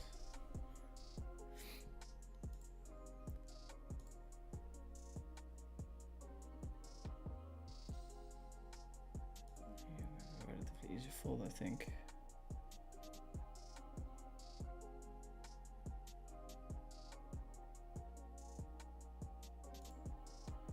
Easy decisions, always nice.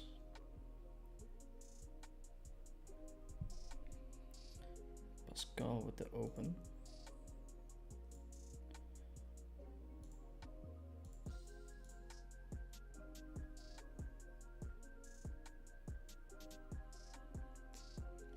Not really the kind of action board that we're looking for.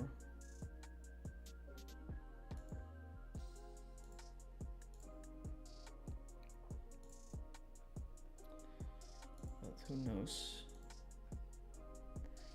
Your downswing isn't as bad as Omar for rolls. Wish you get out of it soon. Will you join me the battles at Coin Poker? One more question. What's more EV these days at mid stakes? PLO, MTT PLO or no limit? I mean, there's still a lot of no limit tournaments.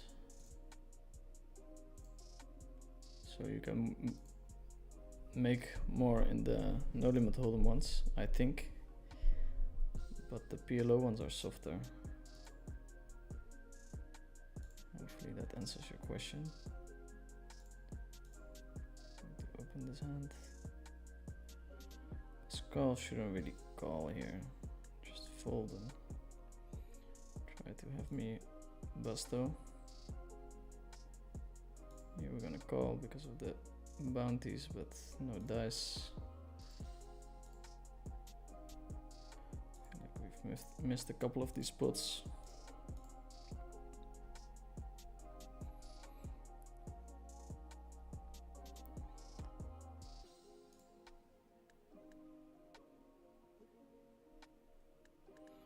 Now it's kind of close.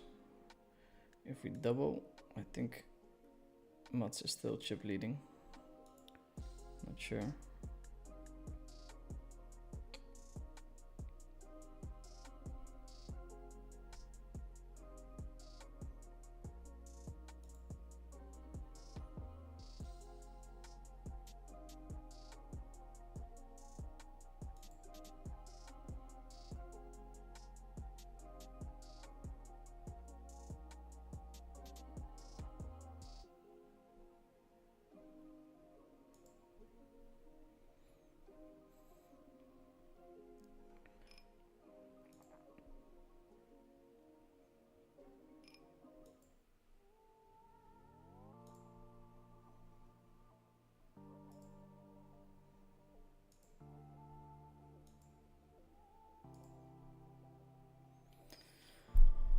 I don't think I'm good enough to fold here.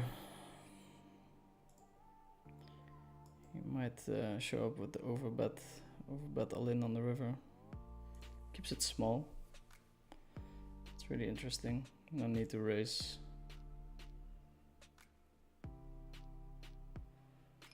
Don't think there's a need to raise. Just call.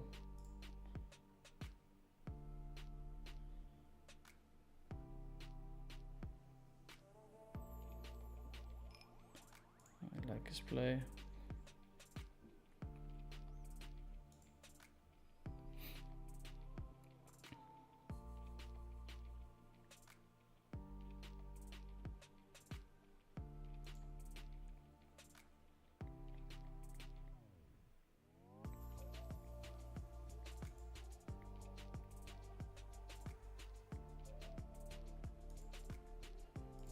shove the ace queen. This guy's super tight, unfortunately.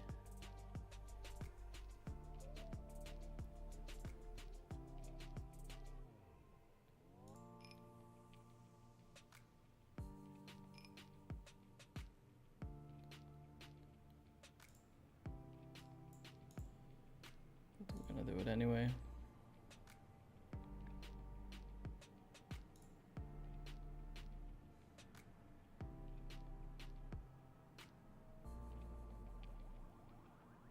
Managed to get the fold. Check. Betting small might have been an option, I don't know.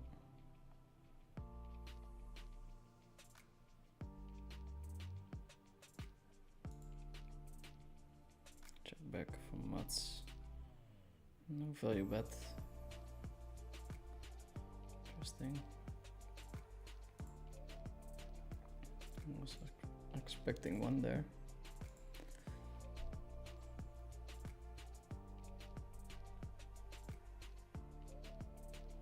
Is that the real Michael Adamo? Yes, it is.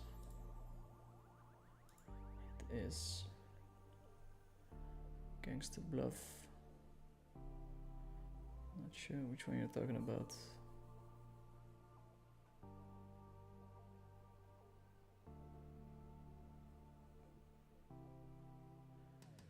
Overall, it's definitely struggling, but still biggest winner on coin, I reckon. That's probably true. No need to feel sorry, but it's getting a little bit dicey, as we say.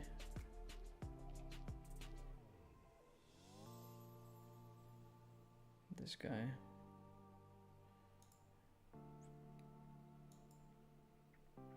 Checking on the river.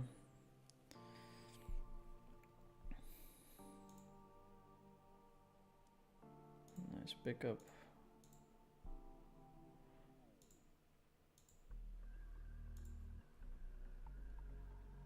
Multiverse Art Studio. Yo Dirk, question. I heard you are looking for someone who can switch tables, etc. Yes, you can contact my assistant. I'll type her email here.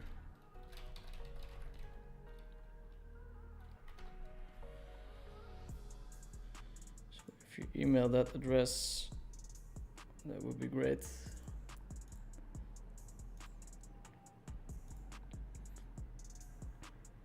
Here we have a great check back hand. We don't want to pile in the money with a jack high flush draw and a good shot to the nuts. I think we want to start betting here, unblocking all the pairs. Bet twice for value. Rusk one heart boss. These hands are so tough. Gonna open here. Bunch of bounties to be won. Some ICM pressure on my opponents. This is an interesting one. I think I just want to fire hard.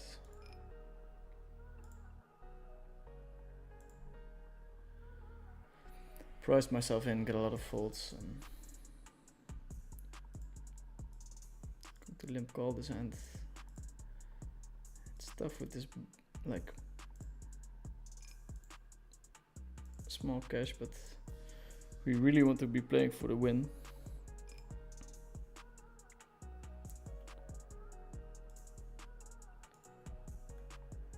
Small lead. Mats is too good to fold here, but why not try?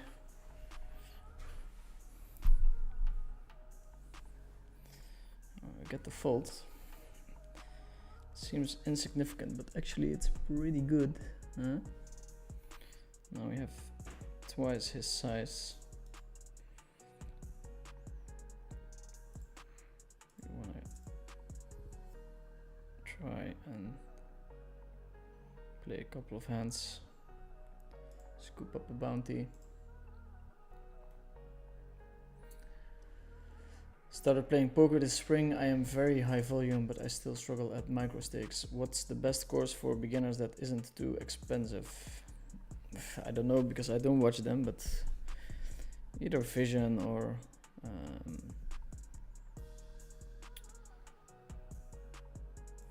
Mastermind seems to be the place to find a course.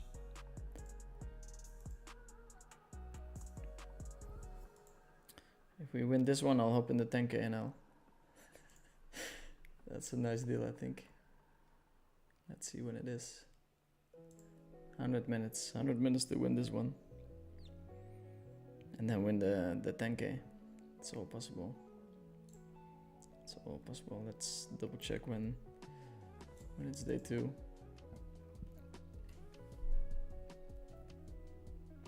Tuesday's okay. 3 sweet. Throw it into the muck, as far as I know.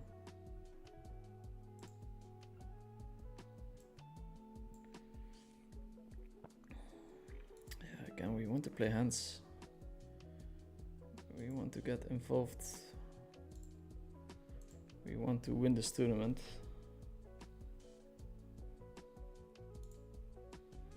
Bet from Mats. In this specific case, we want to call.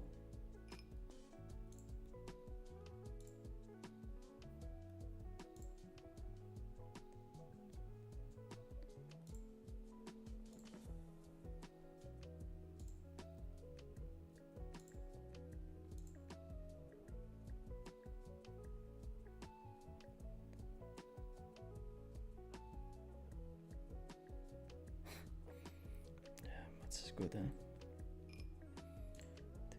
Go once more. The 9s, I'm going to fold them. Maybe we have to peel them. This is a hard board to bluff.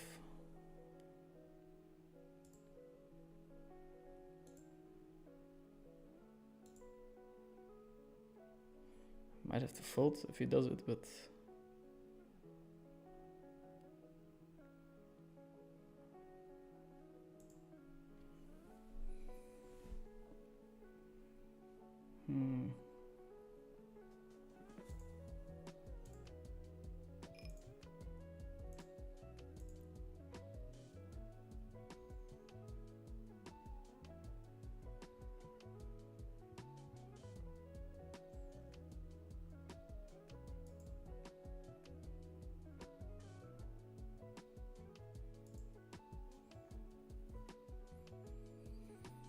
I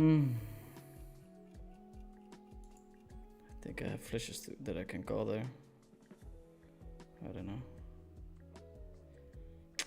It's tough to bluff there as well.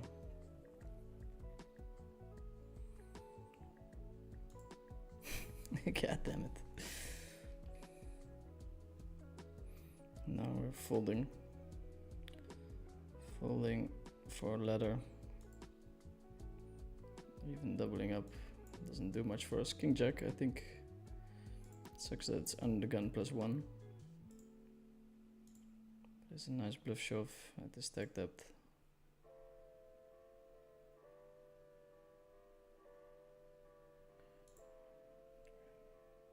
We're in pretty bad shape here.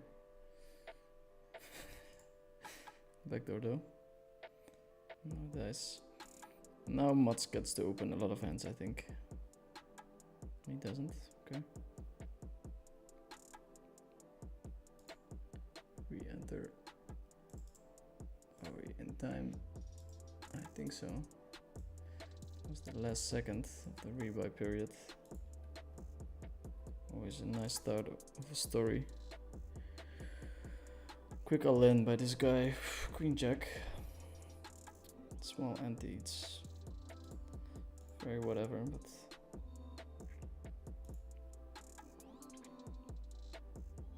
I'll go for it.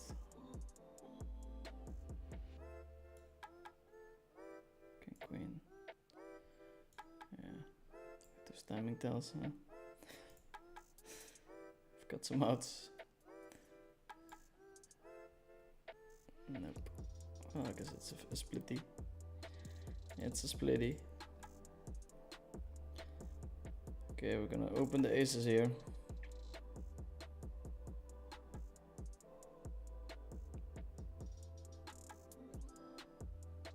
The skull covers us. Okay, this is a pretty big all-in. Oof. Yeah, we run so bad. Such a big all-in. Yeah, that's worth a lot of money. God damn it.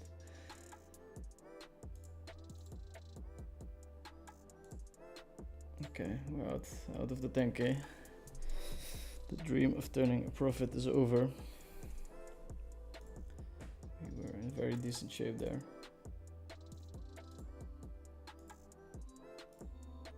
I'll close this one down. Let's see what the best setup is.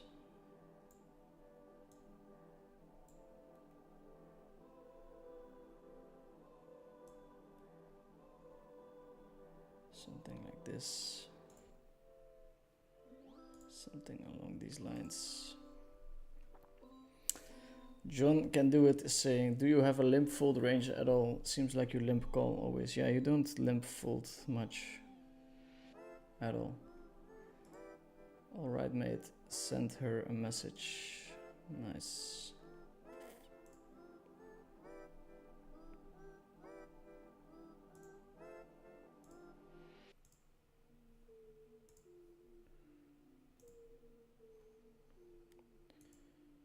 Okay, the profit dream is over.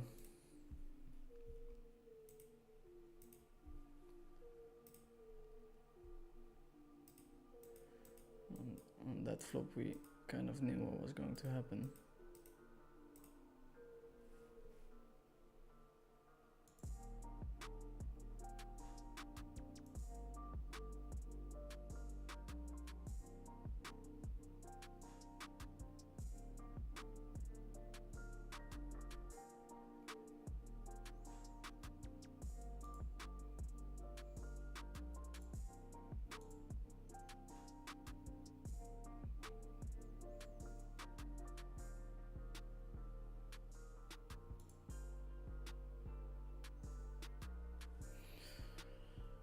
That hand against Mats was very interesting as well, with the two pair. Straight, I guess, on the river. 4 clubs.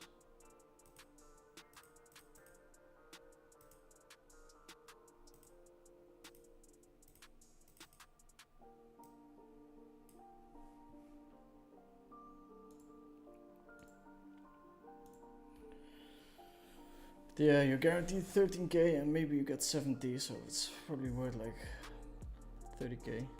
My stack there, winning. 35 maybe, I don't know. We live and learn.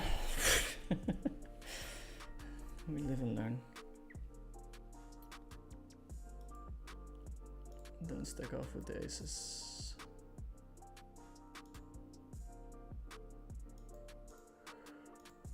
Yeah, obviously the stack off was fine, we just didn't get there.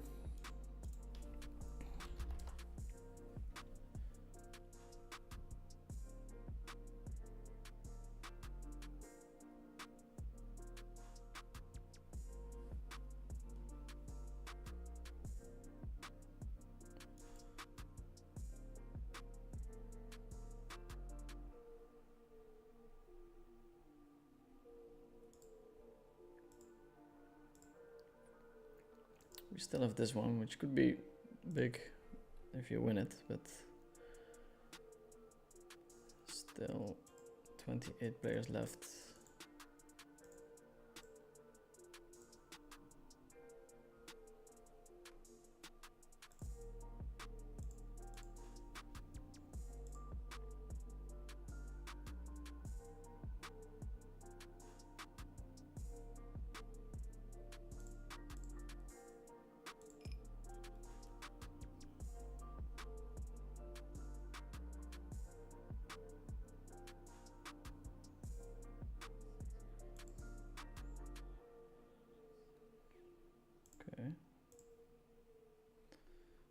a straight with a flush draw. Could be worse. Going to stab.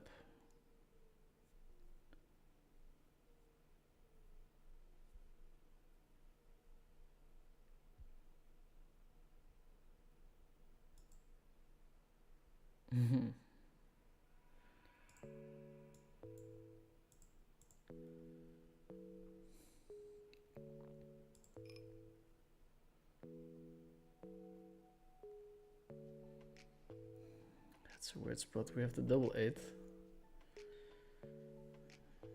might be a super big punt. Chances of him having jack 8 are very slim. I would have been in by now. Weird spot.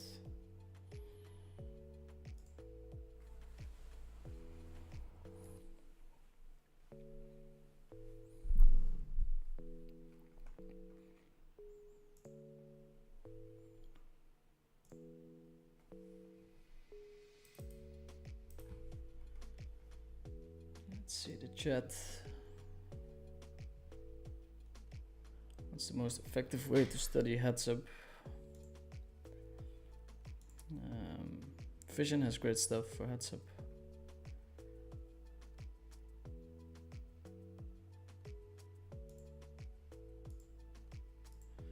Nico Soininen, this is, as far as I know, home.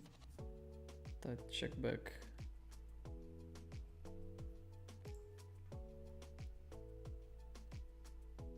Biggie Smalls is saying damn sick. I'm guessing that you guys are seeing my hand now in the 10k.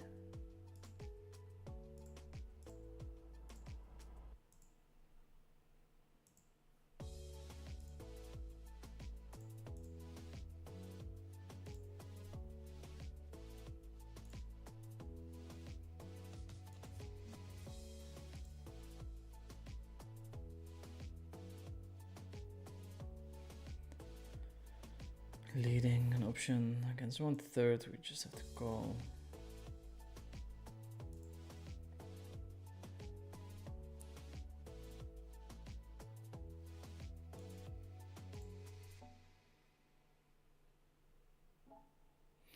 And blocking the king might be a nice candidate to check. Inducing a bet from my opponent. It's more likely to have air since we're blocking the king.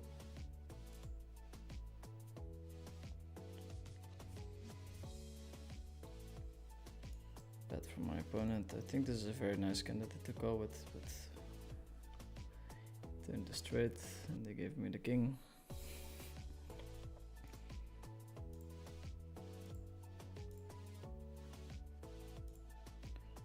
think this guy is paying a lot of attention to the table, so he's probably not gonna fold.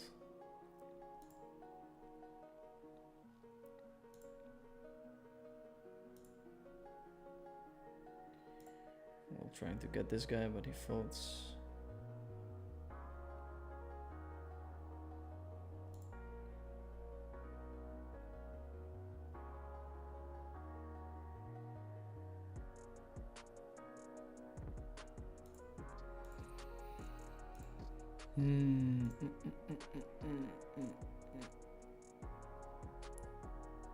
I did reserve my domain. I mean, my assistant did it. She thought it would be nice. And you can have the email addresses with my name in it. Considering going to Malta for 3 to 6 months, would you recommend it for online poker pros? It's where I started my poker career. It's a small island, but it's a great place to grind. There's not so much to do. The weather is great, and you have the ocean close to you. So I had a blast there. I stayed there for 4 years in total, maybe a little bit too long, but it was nice. Flat call with the aces. Nice move.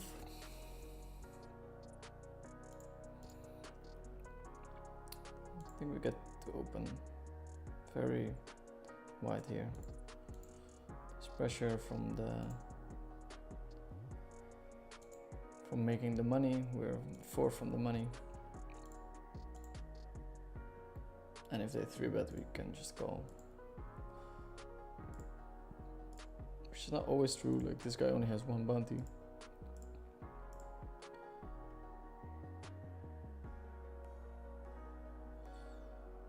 Okay. Good luck. This is the 7th time we miss a flop for a bounty. It's too deep to call off here for 18% as well.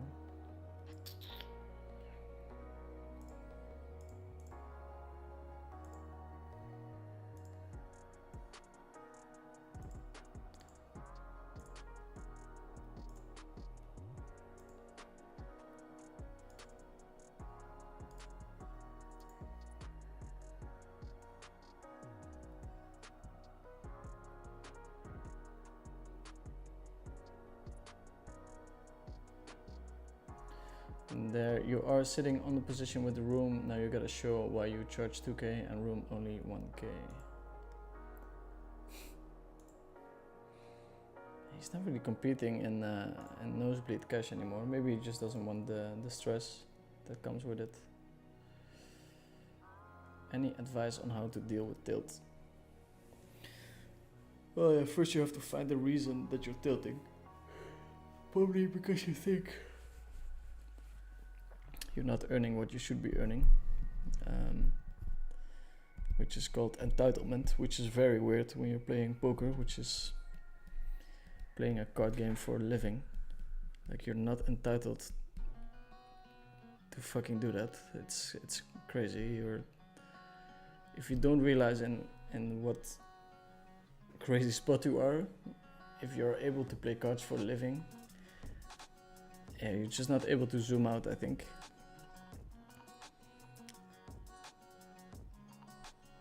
If you're playing cards for a living and you think running bad is not getting what you deserve, then you have, like, there's something wrong in your brain.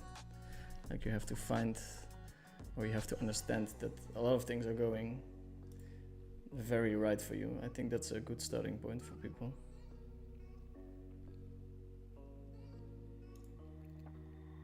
Stepping here might be something. Nico comes with the bet. It's almost like I'm getting mad, and then it's true. Sometimes it's hard to see, like, entitled poker players thinking that they have a spot in which they are or should be complaining. I don't know, man. This guy might just fold if I open.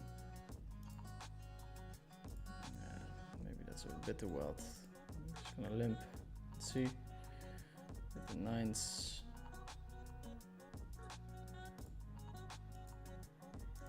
Going to bet. We kind of want to go all in here. Super good flop. So check raising is a thing, but we can't count on him. Overcall with the ace king. Good flop. I think we can open wide, but this is pushing it. Ace on the river.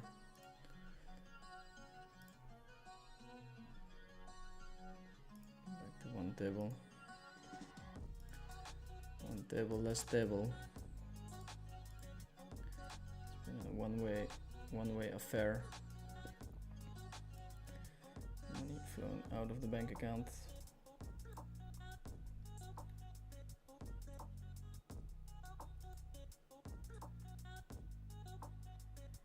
This might be a bit too wide.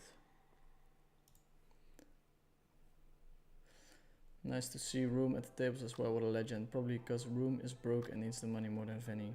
I don't think so.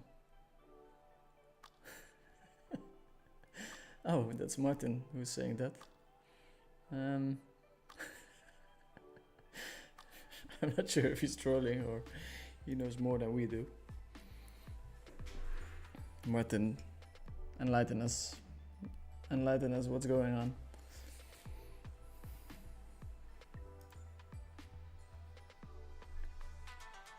The Cheetos during our table.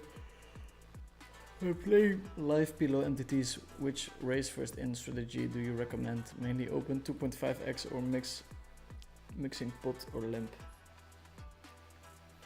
I think especially deep stacked, the opening 2.5x works really well, but even if you make it 3x or 3.5x, people just respond very passively. Against opens, they don't complete enough, they don't call enough in position, they don't 3-bet enough, so I think it overperforms quite a bit. Certain stack sizes you really want to start limping though. 60, 40, 20.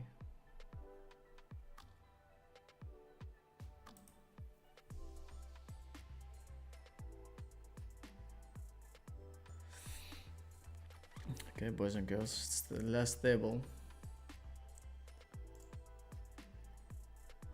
Oh, we spin it up in the 10k now. No, I'm kidding. Okay, 24 left, 22 getting paid, and it's one buy-in, so it's something, but less pressure than you might think. The shorties are really short though. I'll fire up a table. They're at the same table actually. 7.8 and 7.6.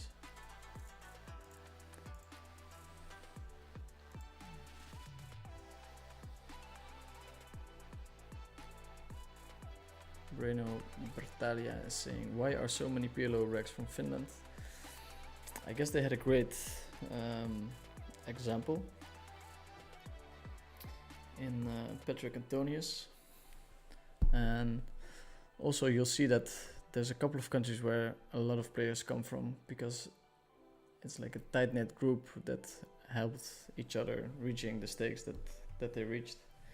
So you have the Finnish crew who probably helped each other a lot in reaching the level that they ended up reaching. Cheetos with the open.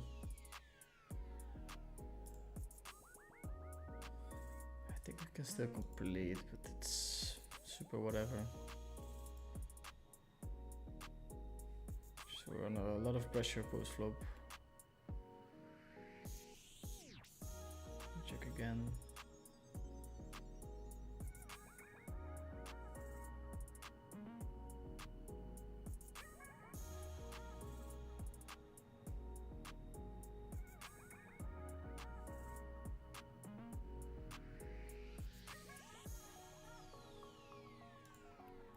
My opponent out of time bank. Now we're just gonna bet for value with the 10 high flush. Hopefully he has a straight, 2 pair, set, whatever. Did river the set.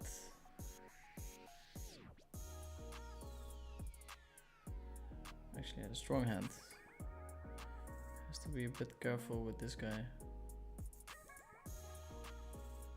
On his left.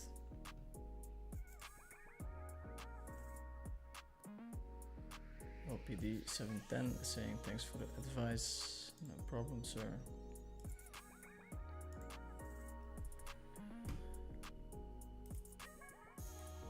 While you guys are watching, feel free to hit the like button, follow the channel.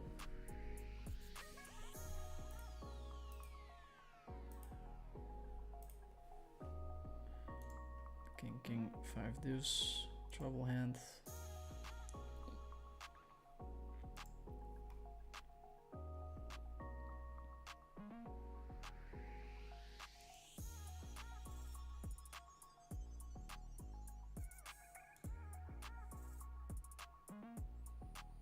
Expecting my opponent to see bet at a very high frequency here. Easy call.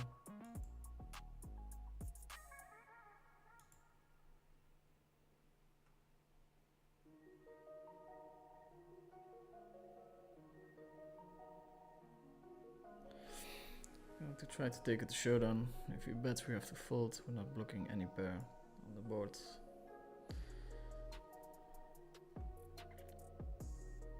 queen maybe.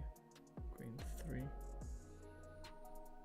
Potentially good enough to value bet, but tricky one.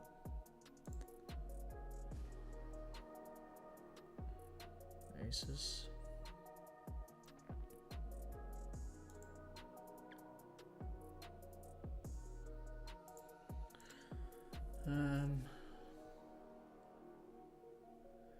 We're not in the money yet. Doubling up doesn't, I mean, it does a lot for us, but not that much. I think letting these guys in and not risking my stack is more beneficial than 3-betting here.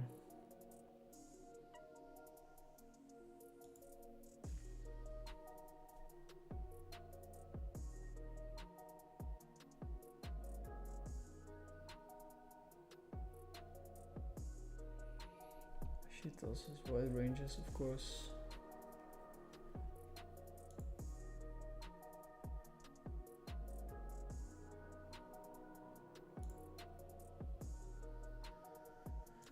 So value hungry.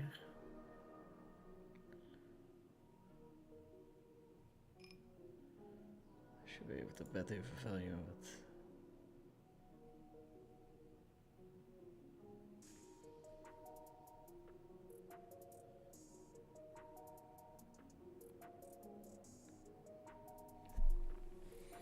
okay, we get the fold.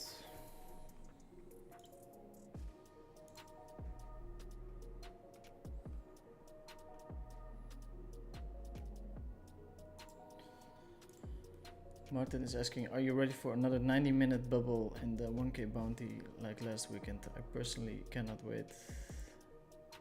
Is Martin playing? Of course. Third in chips. So Martin is actually quite excited about the bubble.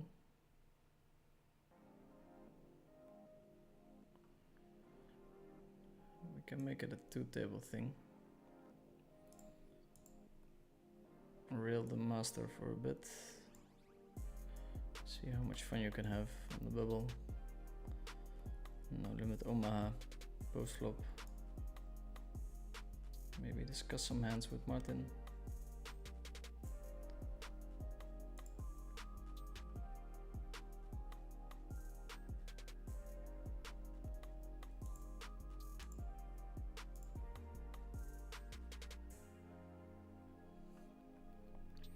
Gladdy is saying, alright, I break everything, chilling here. Oh yeah, join the club, sir.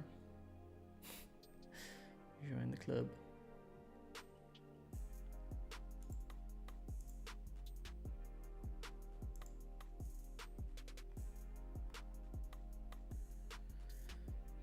Tricky flop. Shit us with the lead.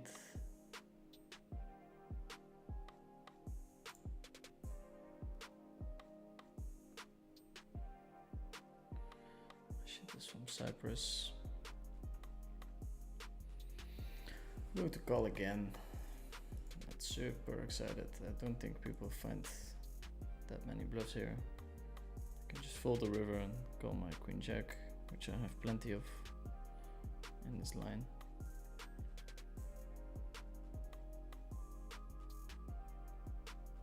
Very small chance that Machitos gives up on his bluff.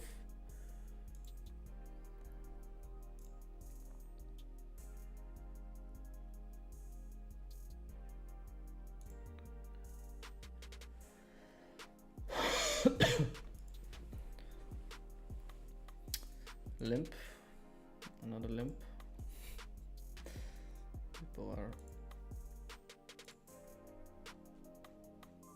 risking it with Martin on the table.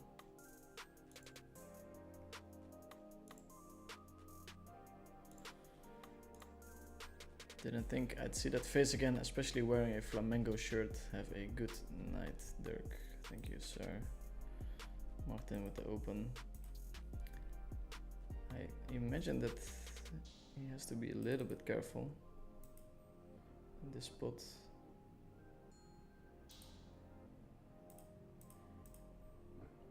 Ilari should have a super strong hand. Crushes this flop.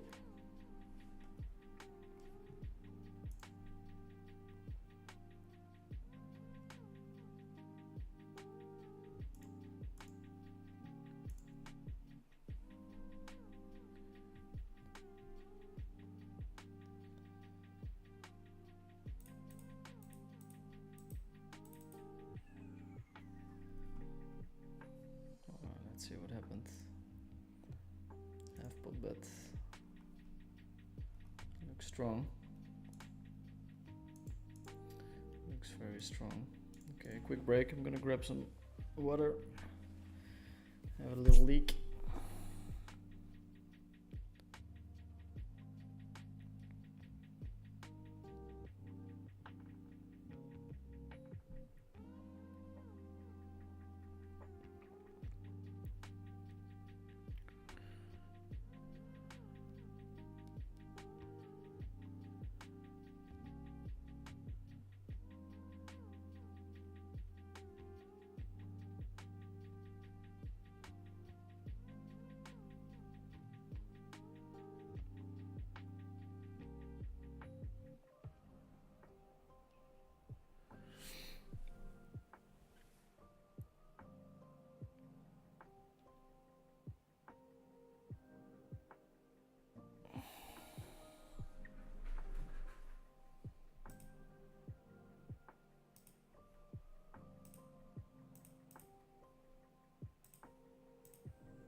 Look what I found, eh?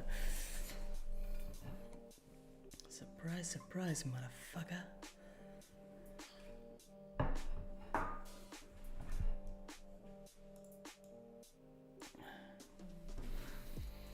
Let's see how Martin crushes this.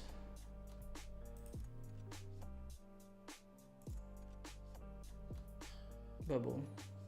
He won 17 out of the last 20 hands, which is impressive, but also probably running very well. I've tried it many times running the table over with a big stack, but it was pretty tough. Man, I'm really not in a position to complain, but I still do it.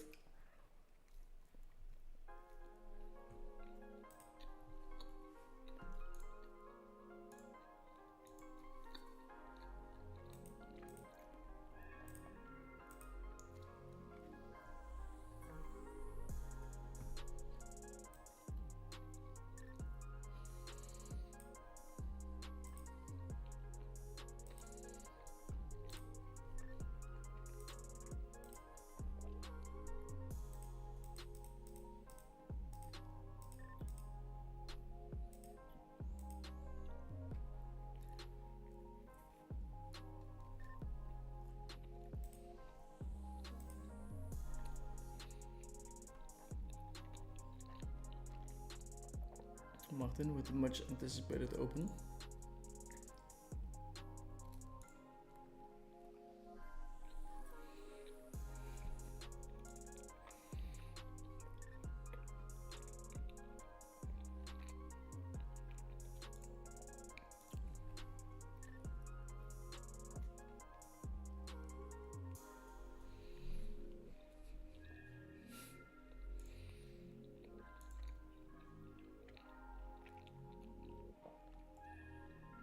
Overbet all in.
This Mashitos guy should really be punished by 0, I feel like, but it's not happening.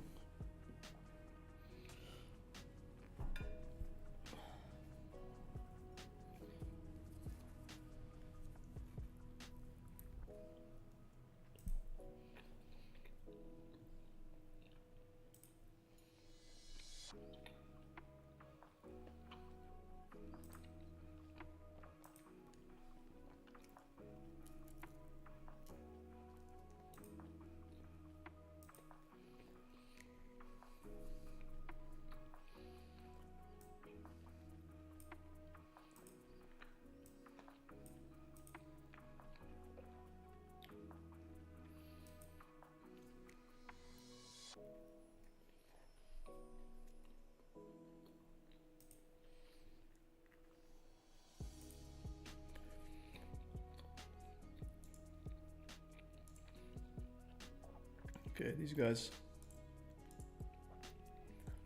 Oh, bubble's over.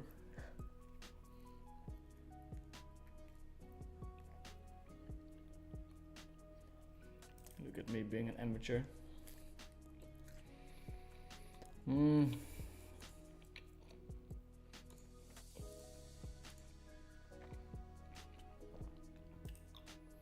an amateur, being rewarded. Top to pair.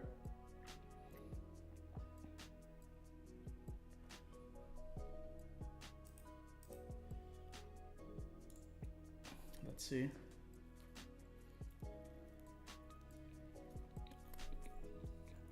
I feel it would be fair if I hit this one. I've lost a lot of them. Okay.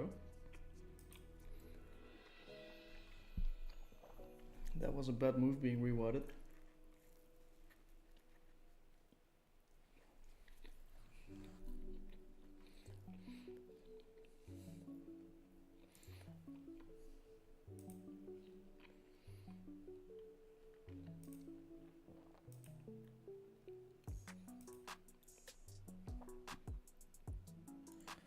Can bet, can check.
Easy fold.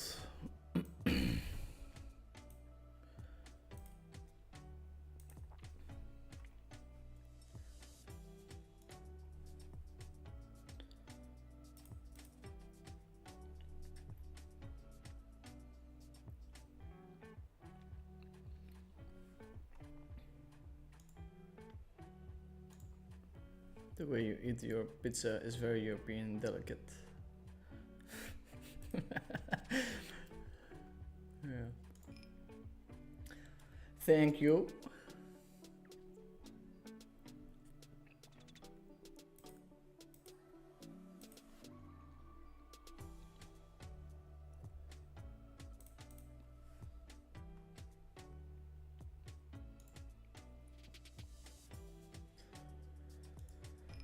Feels like we can bluff here sometimes, I don't know.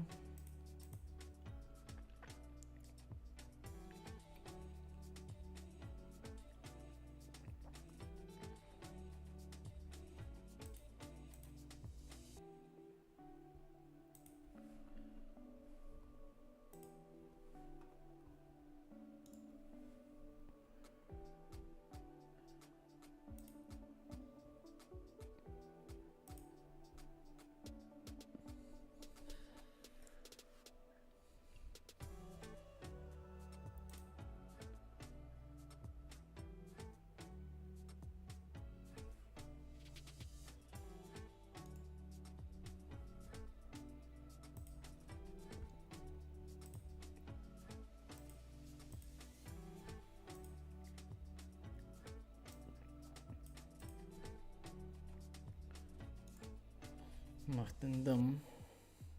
13 chips. Let's see, we're 2 all-ins away from having a bigger stack. Okay, here we have the short stack opening into us. So we have to defend quite wide. Not too wide, his bounty is not that big, but a lot of defense become aggressive.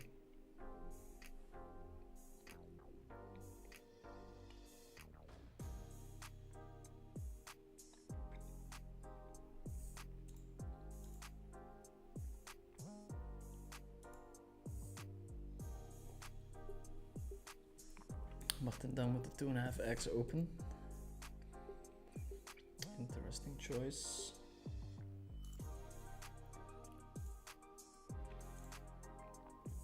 Too afraid of him. His first buy-in, what a guy, what a life. Sitting on 24 starting stacks.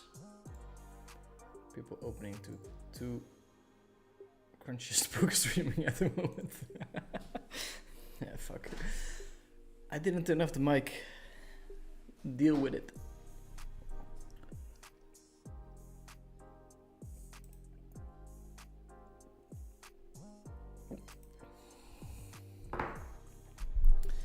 Fucking deal with it.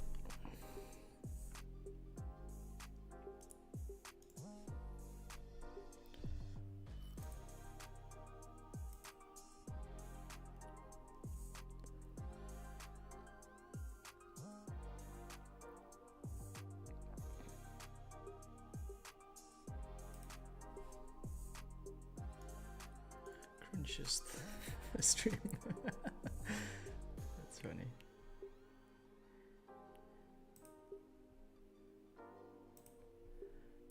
That's funny.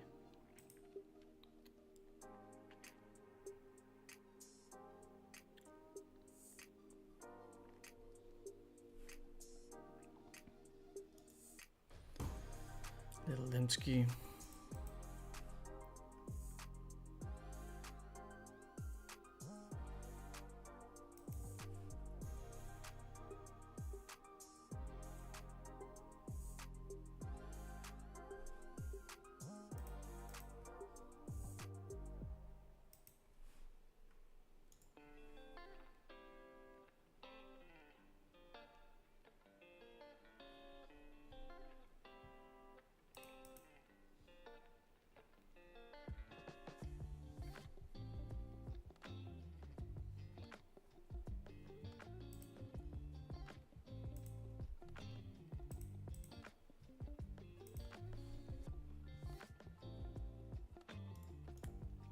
Going to fold the queen, 5 deuce 4.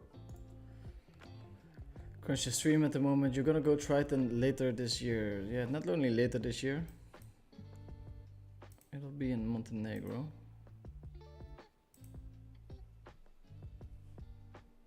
It'll be in Montenegro.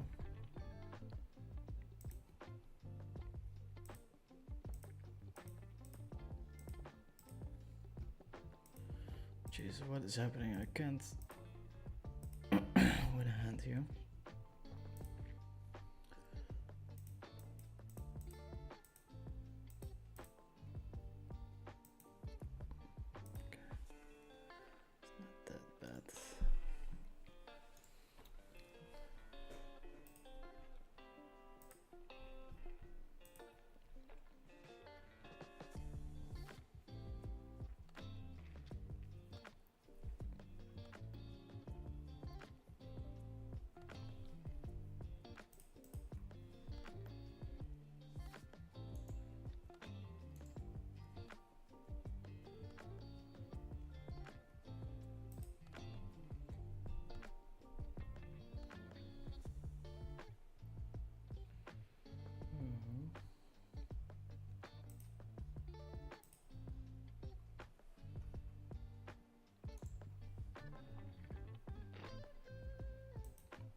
Small raise.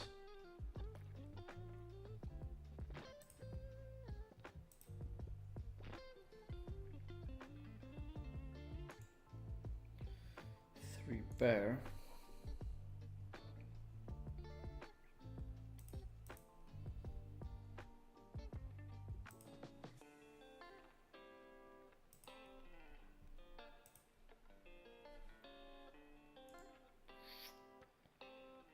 Um, 15% equity, hard to get paid. I think we fold.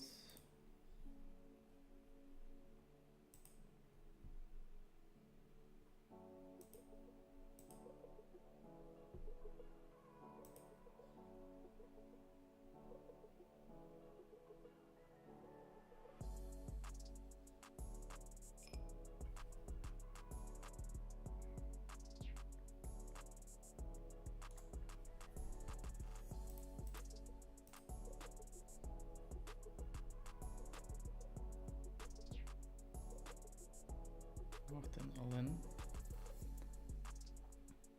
70%. Maybe I can take it down.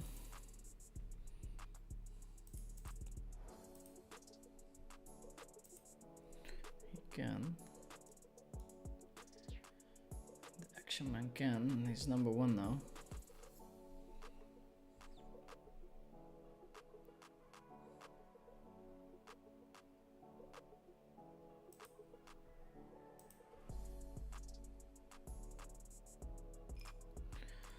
Numero uno.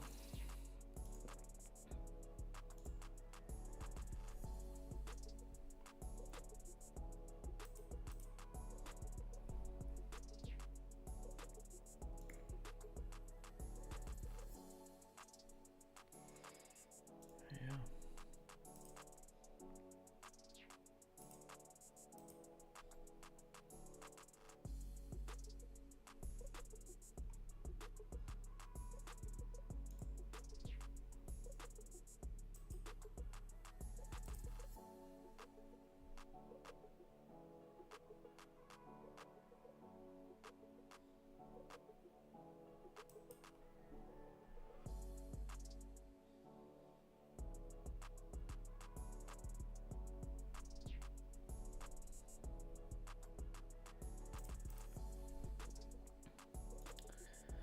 Let's see, is the chat falling asleep already? If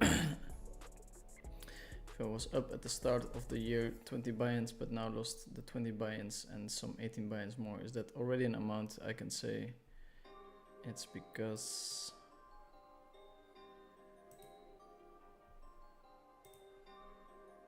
I have to up my game, or could it be normal? Could be very normal.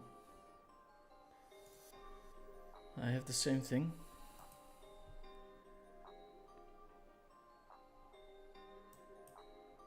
I have the same, roughly the same thing. It's unfortunate that we don't hit there.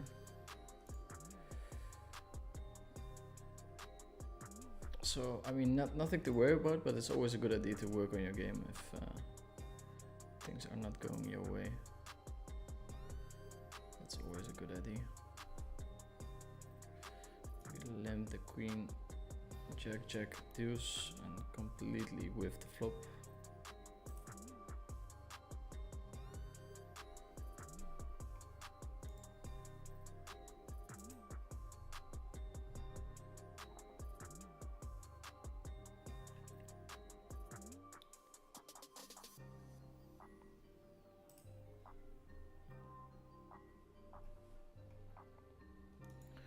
Nico with the limp.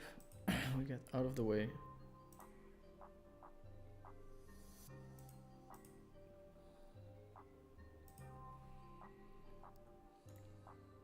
Martin is going ham on his table. He's got 3 short stacks, so I'm pretty sure he's supposed to open almost every hand at this point. Especially if it's queens. Flops the queen, no problem. A little sweat.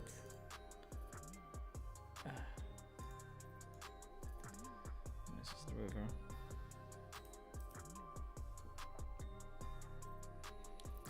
He decided not to snipe the 10k today, so I guess we're all rooting for Martin to win this tourney.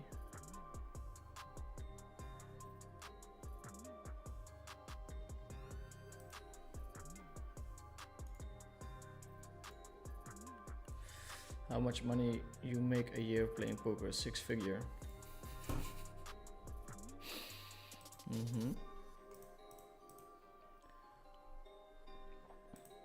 A little bit more.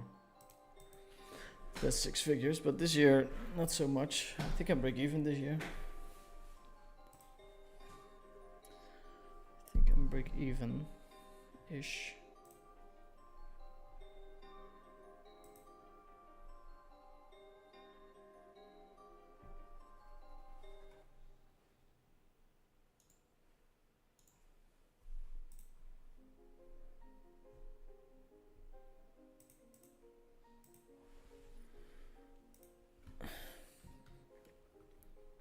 We have some out the table action.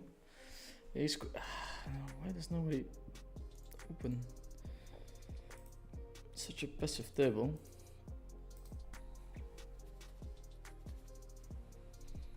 Not with Martin. So much fun.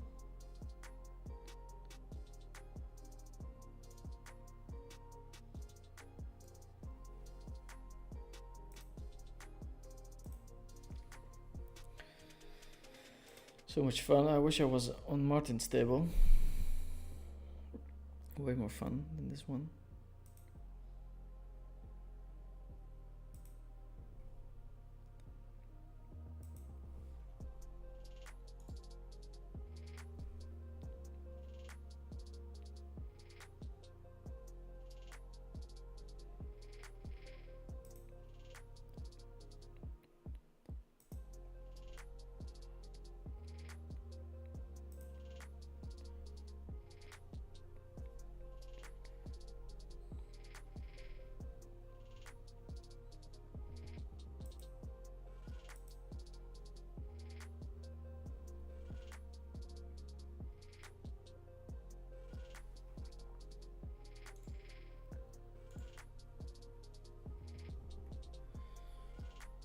Yeah, so as people are mentioning, it's normal to swing down that much in PLO.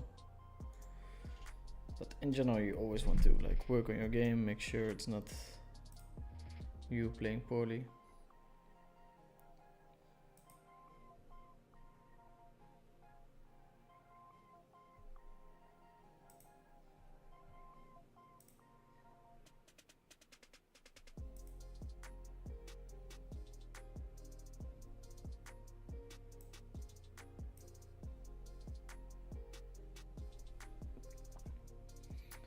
Martin still going pedal to the metal.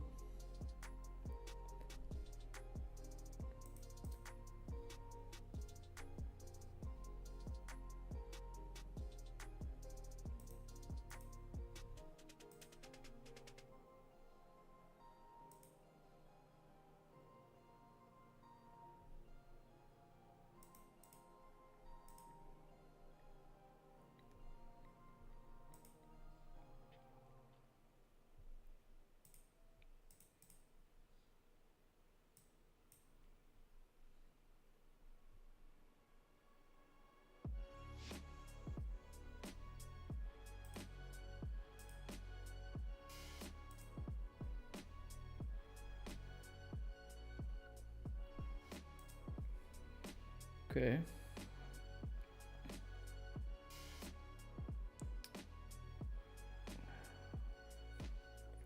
Go for the limp raise, but we've got such a passive table.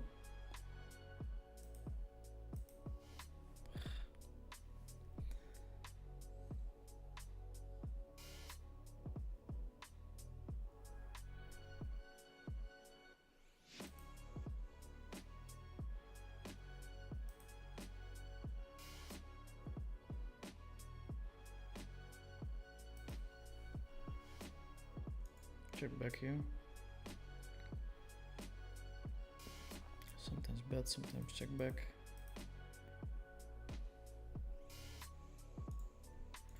Here I think we can bet for value.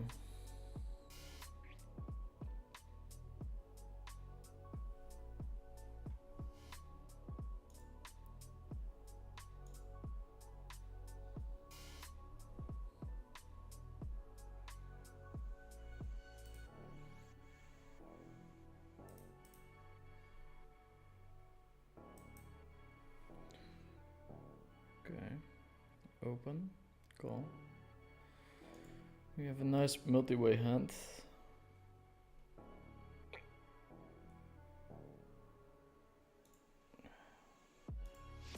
I think we just want to bet here. My opponent is so passive. Don't really want him to check. I really want to get the money in. Pair with a net flush draw. Okay, this might be the one. This might be the one. Oof, we're drawing pretty thin, but we hit the turn. What's gonna happen on the river? Huh? Are we gonna peel it very slowly?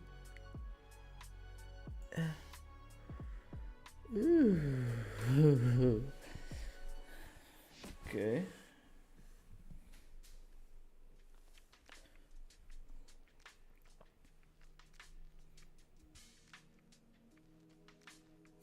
Yes, king 10-9. I'm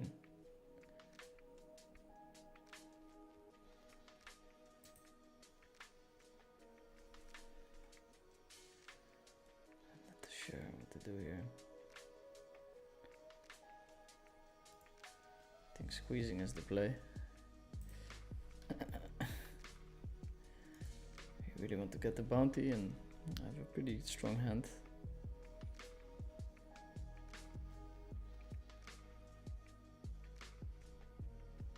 Guys are super wide, of course.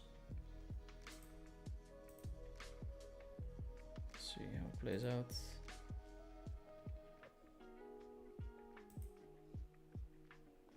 Shit does thinking about it, calling.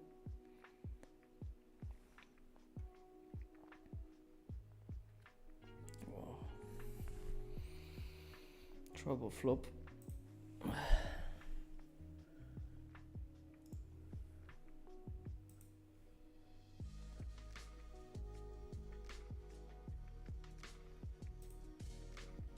Such a quick all in. Let's see. 4-way. We're not really beating much here at all. Overbet. I think it's okay to fold. Potential double bounty though, but it's just a little bit too light. We're gonna see his hand, of course. And Jack 9. Would have been a cool one.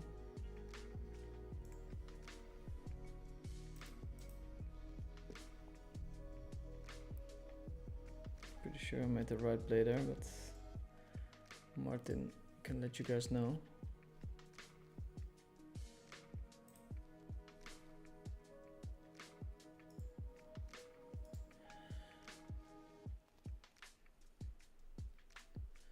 It's been tough the last 10-12 sessions, always on the losing side. Yeah, I feel you. I've been running terrible too. It's important to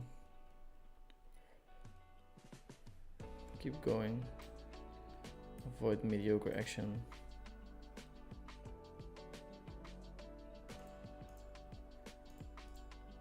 move down the stakes if you need to. I was definitely forcing the action the last few weeks. Going to open the aces in hopes of getting a 3-bet. Okay. Good start. Bounty hunting.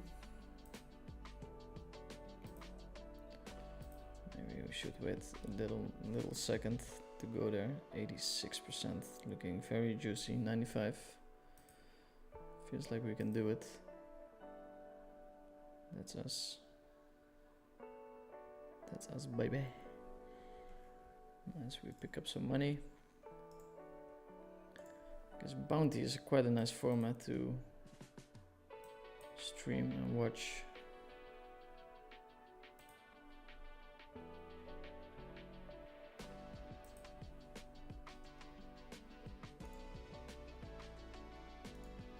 Big blinds.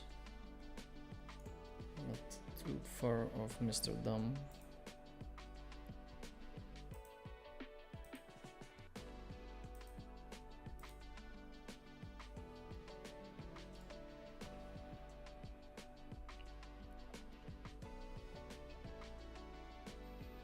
Two pairs. Supposed to be call, but people just don't find the bluffs, I think.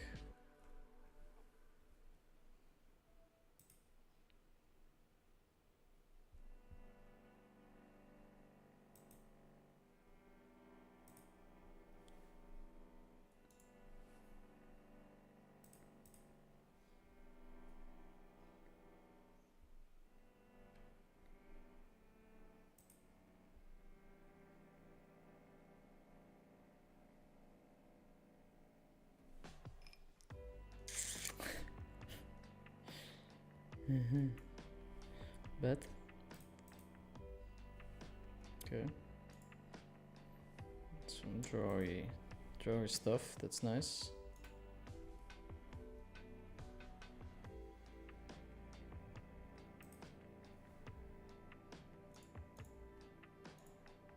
I think we just wanna bet.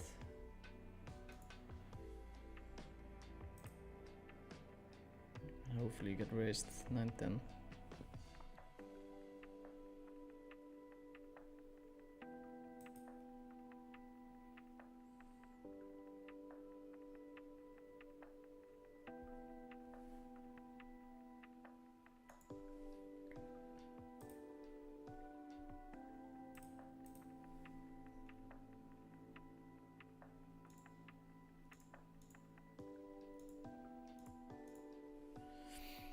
Okay, we're still alive and kicking.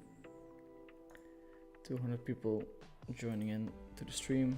Feel free to drop a like, follow the channel.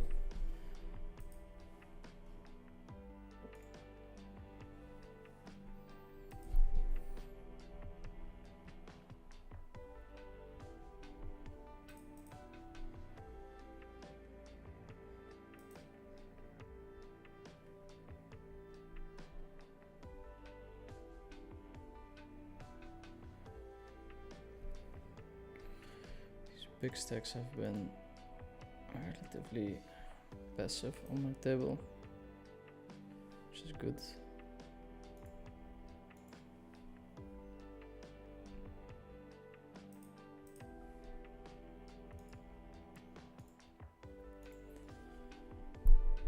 That way I'm allowed to play more hands than I should be allowed to.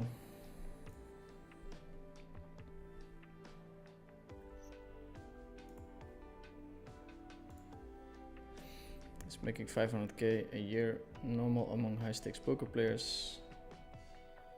If you crack 500k, you're definitely like part of an elite group.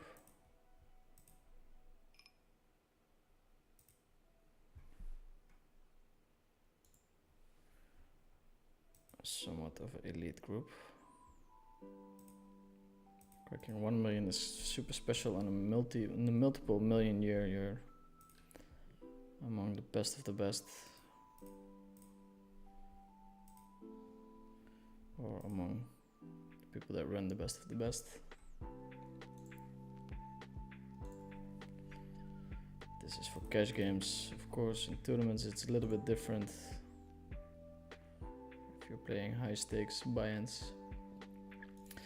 To be fair, almost anyone you see playing on television 100k tournaments doesn't have his own action.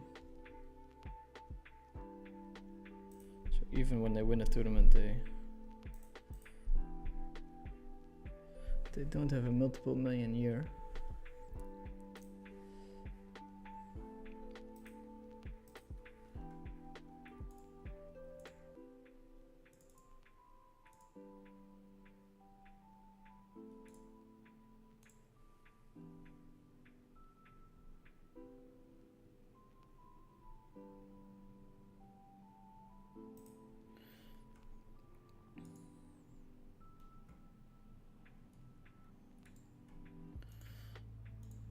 Martin still going strong.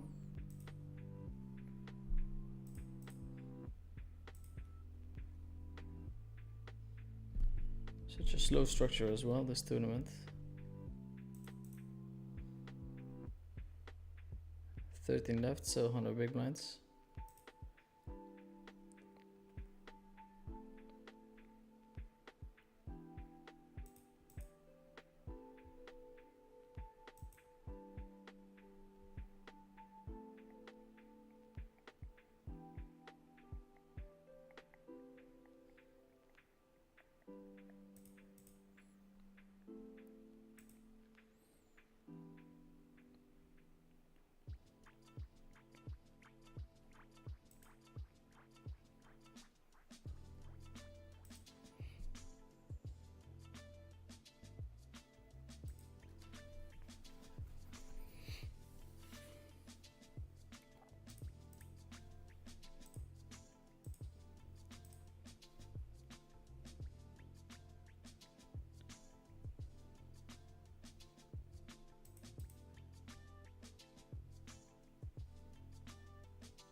Okay, Nico Soininen all in. Must be super premium because he's been playing very tight.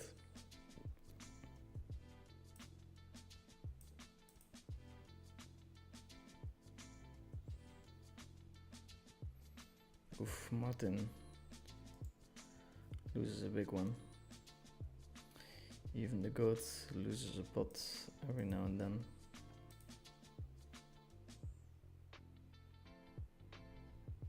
Shito stacking Mr. Soininen.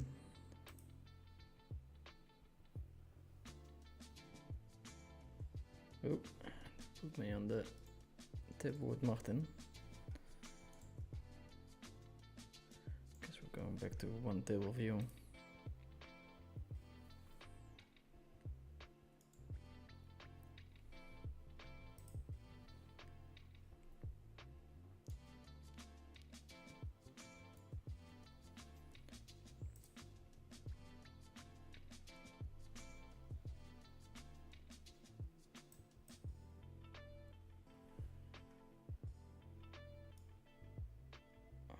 Table view.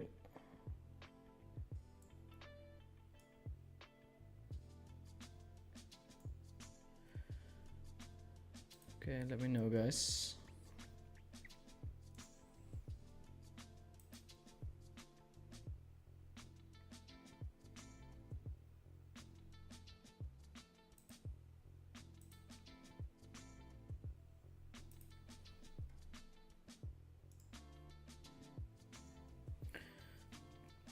Are you going to Vegas this summer? Yes, sir.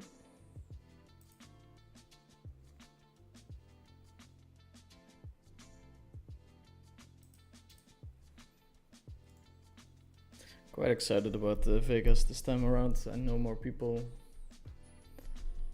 Probably gonna do a lot of stuff that doesn't have anything to do with poker.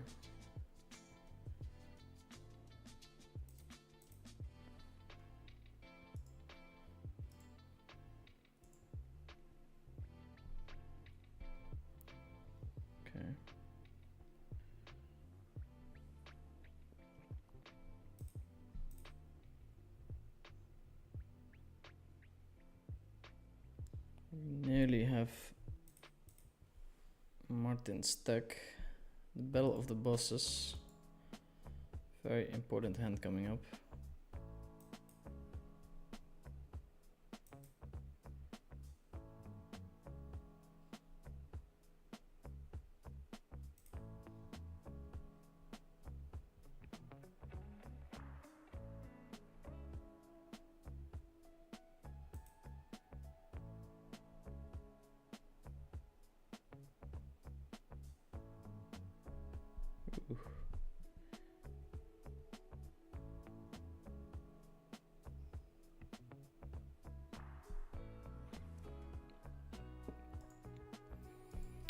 I think we want to bet and try to stack our good friend with the big bounty.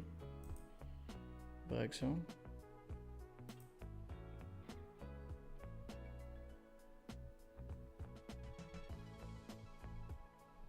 It's not the best turn, but we can't fold.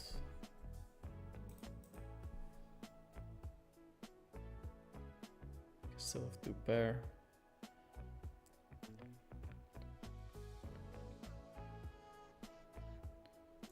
think he should just lead with most of his streets, so Jack is seemingly pretty weak. 4-5, I don't know. We go for it.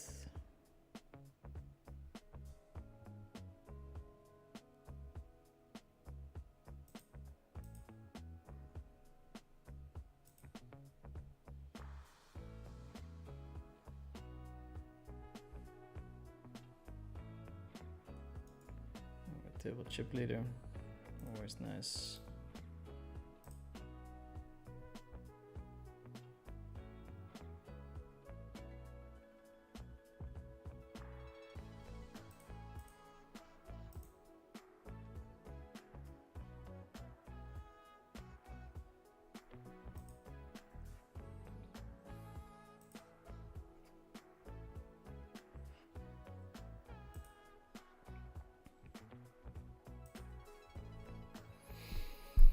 Table chip leader, okay. Let's see what we can do.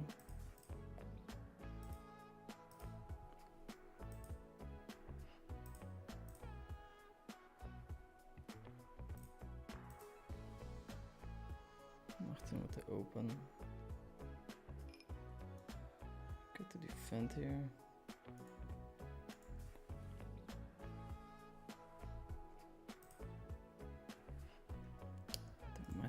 It's not really a thing at these stack sizes, but very hard to combat.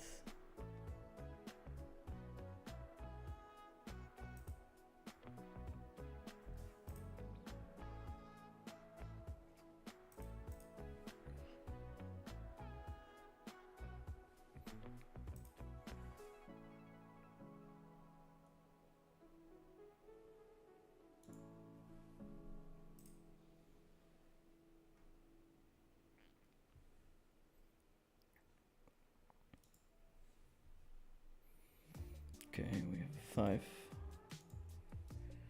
Should be able to bet for protection. It's betting most 7s on the flop ski.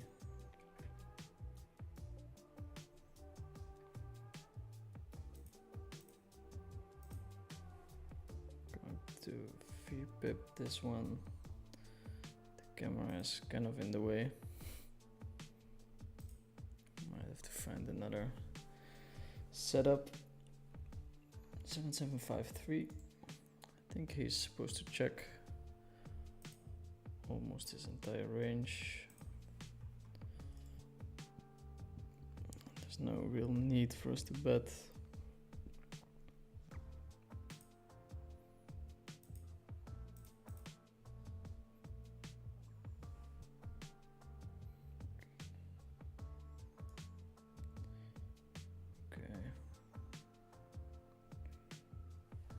Take this hand to showdown.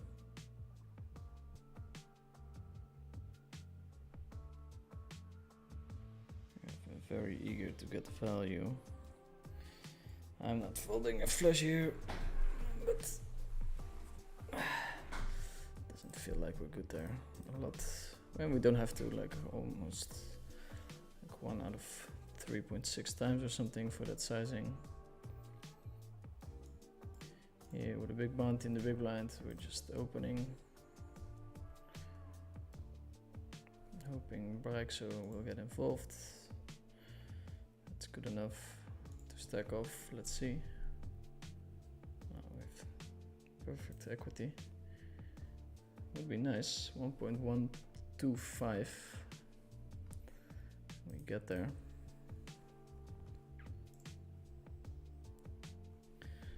And retaining the table chip lead also worth a lot. Going to open these kings.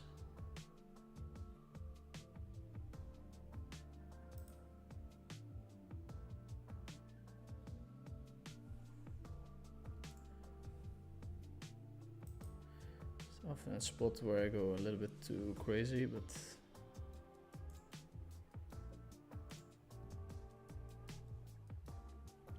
hopefully a nice late night win for you. Good night and good luck.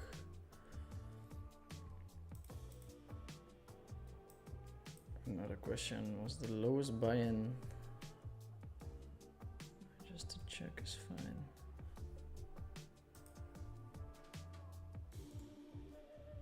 It's the lowest buy-in you'll play in Vegas this summer and highest. Well, there's a 100k PLO. I'm quite excited to play it. And low is probably 10k, but if there's like a 5k or 3k and I can super late reg, then I would consider playing it.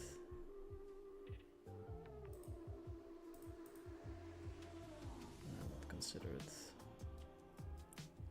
Linus Ljusrum. Of course we're calling. Kept his air in the pot.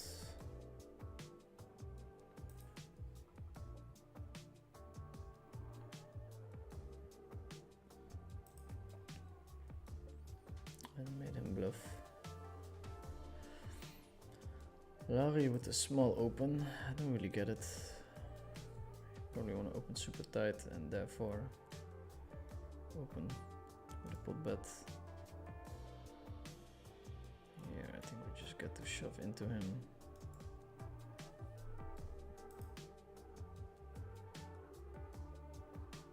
We're all in. King 9.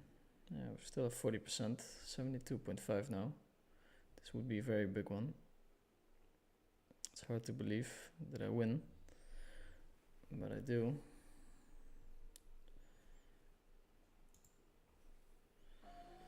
But I do.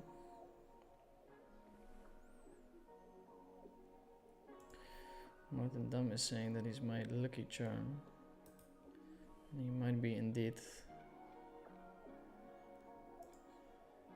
If we win this tournament, we might. Let's see. It's very speculative what we're doing right now.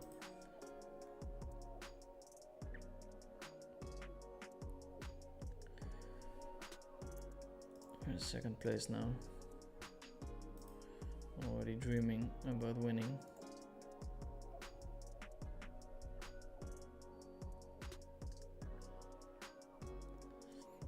He's still capped. If Linus checks, he's uncapped.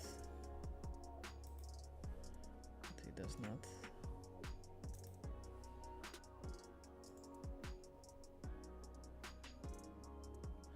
So yeah, 100k biggest and probably 10k lowest, but we'll make an exception here and there.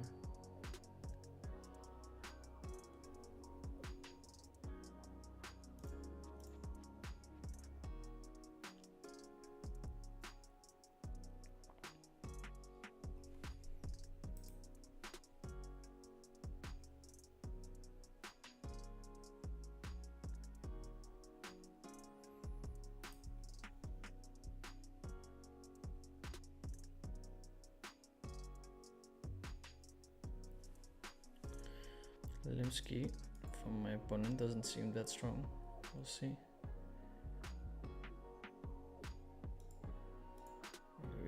guy in that small. Check, make him shove or shove the river ourselves. I think check raising is fine here.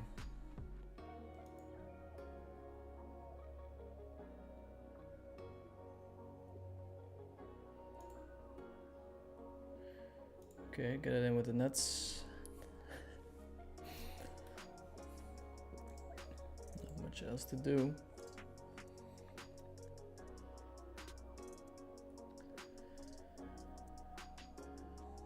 What's going on here? People moaning about downswings and it's being tough. Think about this, going through a downswing of just any kind and being Manchester United fan at the same time. Jens Peter Nielsen with the A+ comment. Yeah, that's tough.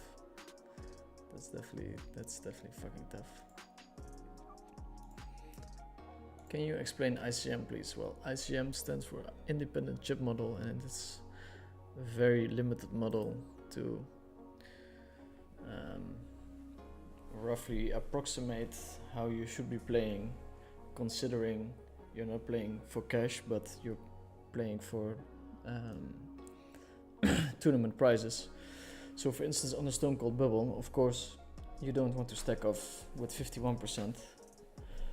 Because if you fold, then you can make the money. It's a very limited model, but it's a nice starting point if you're looking at how you should be playing in tournaments. It's very hard to stay critical yourself though.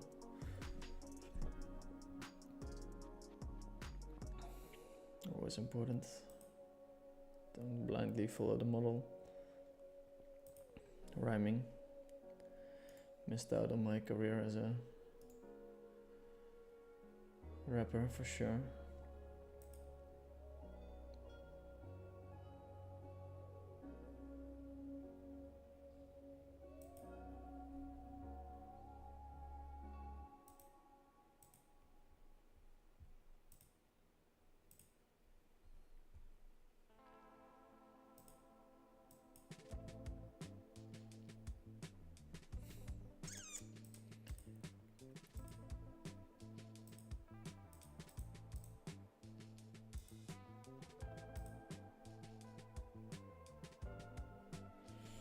Okay, let's see. I think we just want to fold his hand.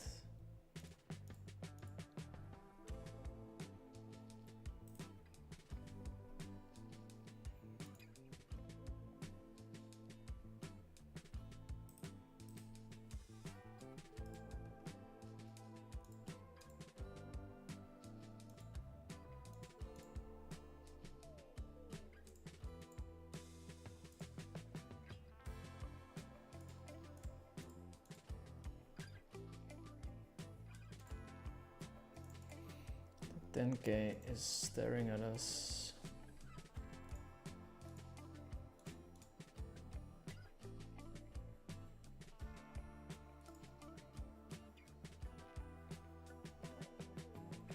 I might just do it. If I catch it, I'll do it. Very irresponsible behavior.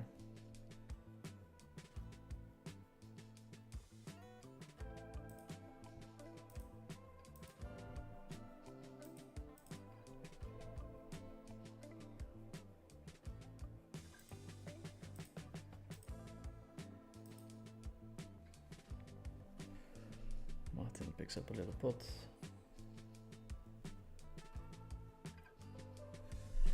These bounties are big, but so are the stack sizes. For instance, this guy has 20 starting stacks, like Martin. So the bounties are big, but not as important as you might think.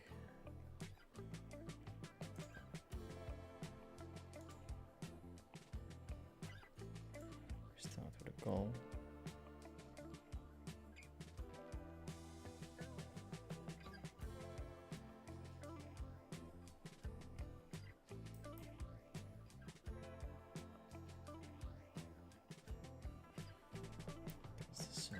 Fold. Dirk, at what stakes did you begin and how long did it take to change from no limit hold'em to PLO? For me, not so long. No limit hold'em was less of a good fit than pot limit Omaha, so rather quickly I started playing pot limit Omaha and I enjoyed it way more.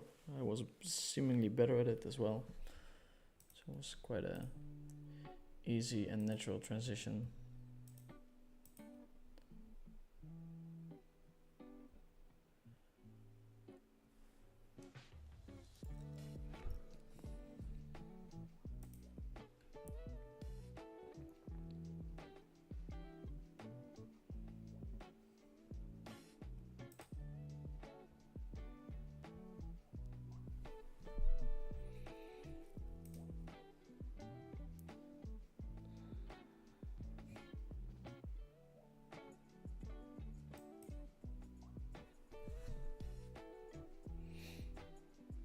Little break, but I'll stay here. 200 people viewing the bounty party.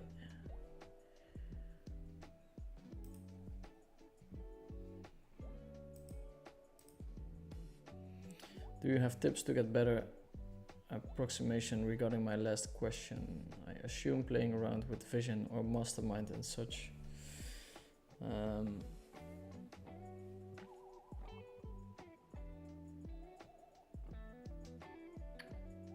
It's very tough. There's not much good ICM material out there.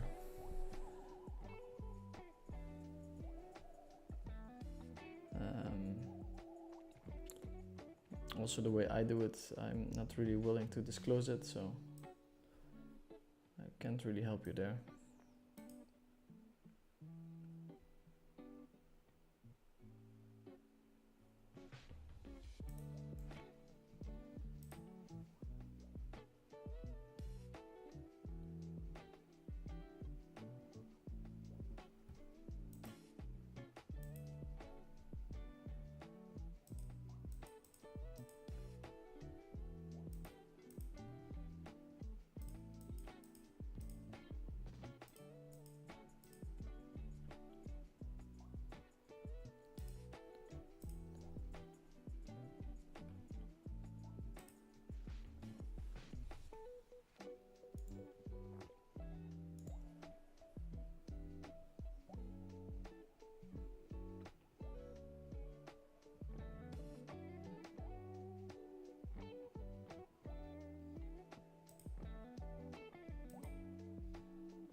How is ICM effective in final table? Yeah, these questions are too vague, too broad. Can't really answer it. Mia is saying, has Derek begun to take control yet? I have, Mia. Potentially one of the few female viewers that we have on the channel. 98.5% male. Female ones is probably my assistant. Just watching the material over and over.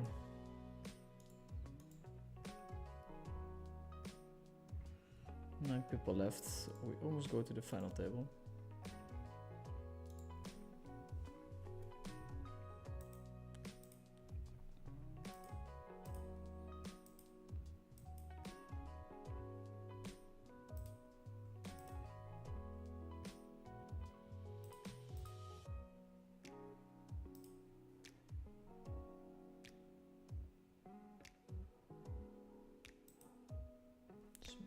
dogs out here.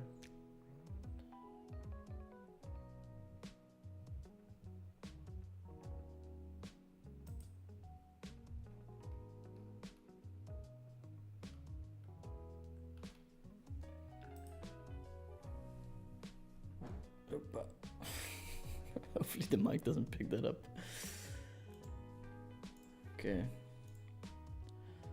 We'll open the other table. See what's going on there.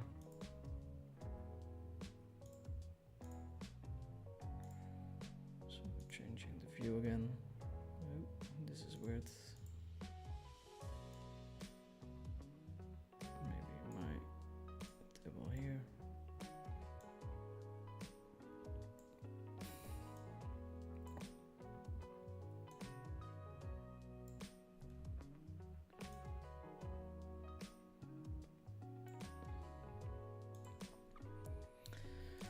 Sanju is asking if I coach. I coach for the grand prize of 2K an hour. 2K an hour.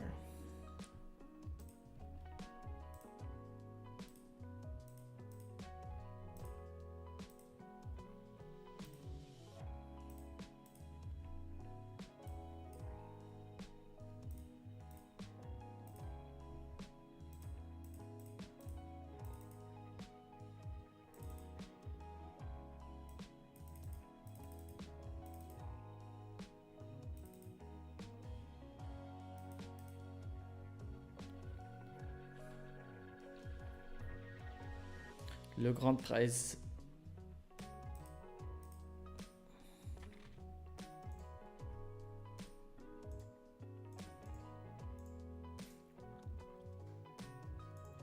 Wow, we're so deep stacked. This might take a while, this one. I've got some viewers today. Feel free to hit the like or subscribe button while you're enjoying this free of charge content.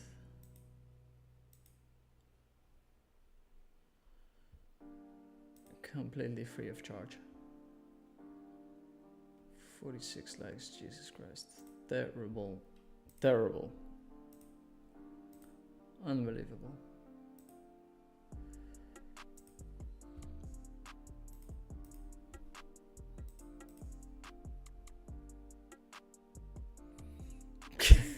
Mia saying I used to be a male.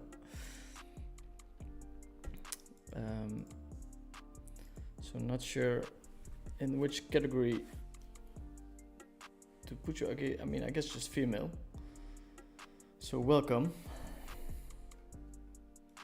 Welcome to the stream and thanks for pumping up the female viewership.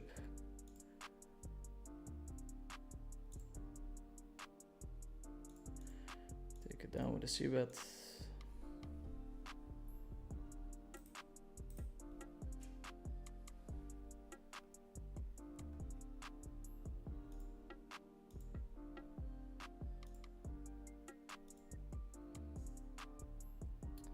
Martin with the limp.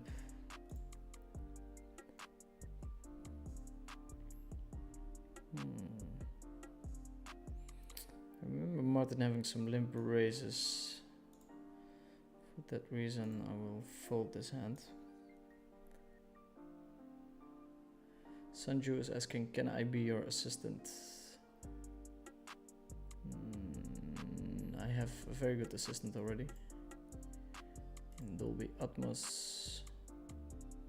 To which to call, I have no idea what you're talking about. Noise Trader saying just 3 minutes delay, brave. Yes, it is brave. We can always turn off the stream.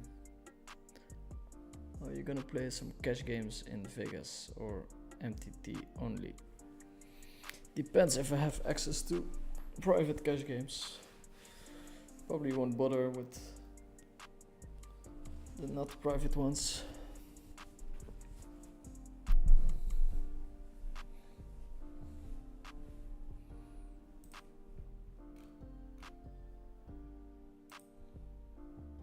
Wow, they're all in. Jesus Christ, 10-8. King 10 8 8. Spade on the turn. It's a 9 for Mr. Dumb. That opens up a very interesting bounty spot.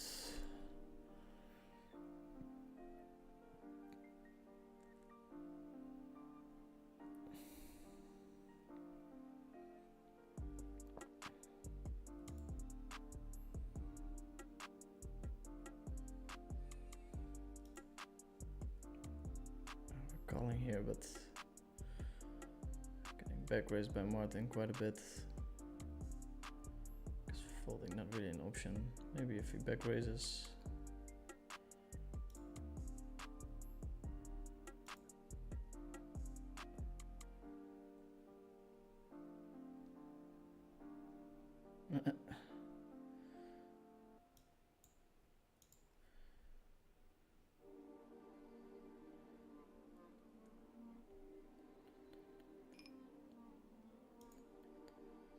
Check. Check rip.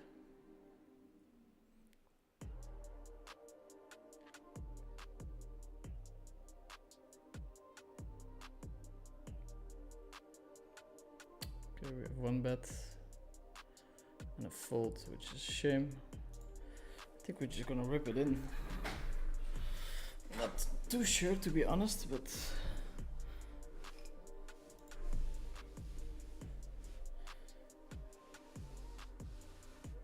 oh, he has folds.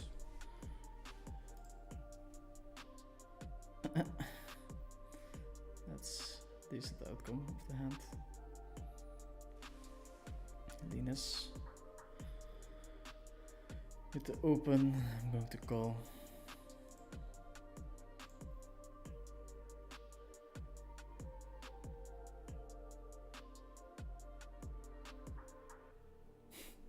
So nice to hit those, but no dicey dice. I think you're supposed to size pretty big.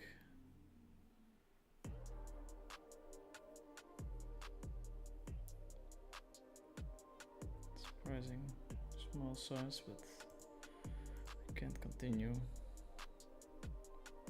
had the board on lockdown. Mr. Dumb running to his bounties.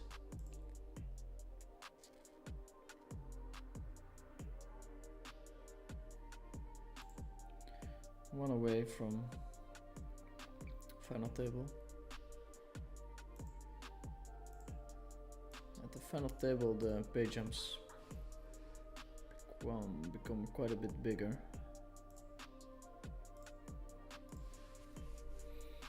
Folding. It's hand for hand, not too sure why, but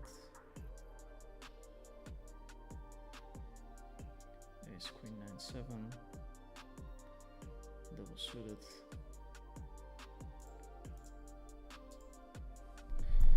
Very nice hand to 3-bet against an open. Here we can see bet. Call is also possible.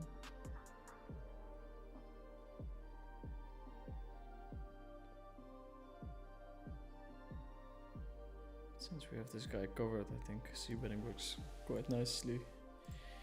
Finds the raise, wins the pot. Can I turn the playback speed to 0.25x for the 2K hourly coaching? Not sure how that works. Thanks for the educational content on YouTube. Yes, it's for free.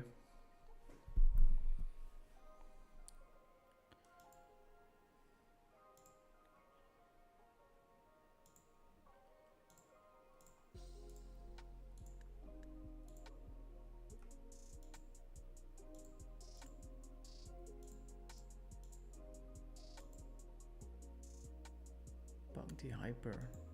Wow. Okay.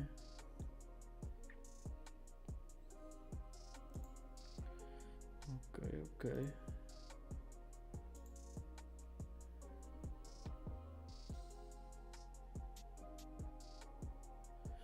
Oh, Vinny, about private games, did you listen to the Mechanics of Poker podcast with Nick Howard? There were some interesting takes about those kind of games. No, I haven't seen it. Can you give me the TLDR? Like a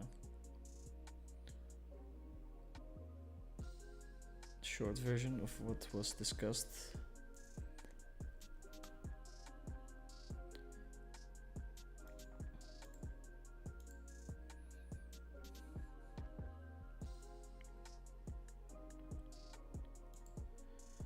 Eight left.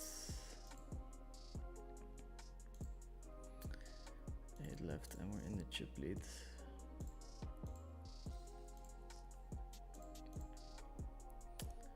First place will be 30k-ish, I reckon. We missed the 10k. It's probably for the better.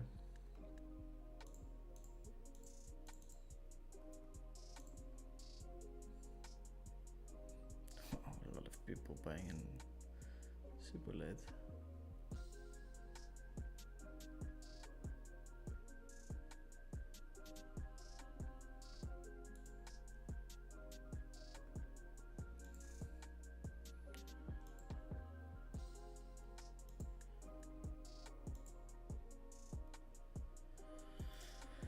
Maybe you can give us a short version of what was said.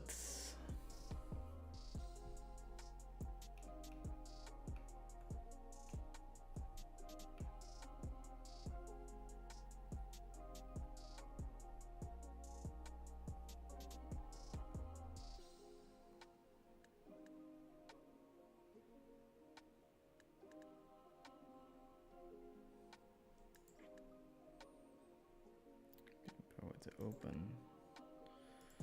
Just want to get out of the way with this hand.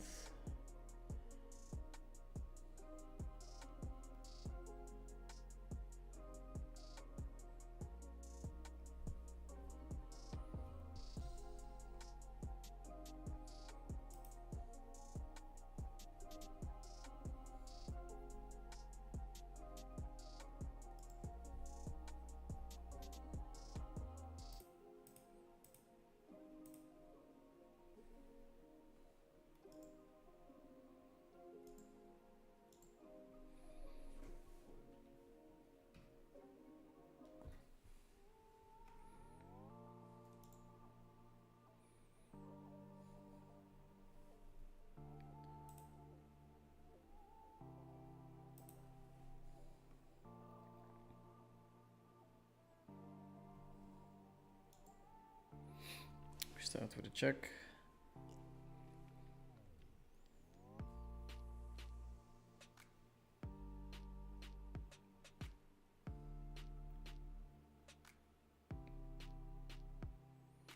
Small bets by my opponent.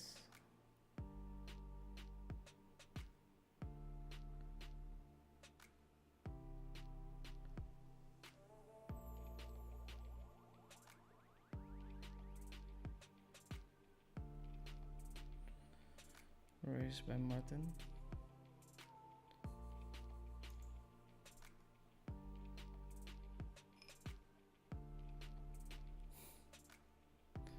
Kind of tempting to shove here, but I don't think that's how we want to play this hand.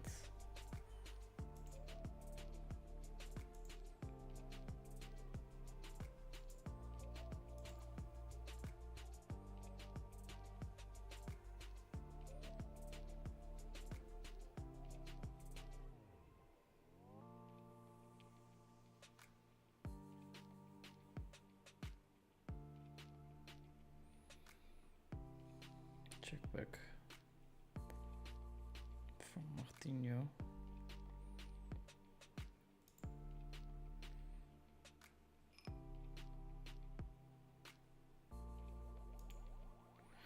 Just a small bet, blocking the ace. All the super strong hands bet on the turn, so I have a hard time seeing him.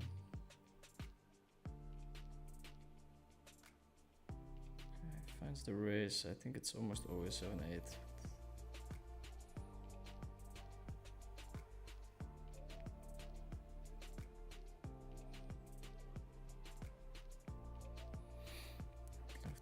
bluff there.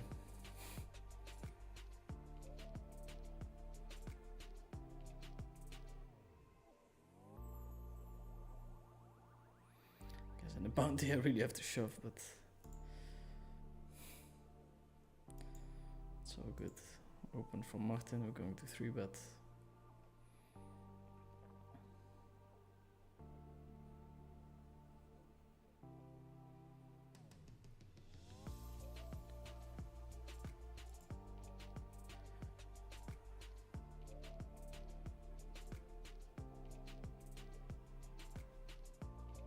Boy. Kemper, he's flipping his hand open. Always has aces here. Going to peel and pray for the best.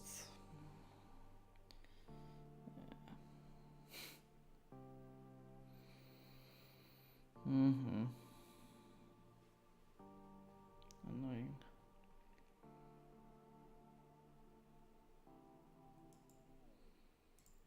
Very annoying.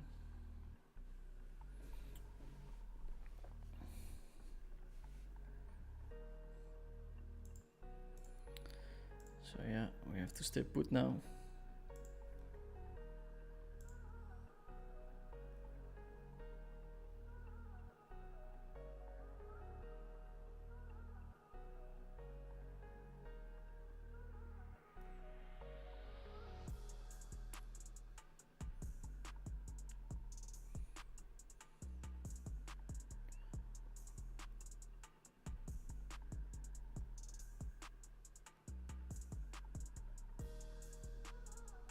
How much did Martin win there for bounty last exit? $1,500 or something.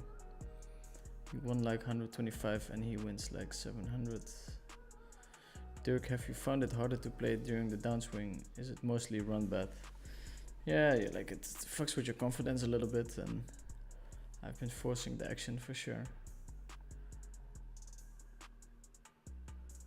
Is this a 100k swing on MTTs or overall cash included? It's just MTTs, like with cash included, probably lost 400k in the last 2 weeks or something. Watch, it's amazing, you will like it. Okay, Martin won half of the amount listed in front of the player he KO'd.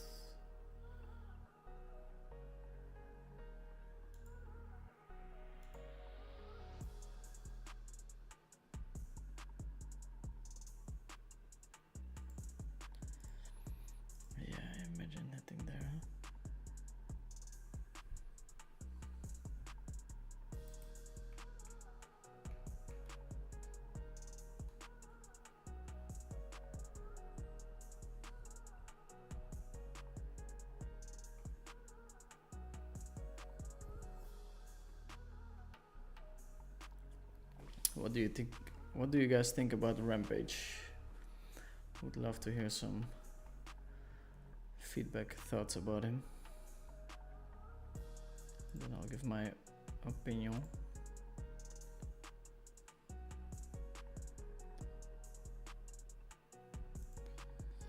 Kemper with the open. Martin calls, so we have to fold.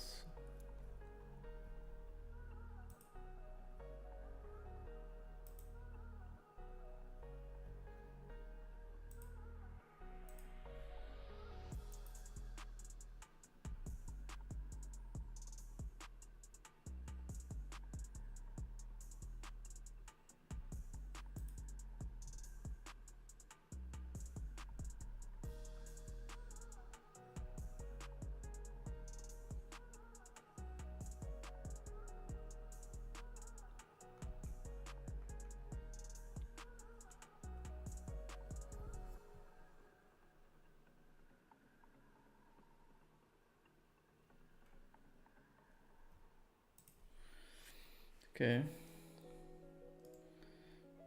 Big pot. So putting Martin to the test.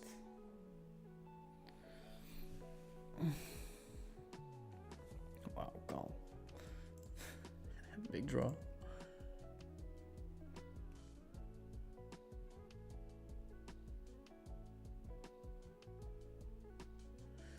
Is your coaching rate more for technical PLO skills, or do you coach on professionalism, bankroll management, and optimizing life as a professional?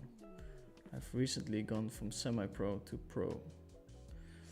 Anything you want to have advice on, I can give it to you.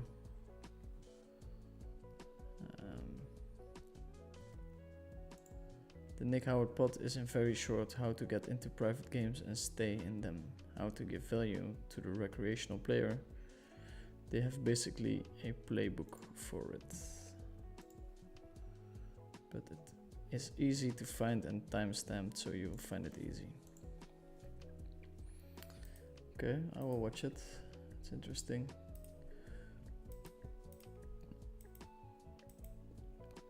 I've probably missed out on a lot of money not playing in too many private games, but to be honest, I hate the politics. I don't see myself like being nice to someone that I don't want to be nice to, or like buttering up the VIP. I prefer being honest, transparent, I don't know.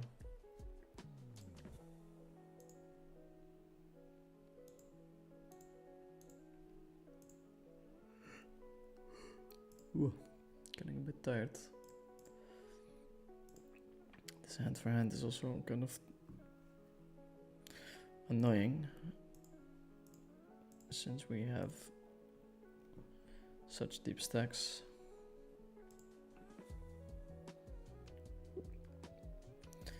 Camper guy running away with it. I think we just open here. I don't think you should go super crazy, but we'll find out soon enough. Top pair, no backup, always nice to check back. Can call a bet if it's not too big, not too quick.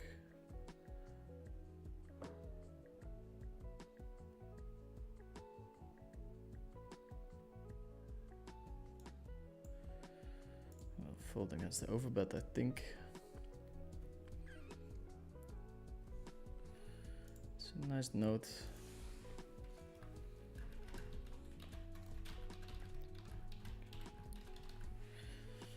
Against a guy like that, you want to check back with strong hands every now and then.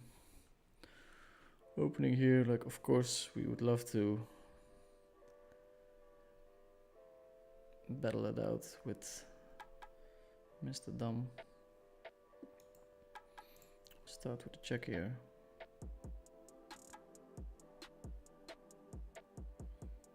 Pablo Navarro.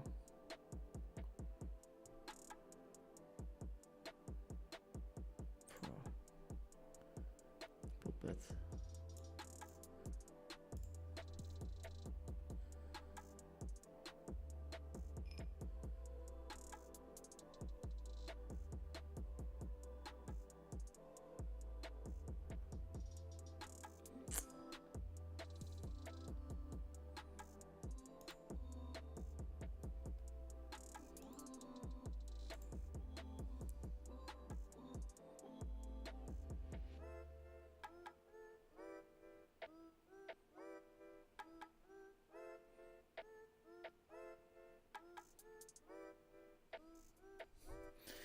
Nine.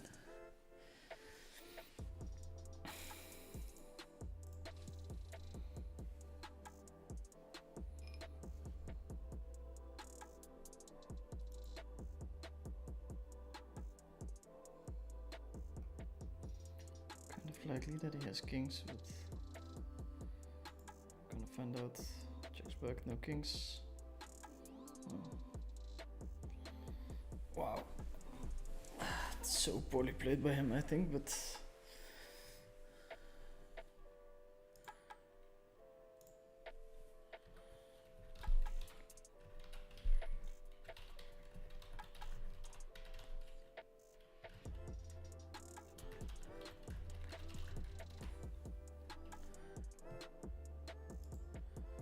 spot bet threw me off quite a bit, to be honest.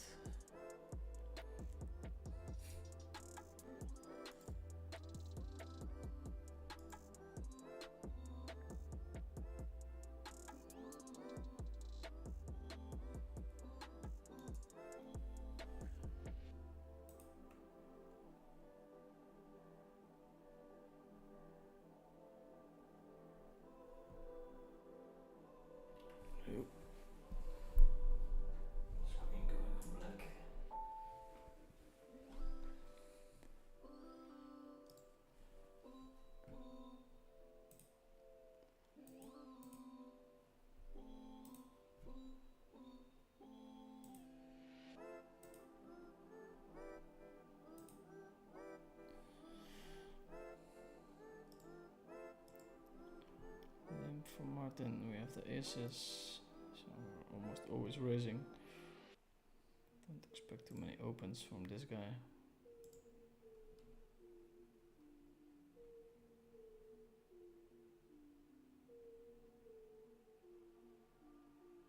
Oof, 3-bet, that's amazing. Boys and girls, boys and girls. We're going all in with the best hand and potentially picking up a bounty.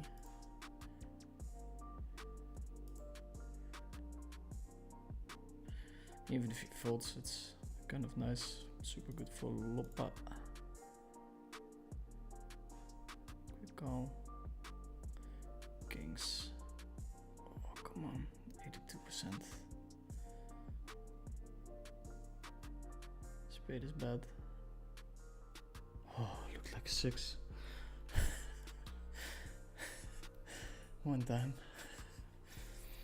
we're on the final table. What do I think about this play? I don't know.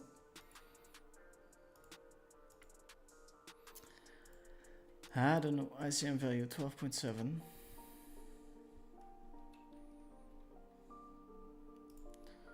Not sure if we have the choosing of the seats thing. I always hate it. Also hate this break. Final table break.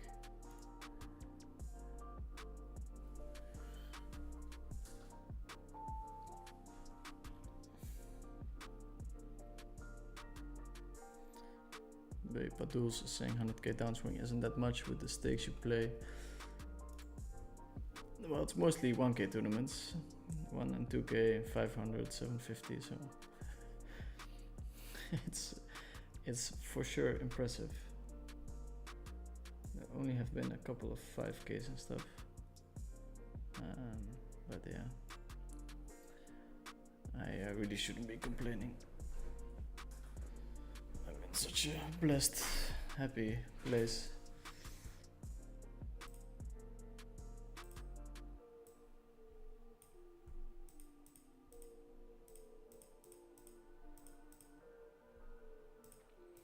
And we're on the final table now. Potentially making back some money. My opponents have to be quite tight because the pay jumps are not super big but sizable.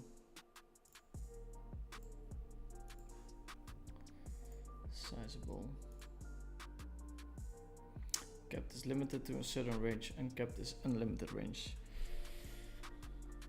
So whenever somebody checks in position, for instance, you have a capped range because you're supposed to bet most of your strong hands in position.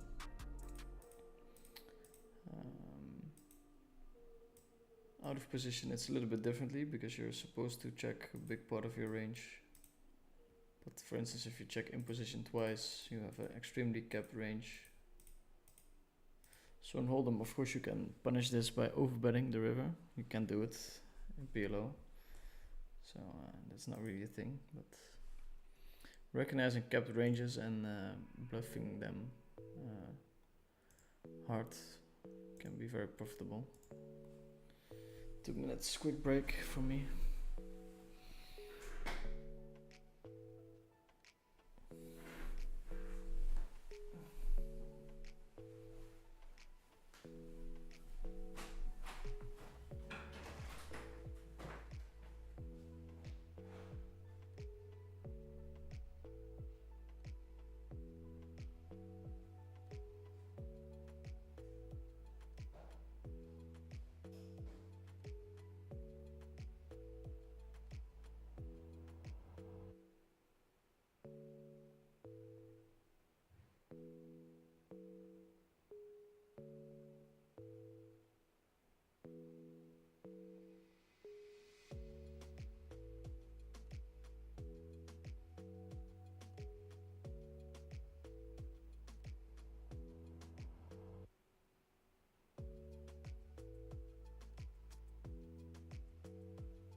Yeah.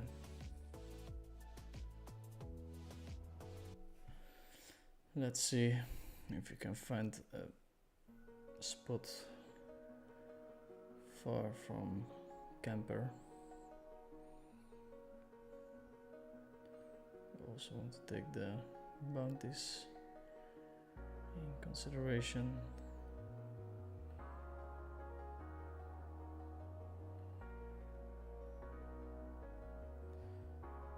I think I'm gonna make a risky move.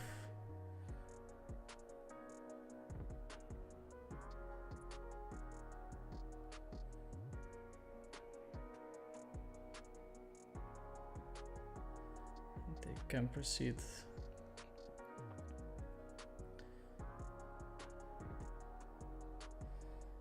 And hopefully he prefers to have position on the short stacks. I'd be very happy with this position.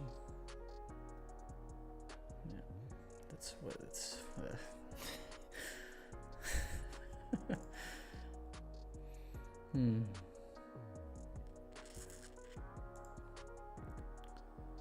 Annoying. I think they should get rid of it. Picking the seed stuff.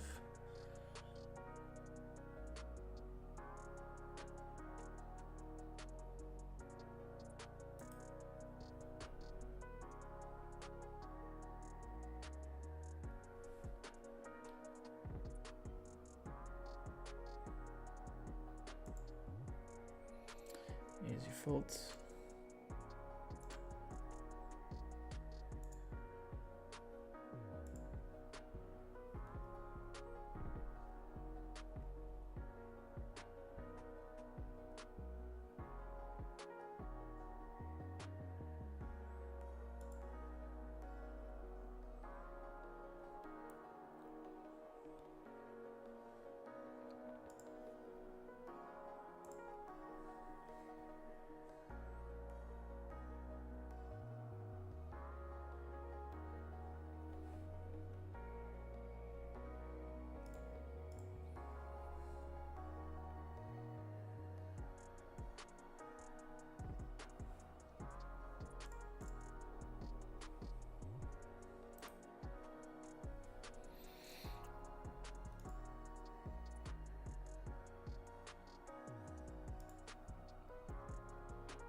Okay, big pot.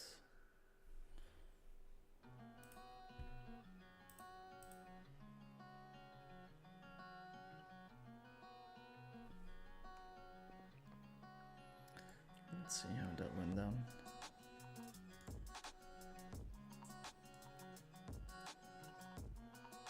Because it's hard to show.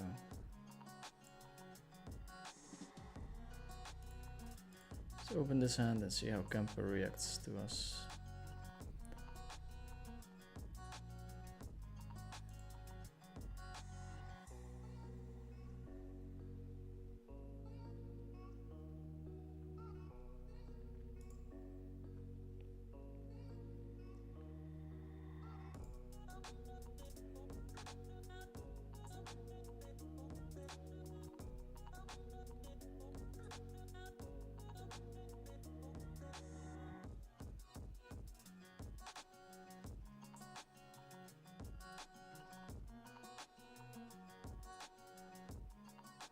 Small CPAT. Disconnected board. Martin fans the call.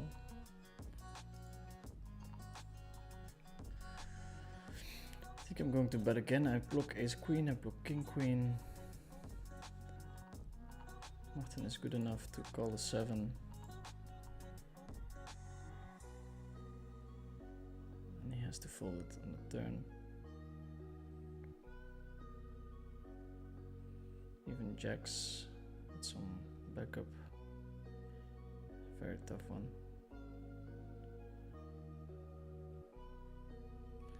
Okay, now we have to fold or check, I mean. 7s. Makes sense.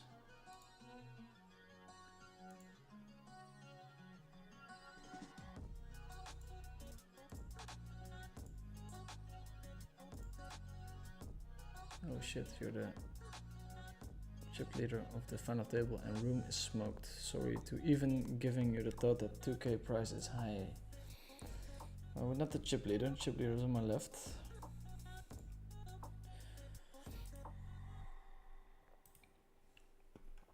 But yes, we're on the final table. Put the payouts somewhere here.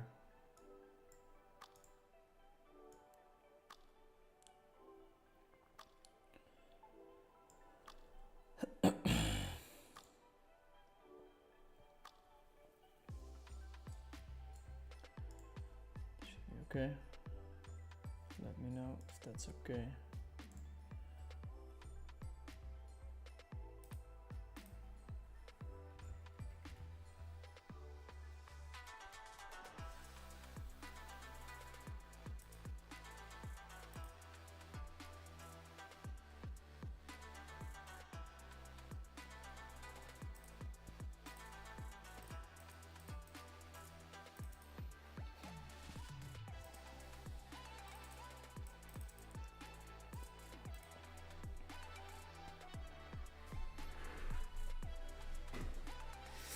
Playable hand.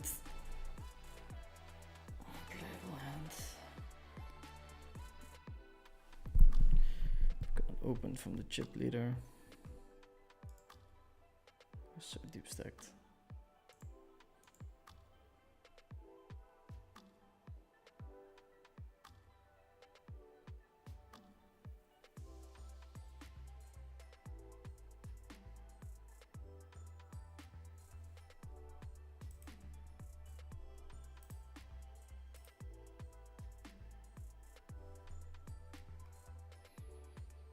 I think we can go once here. It's kind of close.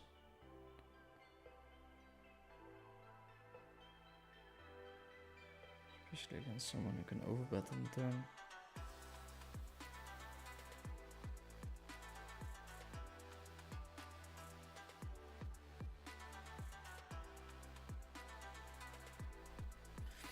Smaller bet this time. Of course we're calling. Super important river coming.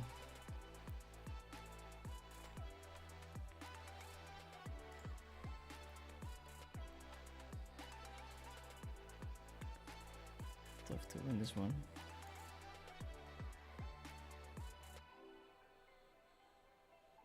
Then 3. Well.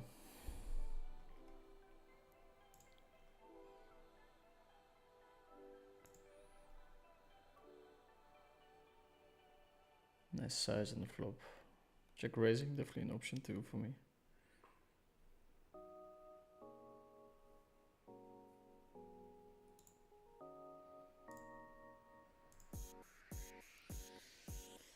Important one.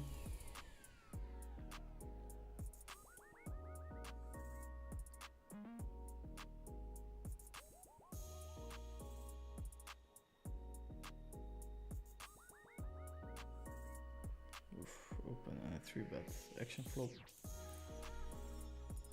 Potentially making a pay jump from 4 to 5.4.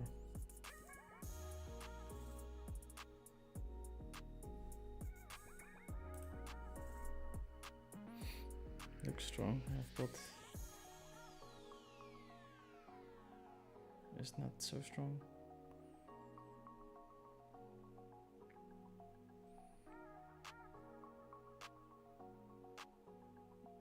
nice on the river.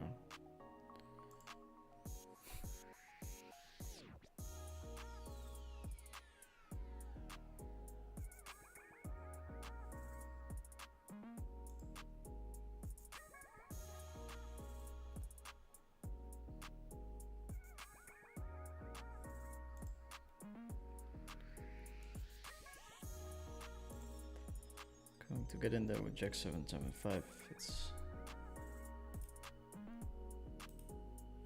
pretty marginal.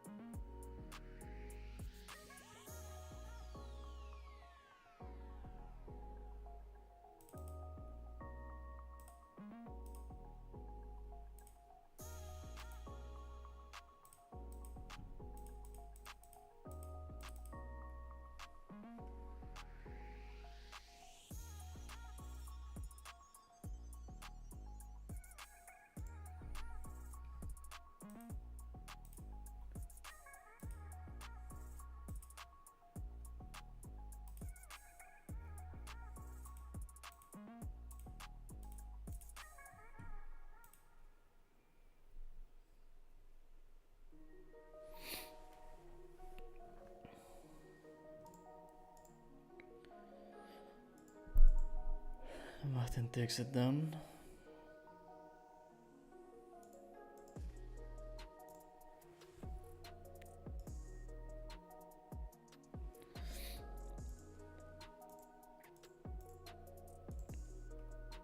Gets a walk. What a life. What a life. I think we can just open this hand. Camper doesn't seem to be punishing super hard, but I'm going to find out soon enough.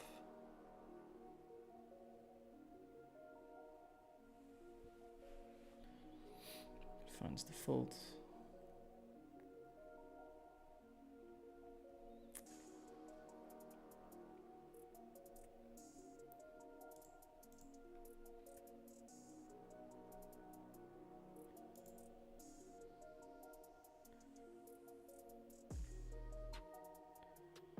She bet small.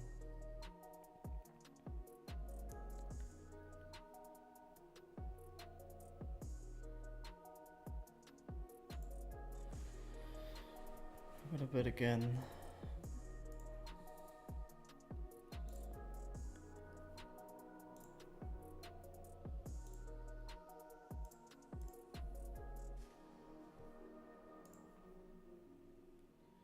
It's pretty good for us. Also for Martin, not too bad. He's got a tight range in the small blind, but okay. Have open from our chip leader, 3-bet from Ari Muller.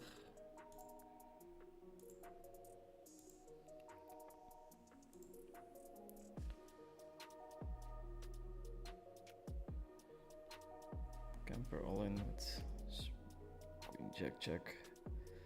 Probably better to see a flop.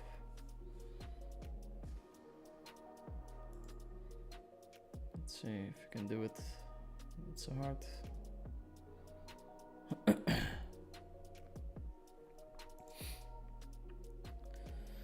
That's a hard 2.6k going to 13.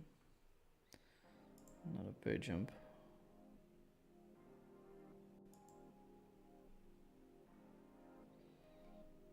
I think we get to defend here.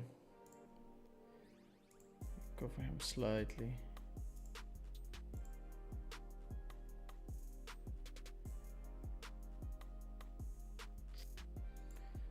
5 left, so 7k guaranteed.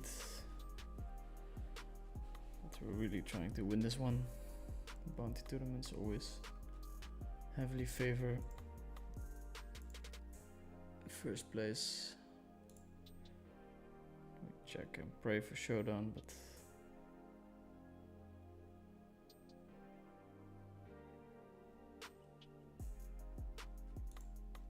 find the fold.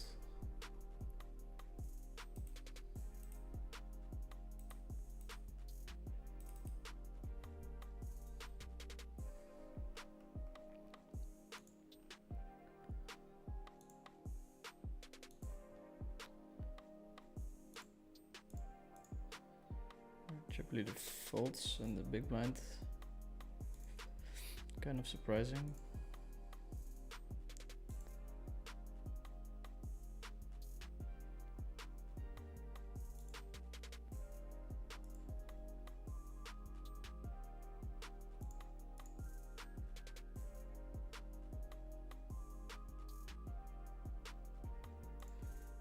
Open and we finally get the 3-bet that we were waiting for. Just gonna flat call, play the hand in position. Not exactly the flop we're looking for, but we can call the small bet.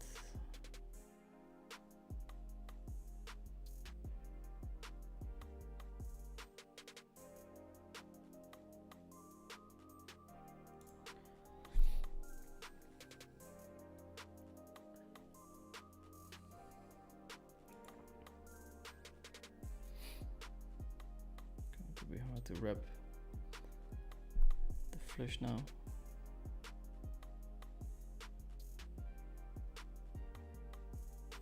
Didn't stop much earlier today.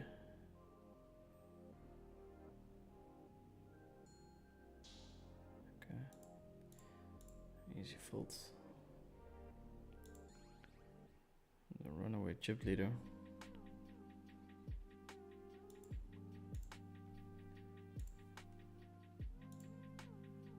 Have to stay patient.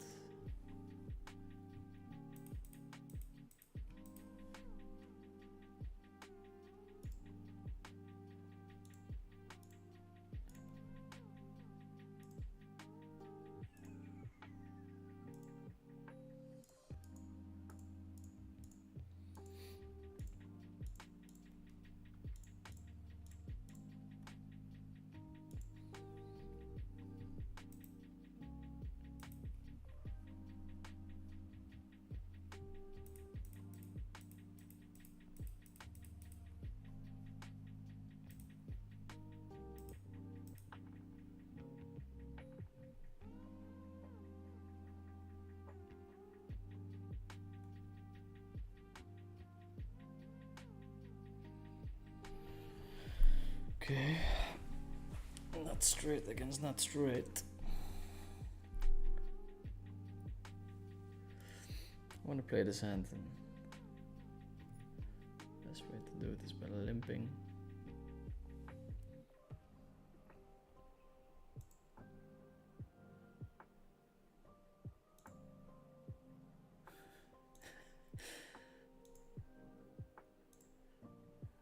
Didn't hit too many hands against this guy so far.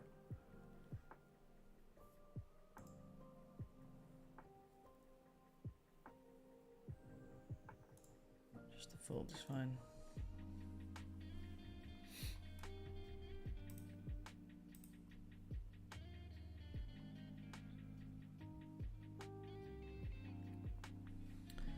Seems to be pretty active. Complete.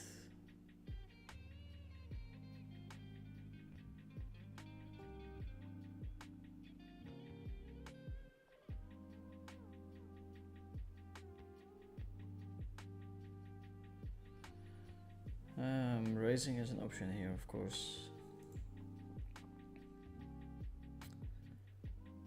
So is calling, seeing a turn, potentially him over shoving, something he showed us he's capable of.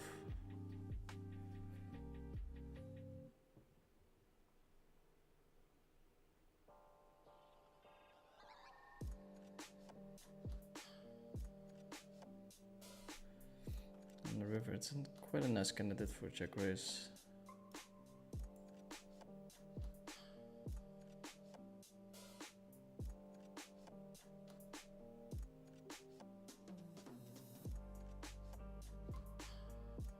Blocking a lot of the showdown, and blocking aces. I'm blocking ace king.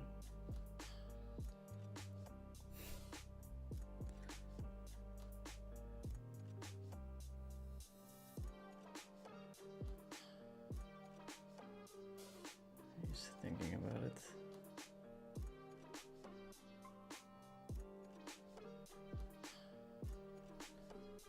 check my stream. Oh, overbet. I think just a call is fine.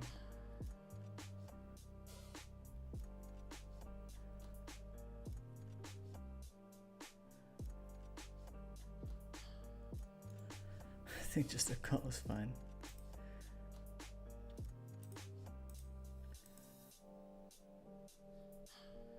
Unlikely that he has kings, but maybe he's got queen 4. Let's see where my stream is. I think you can almost see my hand. I'm just gonna call. Queen 3. Oh.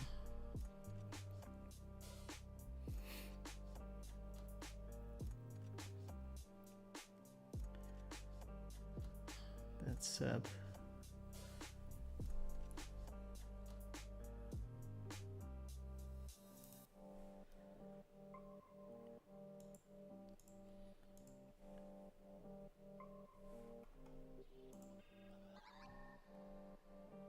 Queen 3. I would have stacked them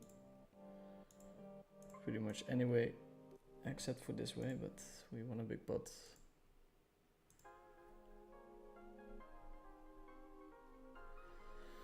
JMH, that was sick. Sanju is saying you didn't say your views on Rampage. Well, yeah, nobody really shared their view, so it felt pointless. Felt a bit pointless.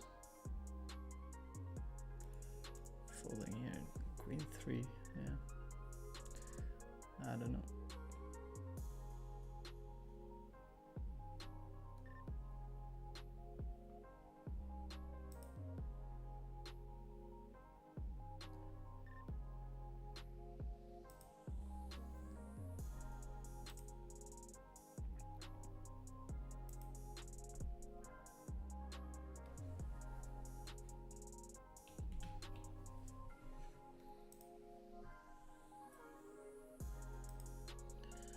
Go on yet another break. Guess you guys will see the king queen hand soon. Tell me how much of a nit I am, huh?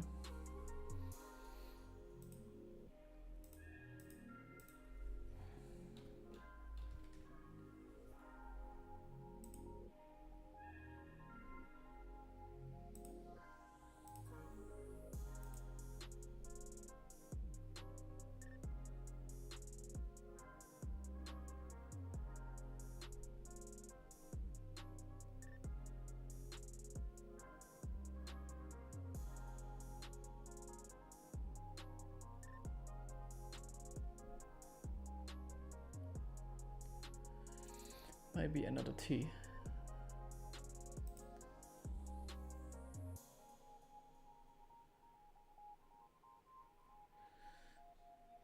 Good luck, Buzz from Hero Value. Yeah, final table. Going to grab a quick tea and come back.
Let's see, let's talk about the king queen hand.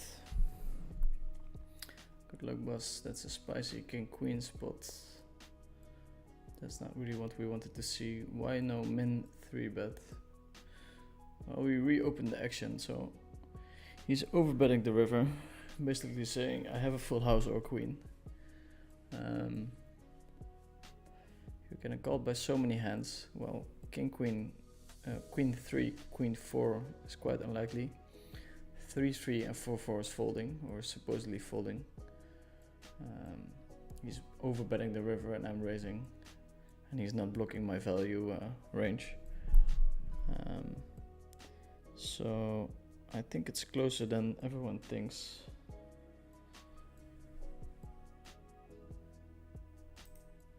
Clicking it back may be an option, but I don't hate calling, to be honest.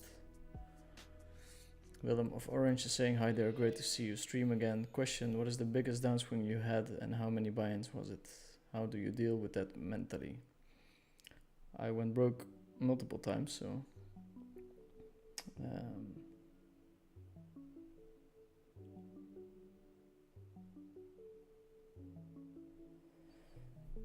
so yeah, I had plenty of downswings. Oh.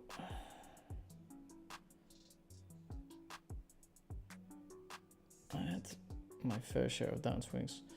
My first one was running 1 million on the EV at the start of my career, so after that everything becomes easy. Man, running 1 million on EV at the start of your poker career, that's fucking crazy. Like, I have no other words for it.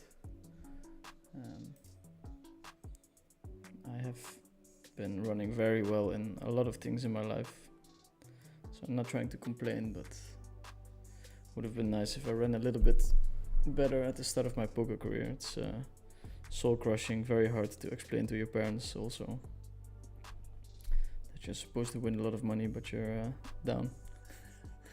It's impossible to explain. So it would have been nice if that wasn't the case, but it was the case, and I managed to push through, so that was nice.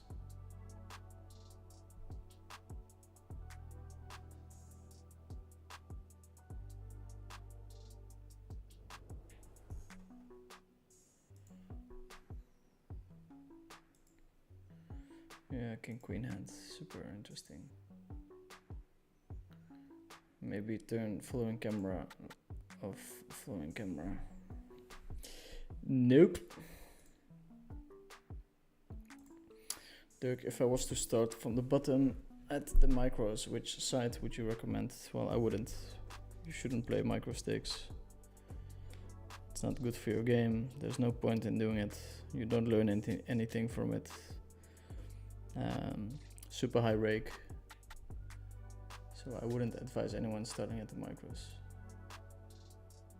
Probably learn a couple of bad habits that you have to get rid of once you go up in stakes. So.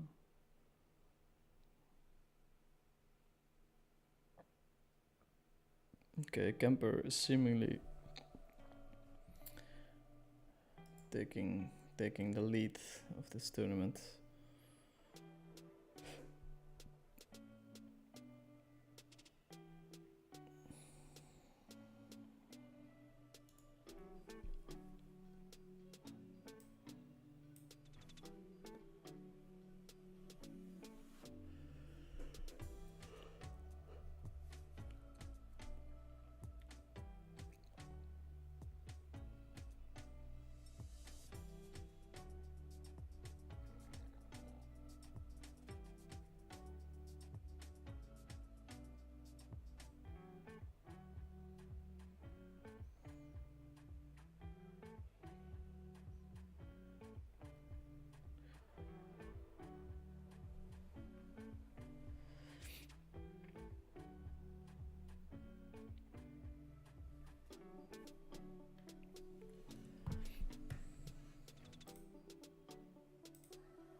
Martin with the open.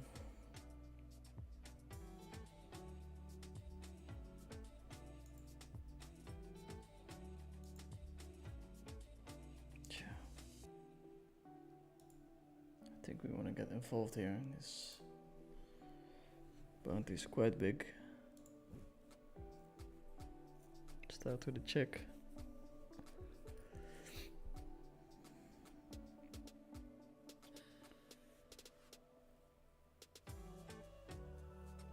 Pray that Martin has queen. 10-9 jack. Gonna go all in here. 2 pair, good shot. Martin's a smart guy, so can definitely just jam his sets. Queen 8 is definitely possible as well.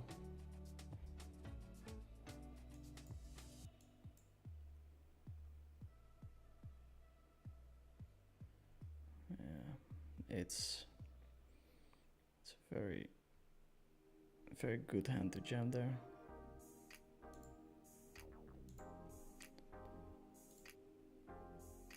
Even against the 8's pretty good odds.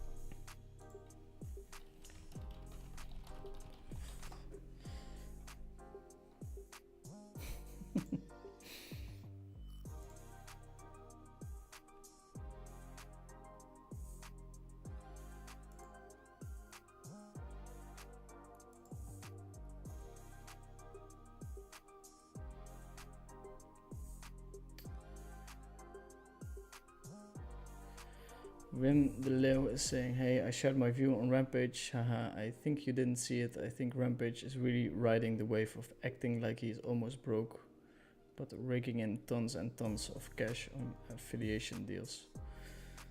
I think he's an extremely mediocre poker player. He's got terrible bankroll management, like super bad example for what career could be as a professional poker player, and he's kind of getting rewarded for it, so I'm not the biggest fan, as you can hear. Yes, and I agree, he's not broke at all. He's probably making a lot of money. Like, the audience that he has, American people that like seeing gambling related content, is worth a lot. So let's see. We can check, we can bet. Mind a little check or a little bet. Keep in weaker 2 pairs. If you get check raised, we're in a world of pain. But we pick up the spot.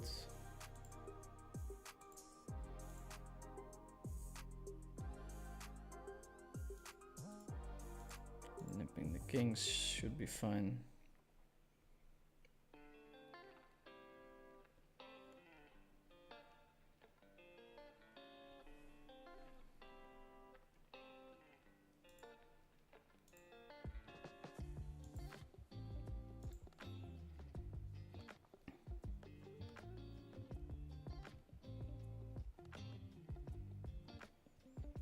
If Martin bets pot, we have to defend 50 among 3.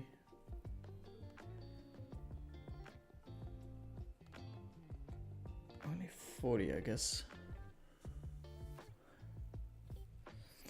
Might be close to spot. I think we're gonna call. Spike a king.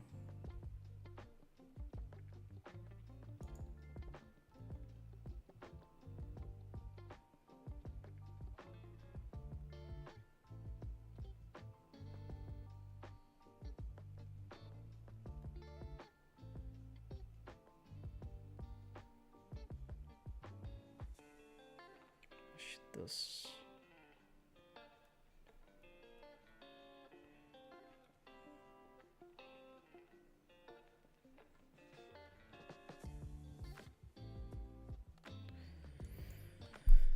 Fold is fine, I think.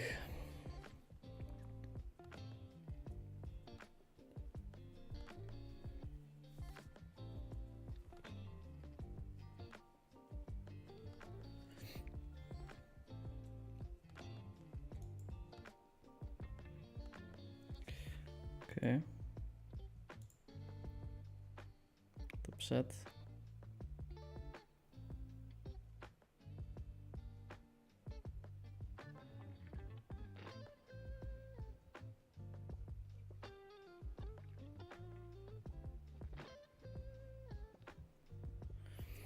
Big bet. I think getting it in is not too bad here. Oh.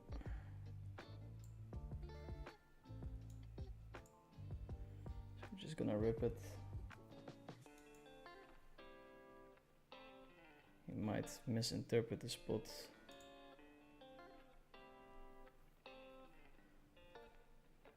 Yeah, that was a horrible turn. Tough to get called with the top set.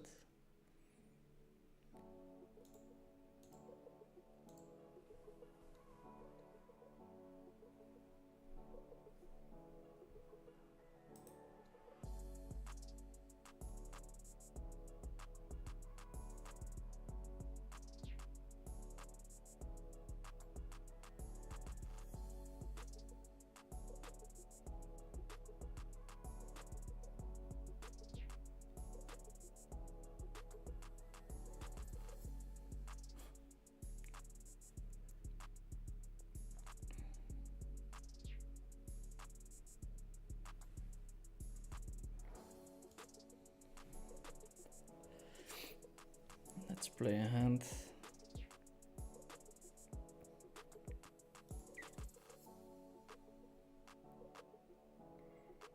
Okay, that's not us.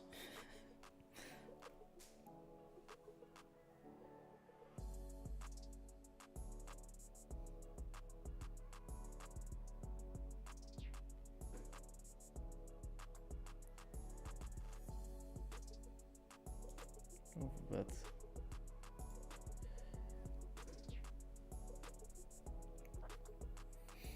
I'm not sure if it makes a lot of sense on that board, but what does it matter?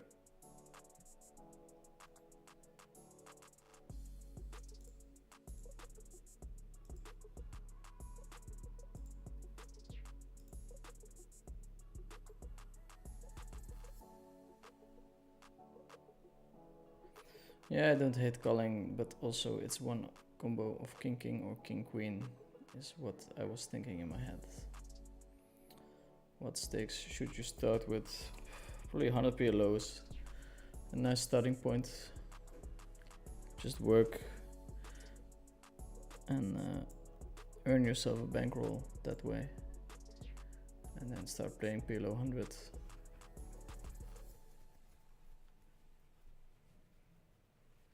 Do you think playing like Alan Keating will be easier in PLO live games? Playing wide and going for max exploit lines?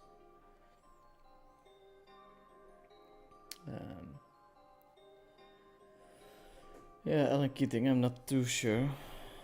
Feels like if you have a VPIP that wide, it's gonna be very hard to be a winning player. Unless you play in some like super fucking crazy games.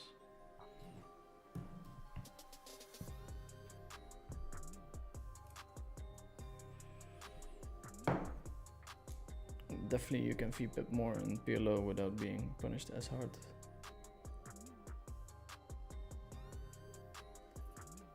What are your opinions on 6-card PLO and what are some tips for the game? I don't play much 6 PLO. But yeah, oh, okay. Not sure who I'm rooting for. Guess just a page jump is fine. Let's see if we get it. It's a king. The camper, happy camper.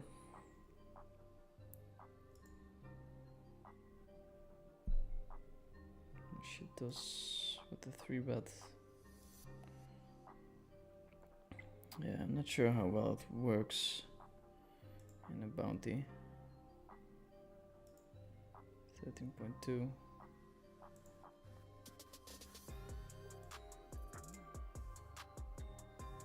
4 left now.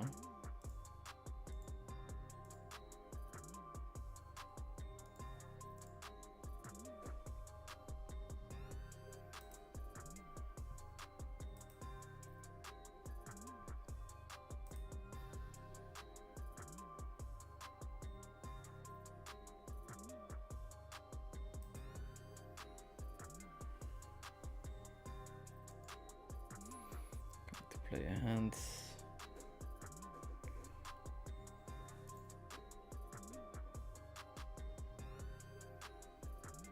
Okay.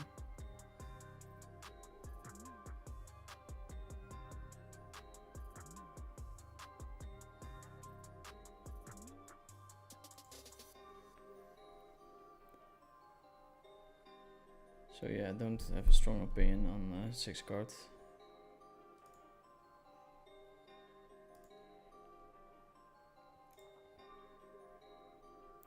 I'm 23 with a lot of free time, no study, no work, just living off investments and crypto yield. I want to have a purpose in life through poker. I've been playing serious 2 years but wasted time in micros.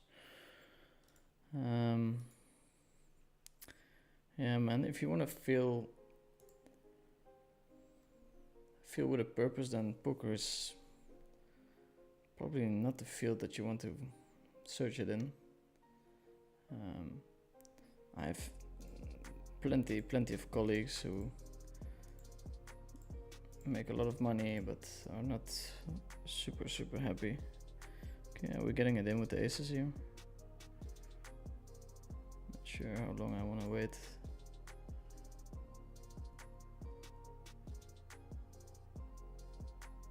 I'm not expecting to have too much fold equity.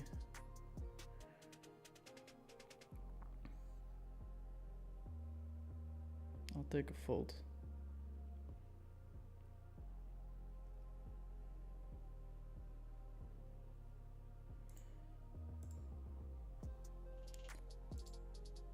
Yeah, that's nice. Yeah, we just want to fold.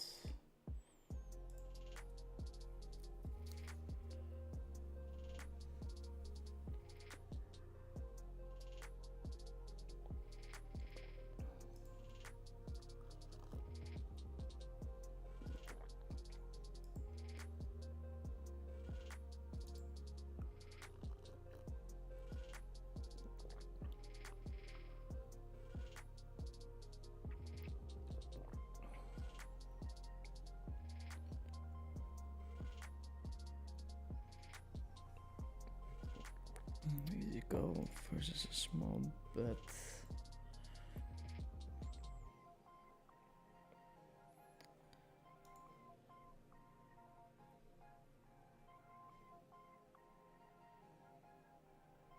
Let's see.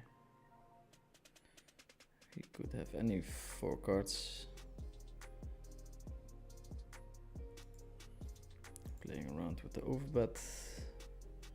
Just have to keep staying aware.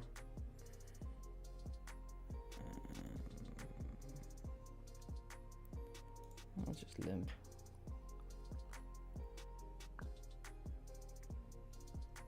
Not a great hand to be a 3-bet with.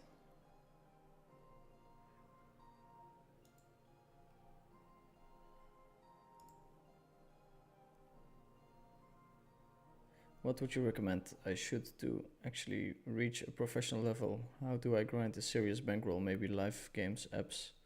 I have room for aggressive bankroll, but I wasted 2 years in micros. Jersey, I would strongly recommend you doing something different than playing poker. It's not gonna make you happy the way you think it will.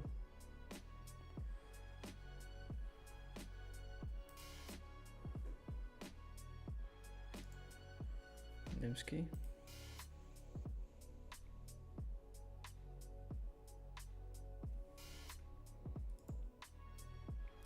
Limsky Kalski. Yeah, this guy is both the chip leader and hitting a lot of hands. It's a dangerous combo.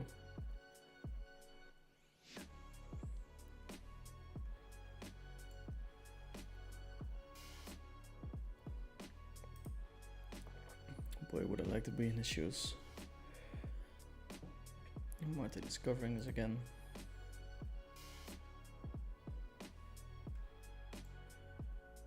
He's really going pedal to the metal.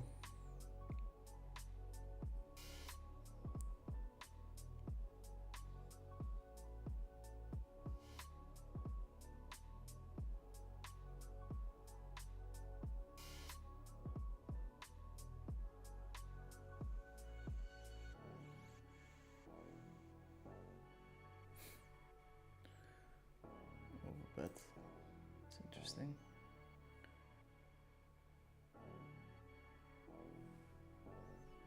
Going to call once.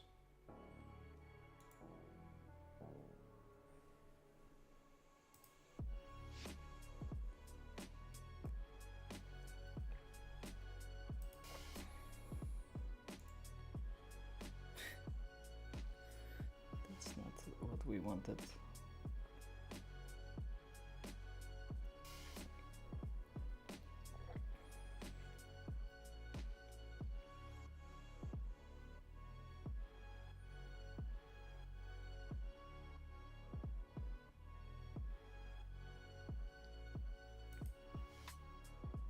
Hard to see us winning this hand.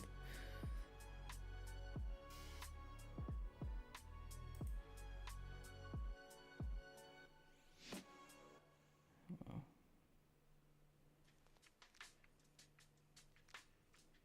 Check. Somewhat balanced, so just gonna check.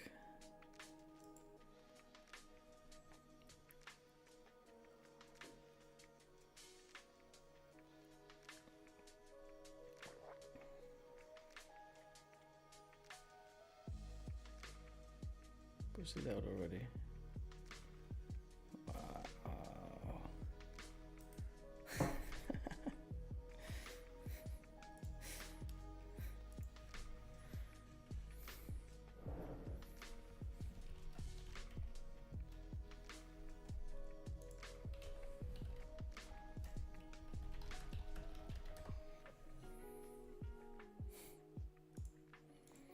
We have a nice friendly table.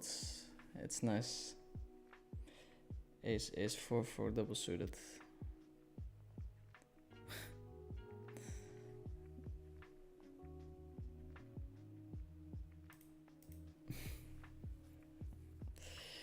He knows he did wrong.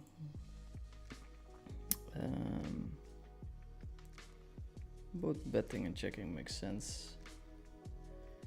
Tournament, we don't really want to play for stacks with this hand.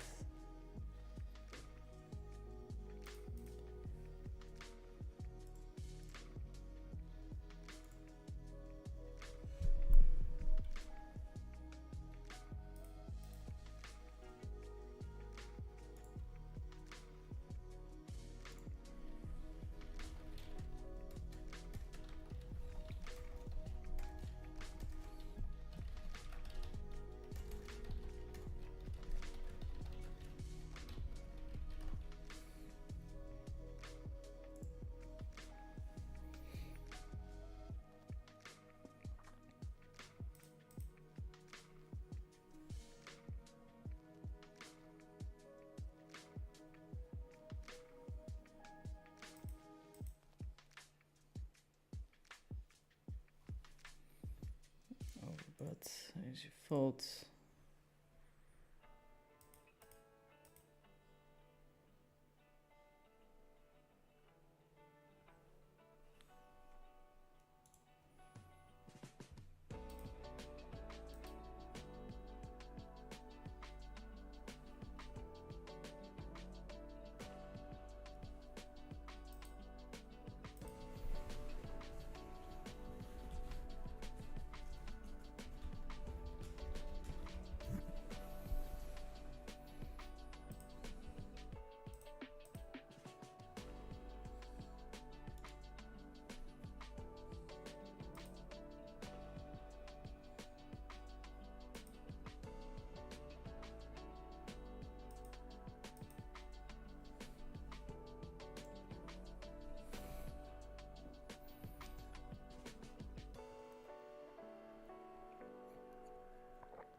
4 left.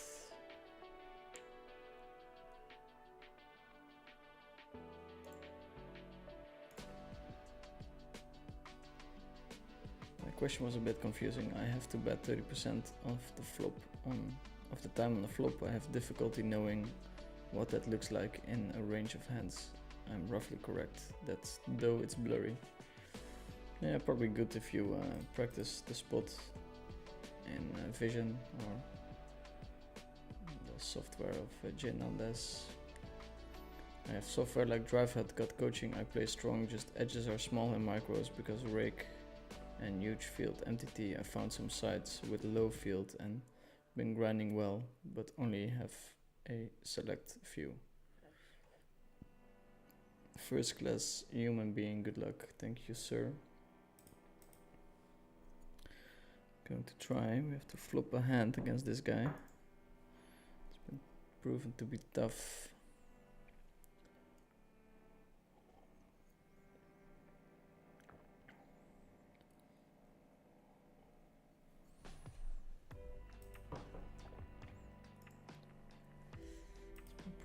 Tough. Hi Dirk, I see rabbit hunt, but GG claims a continuous shuffle. How is it possible to continuously shuffle but still rabbit hunt 2 streets? Seems impossible to me. I mean, I don't know what the rules are when the hand is over.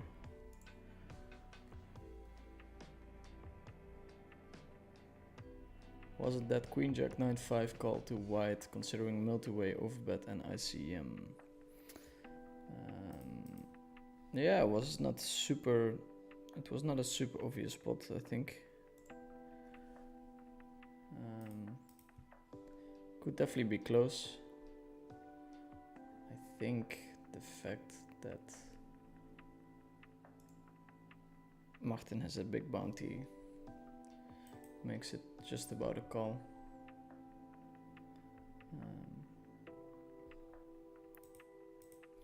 But yeah, could be close. Like we have to defend 40% or something among 3 guys. So that's let's say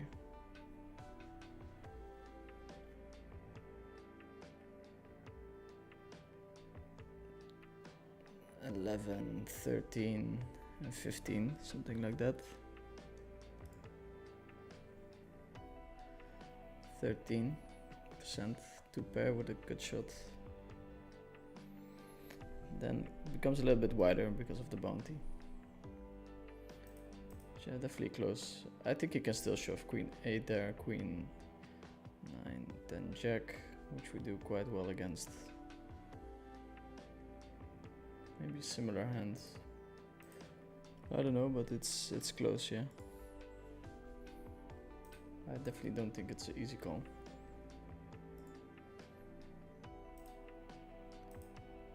Hence me being in the time bank for a little while.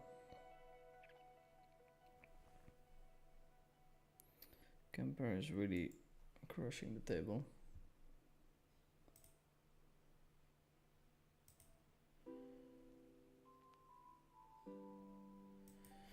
Playing well and hitting every hand.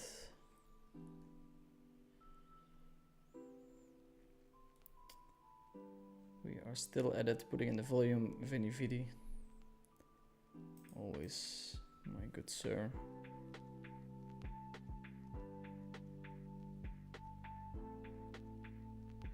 I have to do something different. It's Limsky, Kolsky brother. Does continuous shuffling also include reshuffling that folded cards back to mitigate benefits of collusion? Not sure if they do that. Kemper gets away with it.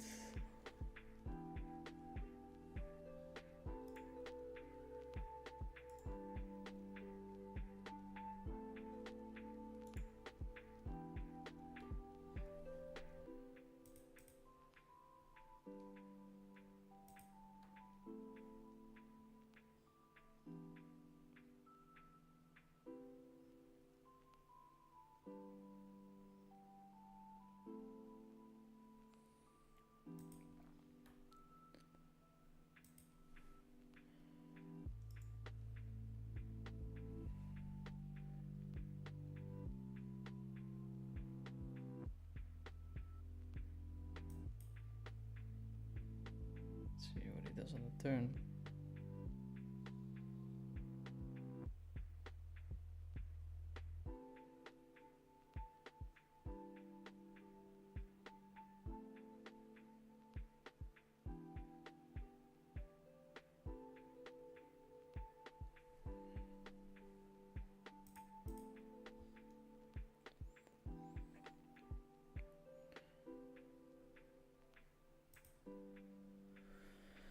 I think we can just call here.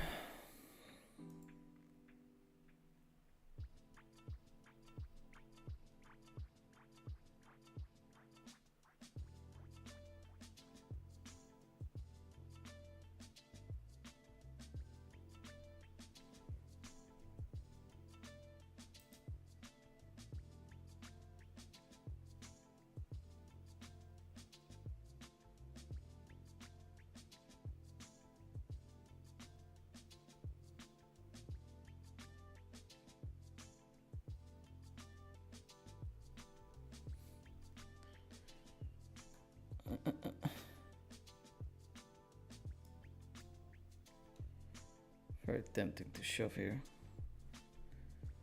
Let's see how we're doing on our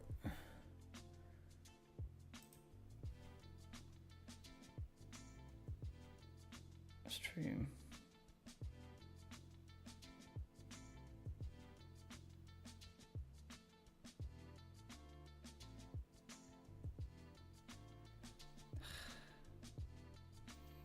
Very annoying river.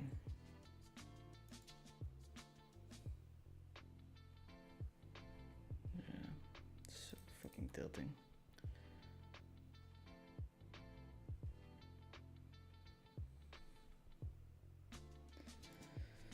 How many odds does he have there? Not that many. He had quite a few actually. Just annoying. No, all in, yeah. I was a bit scared with the delay as well. Definitely nice hand to shove with.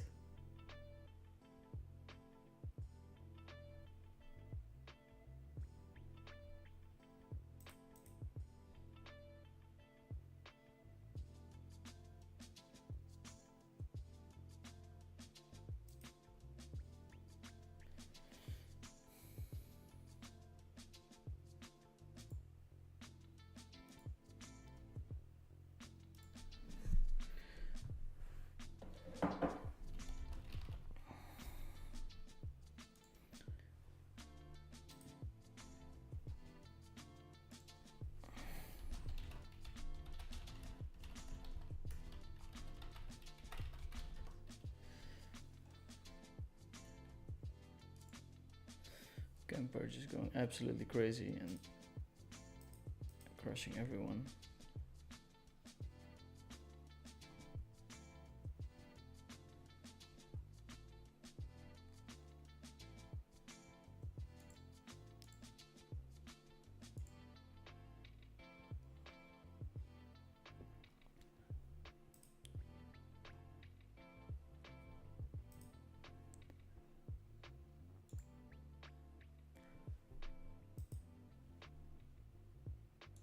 Martin with the limp fold.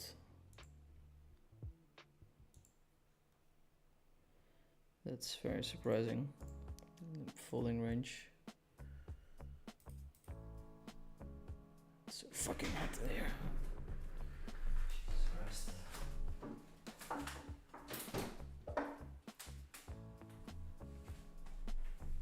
Ugh.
catches him.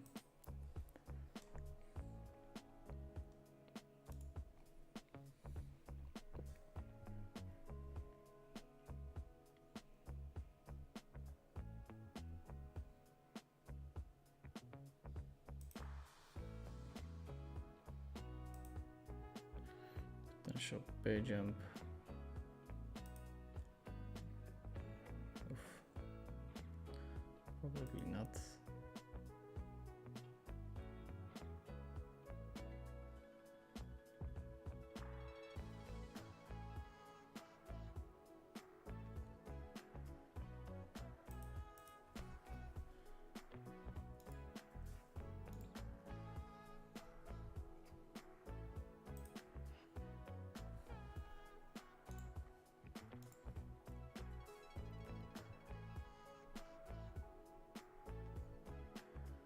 Dirk, did you get in Jerba while you were in Brazil? I did not.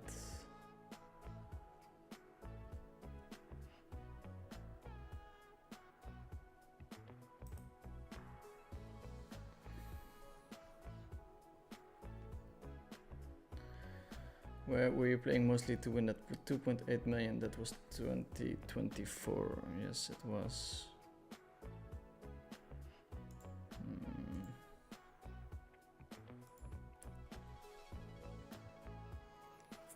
Get to play this hand. I think my opponent is opening every hand at the moment, so I think we get to play this one.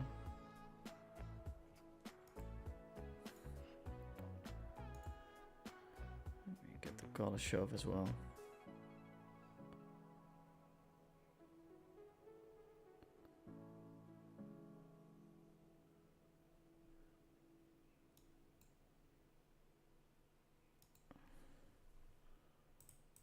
Looks stronger, this half pot.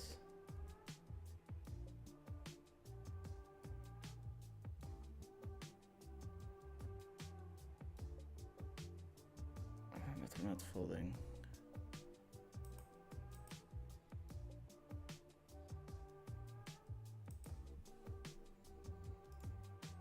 We're fine with a fold, of course.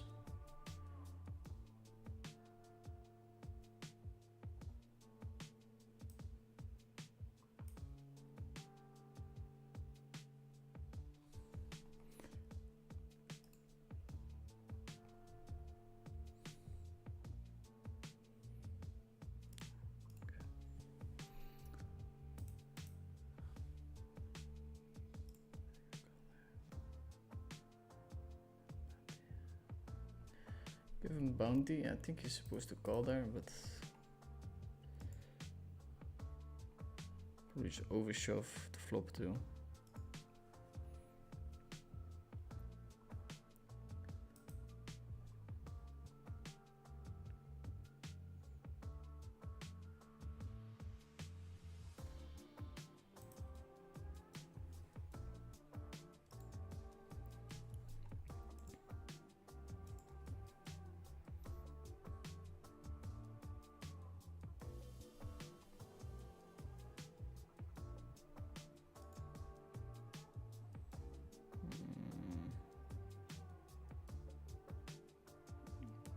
Try and go for his bounty, I think so. I actually think so.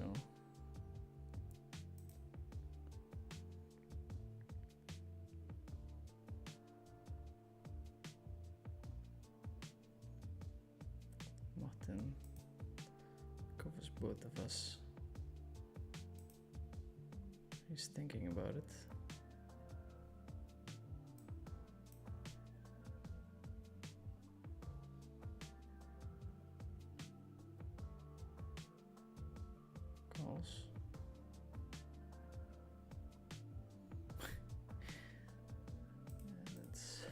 That's us.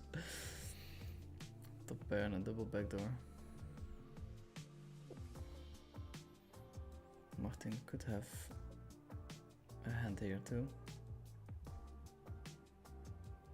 Just decide to open shove. And we're not really folding. Martin's supposed to be pretty wide here still. 7, let's see. We can survive 75%. And we can survive. Martin on half a big blind.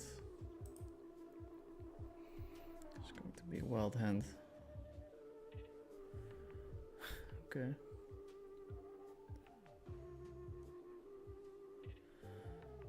We start with a limp.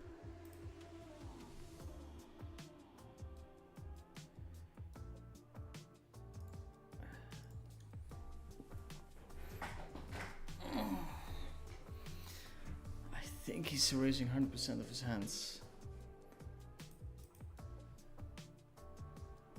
I'm not sure if we do better by just getting it in here.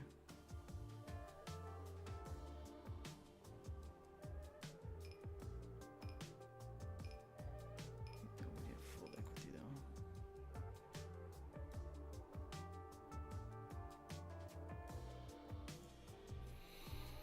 Okay, this is good enough, I think, to get it in.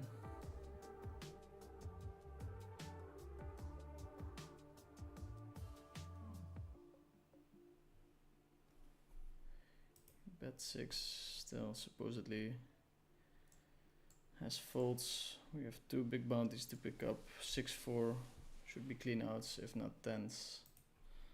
He's opening 100% of his range. Get the fold. 58%. Ooh, 91. 7 and a. Oh my god, double bounty. Double bounty and a heads up. Okay. We're still relatively deep. Must be nice. Oh, the other guy was quite wide. Okay, let's play some poker.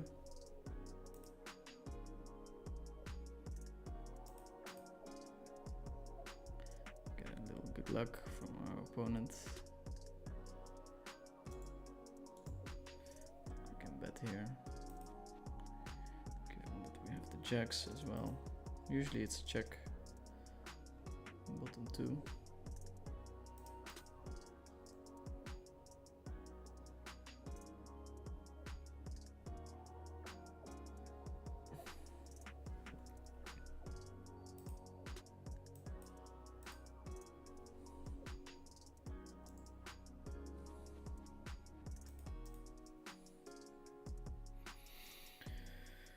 Check 9 is something we block. 7-9 could be a hand that he calls, but kind of hard to have air.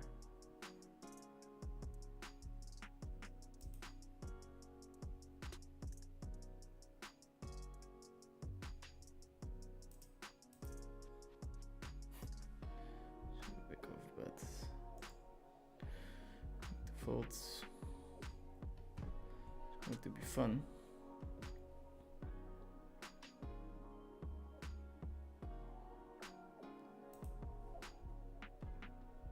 This guy loves to overbet.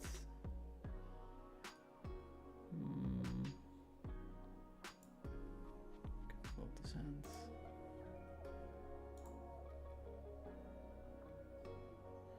Have you played VPIP games with high rake? Do you think they should be played? Don't really have a strong opinion on that.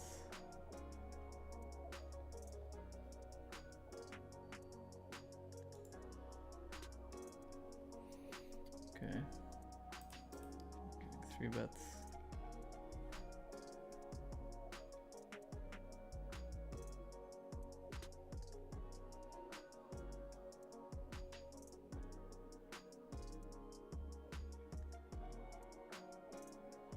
Small bets. Must have been a no limit guy. You don't size this small usually in Portland, Omaha. Pick up a net flush draw.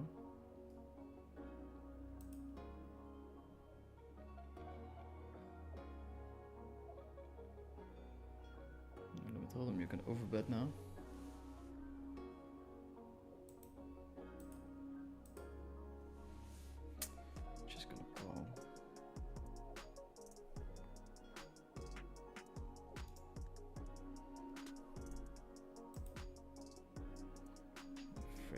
bluff this river.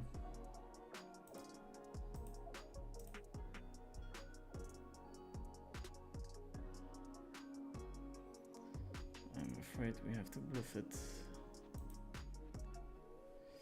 Okay. That's not terrible. We got to fight. We got to fight.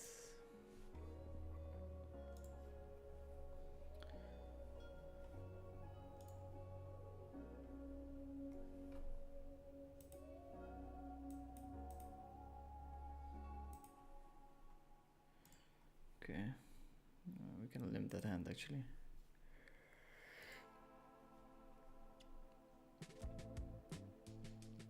Fold or call, probably okay, definitely wouldn't 4-bet, don't.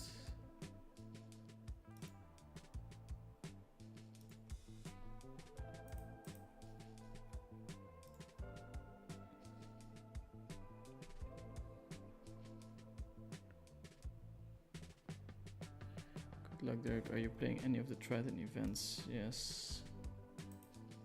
Most asked question today, Montenegro. Yeah, it's like 7% of a stack or something. Probably shouldn't fold that many hands. Okay. Kemper is really punishing me hard. GG's spicy 3-way hand, but I think I have to VPip like close to 100% there. Getting your bounties worth same as the pay jumps are to me. Yes, I can. You can VPip very wide there.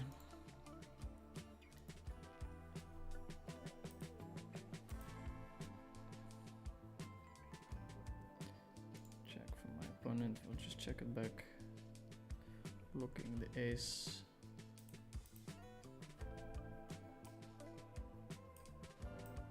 While you guys are watching, don't be scared to hand out a little like, some appreciation for the stream. Good game, Martin. Please don't raise, haha. Just tough to win a hand from this guy.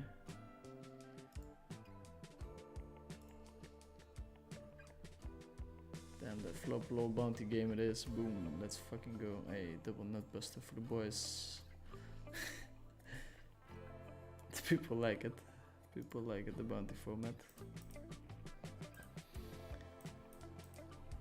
It's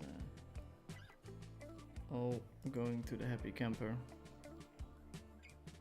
My 40 BB game should be pretty decent, but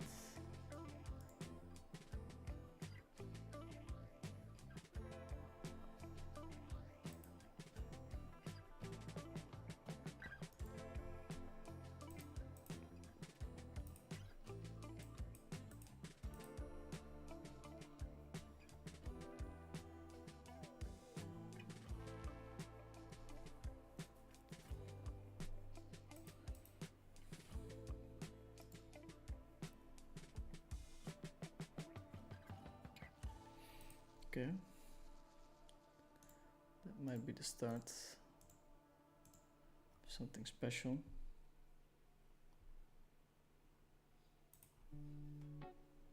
Might be the start of something special.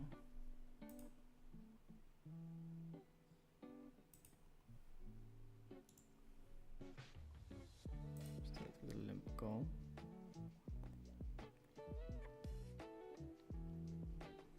Checking back the king high flush draw.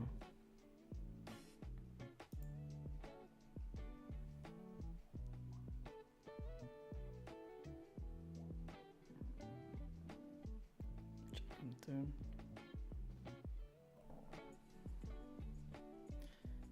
Yeah.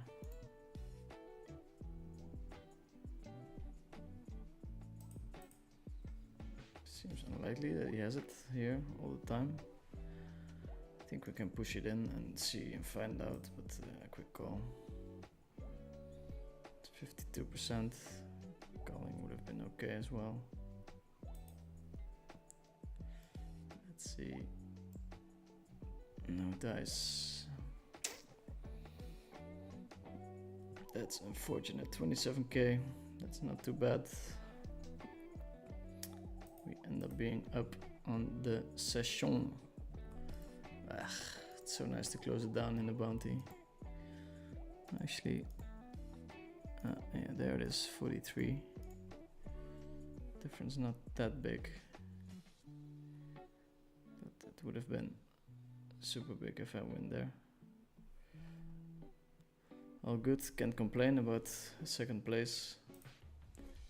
We do manage to book a win, which is something that I haven't been able to do much lately. That's not me complaining, that's me observing. I'll grab the graph real quick. My tournaments, let's see.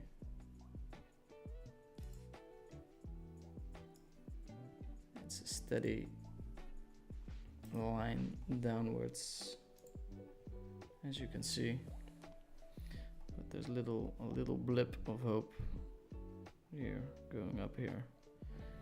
We ran really well at the end. Unfortunately, couldn't really make a move against our Argentinian friend, but we managed to close in on a couple of bounties. So yeah, I can't complain. I'm super excited to go to Montenegro, and thanks everyone for tuning in. I'm off to bed, and I'll see you guys after I come back from Montenegro. Ciao, ciao.